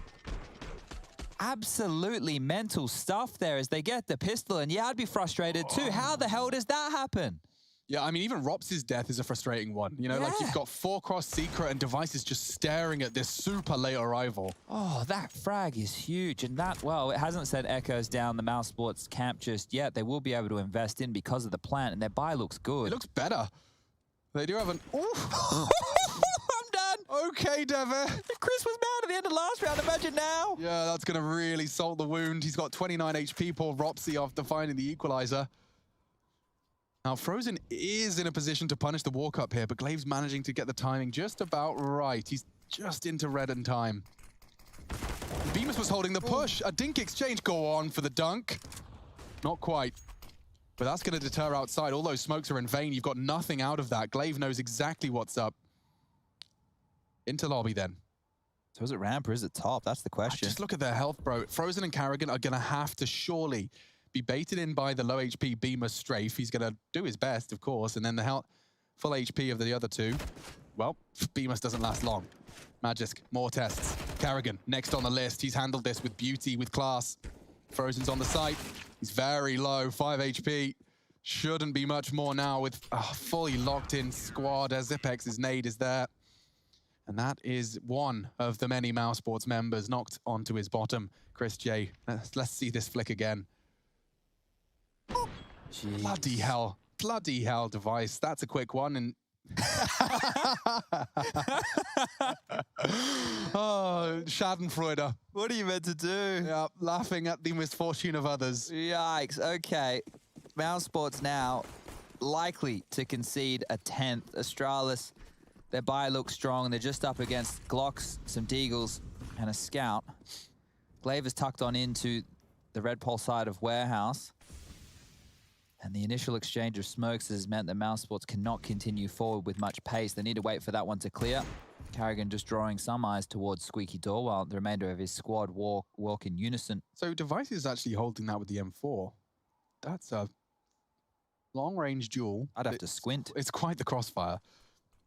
Partnered with Glaive. If Robs gets a chance to take this fight against Device... Ooh, I'd favor Robs. Yeah, the Scout, he's clearing that angle, and he's even made the frag. That is huge. Robs just got some revenge for Chris J in the previous. Yeah, and that's spurred dupreeh away from Squeaky. He wants to assist. Carrigan's parked up. Glaive reveals he's there to hold, and... Oh, dupreeh's been spotted. I think so. Frozen just the tip of his head on that main roof. It's a hard shot. Glaive desperately. He's getting so many attempts. But they are retooling, and so are Astralis. They realize that now numbers can be used to Mousesports' advantage. Though they don't have the $ numbers in their favor, they do now have the bodies.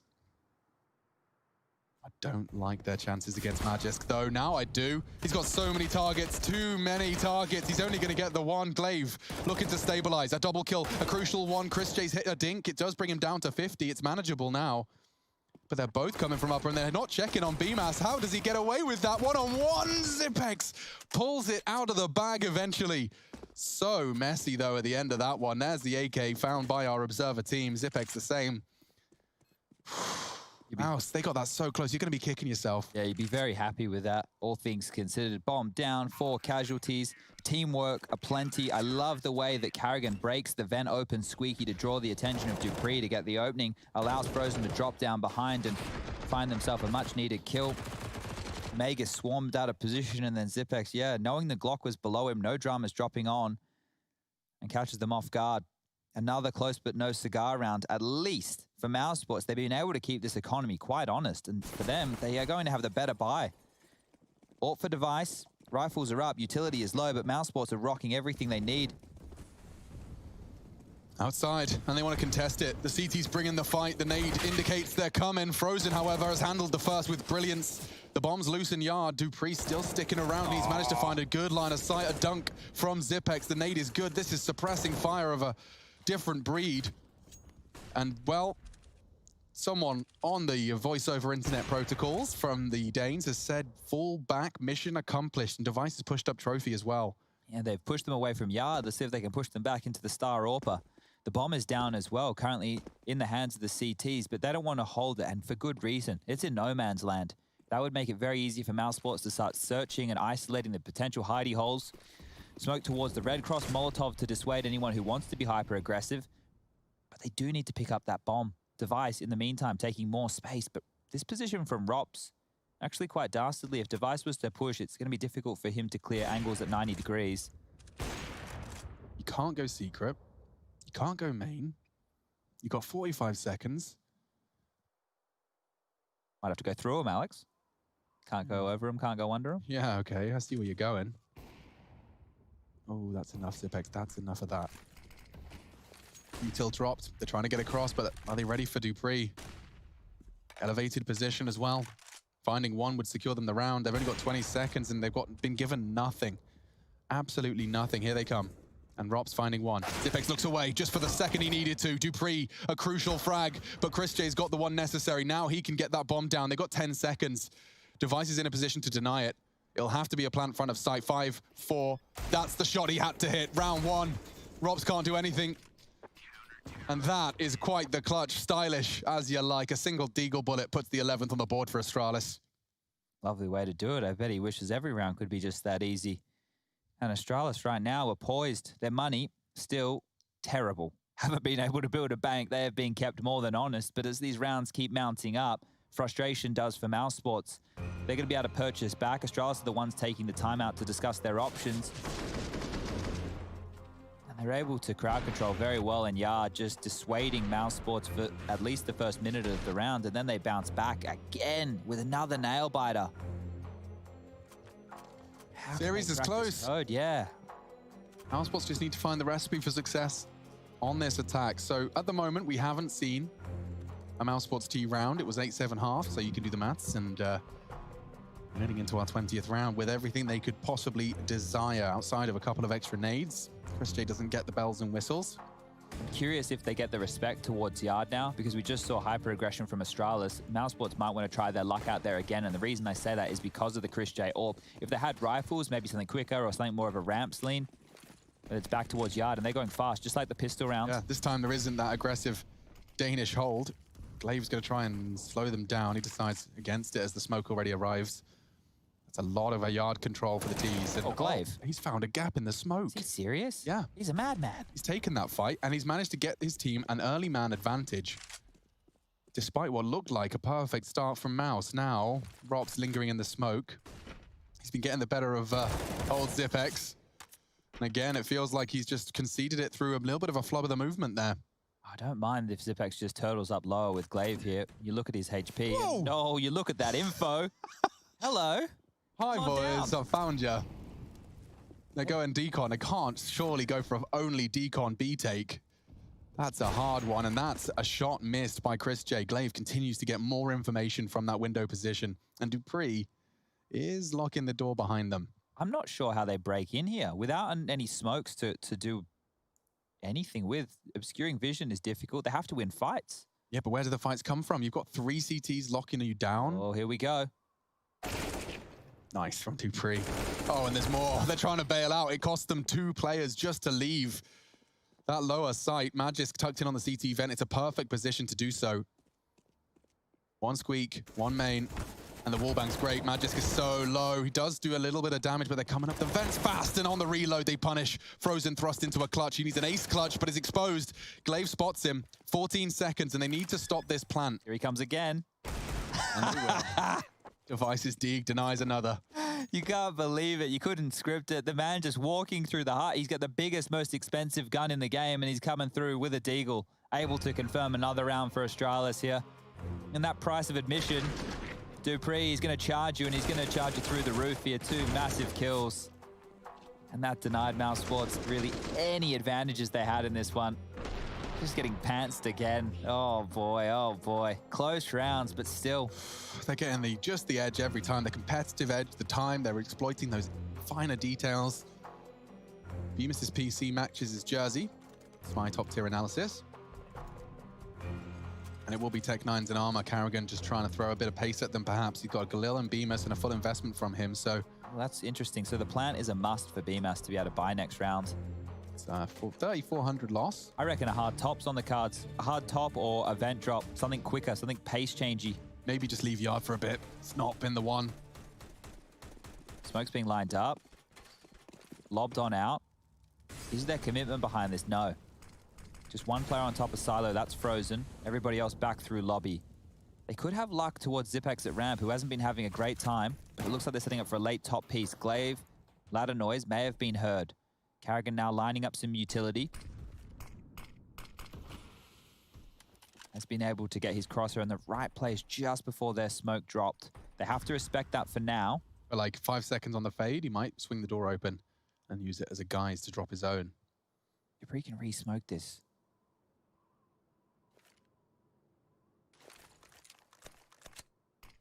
Just as Karrigan pulled out his, he's forced to extend. You must wait. And they will. 30 seconds. Pressing pause. dupreeh makes a lot of noise on the exit. I don't think there's a molly for his position, so they will just be flooding out through Hut and Squeaky. If the bomb drops vent, they will have an avenue towards lower. Frozen could maybe get his molly. I don't know how good it's going to be. Yeah, he's throwing it. Rops is. Flashes are there. Magisk, oh no, fully flashed on the rafters. This is great from Mouse. dupreeh tucks in. He's hoping to punish that plant, and he will. At least try. Knocks Bemis off the plant, and now he's got the frag as well. Doesn't find the third adjustment. It is a 3v3. Mousesports making a lot with a little here. Rob's finding dupreeh, shutting him down, keeps us in a level pegging.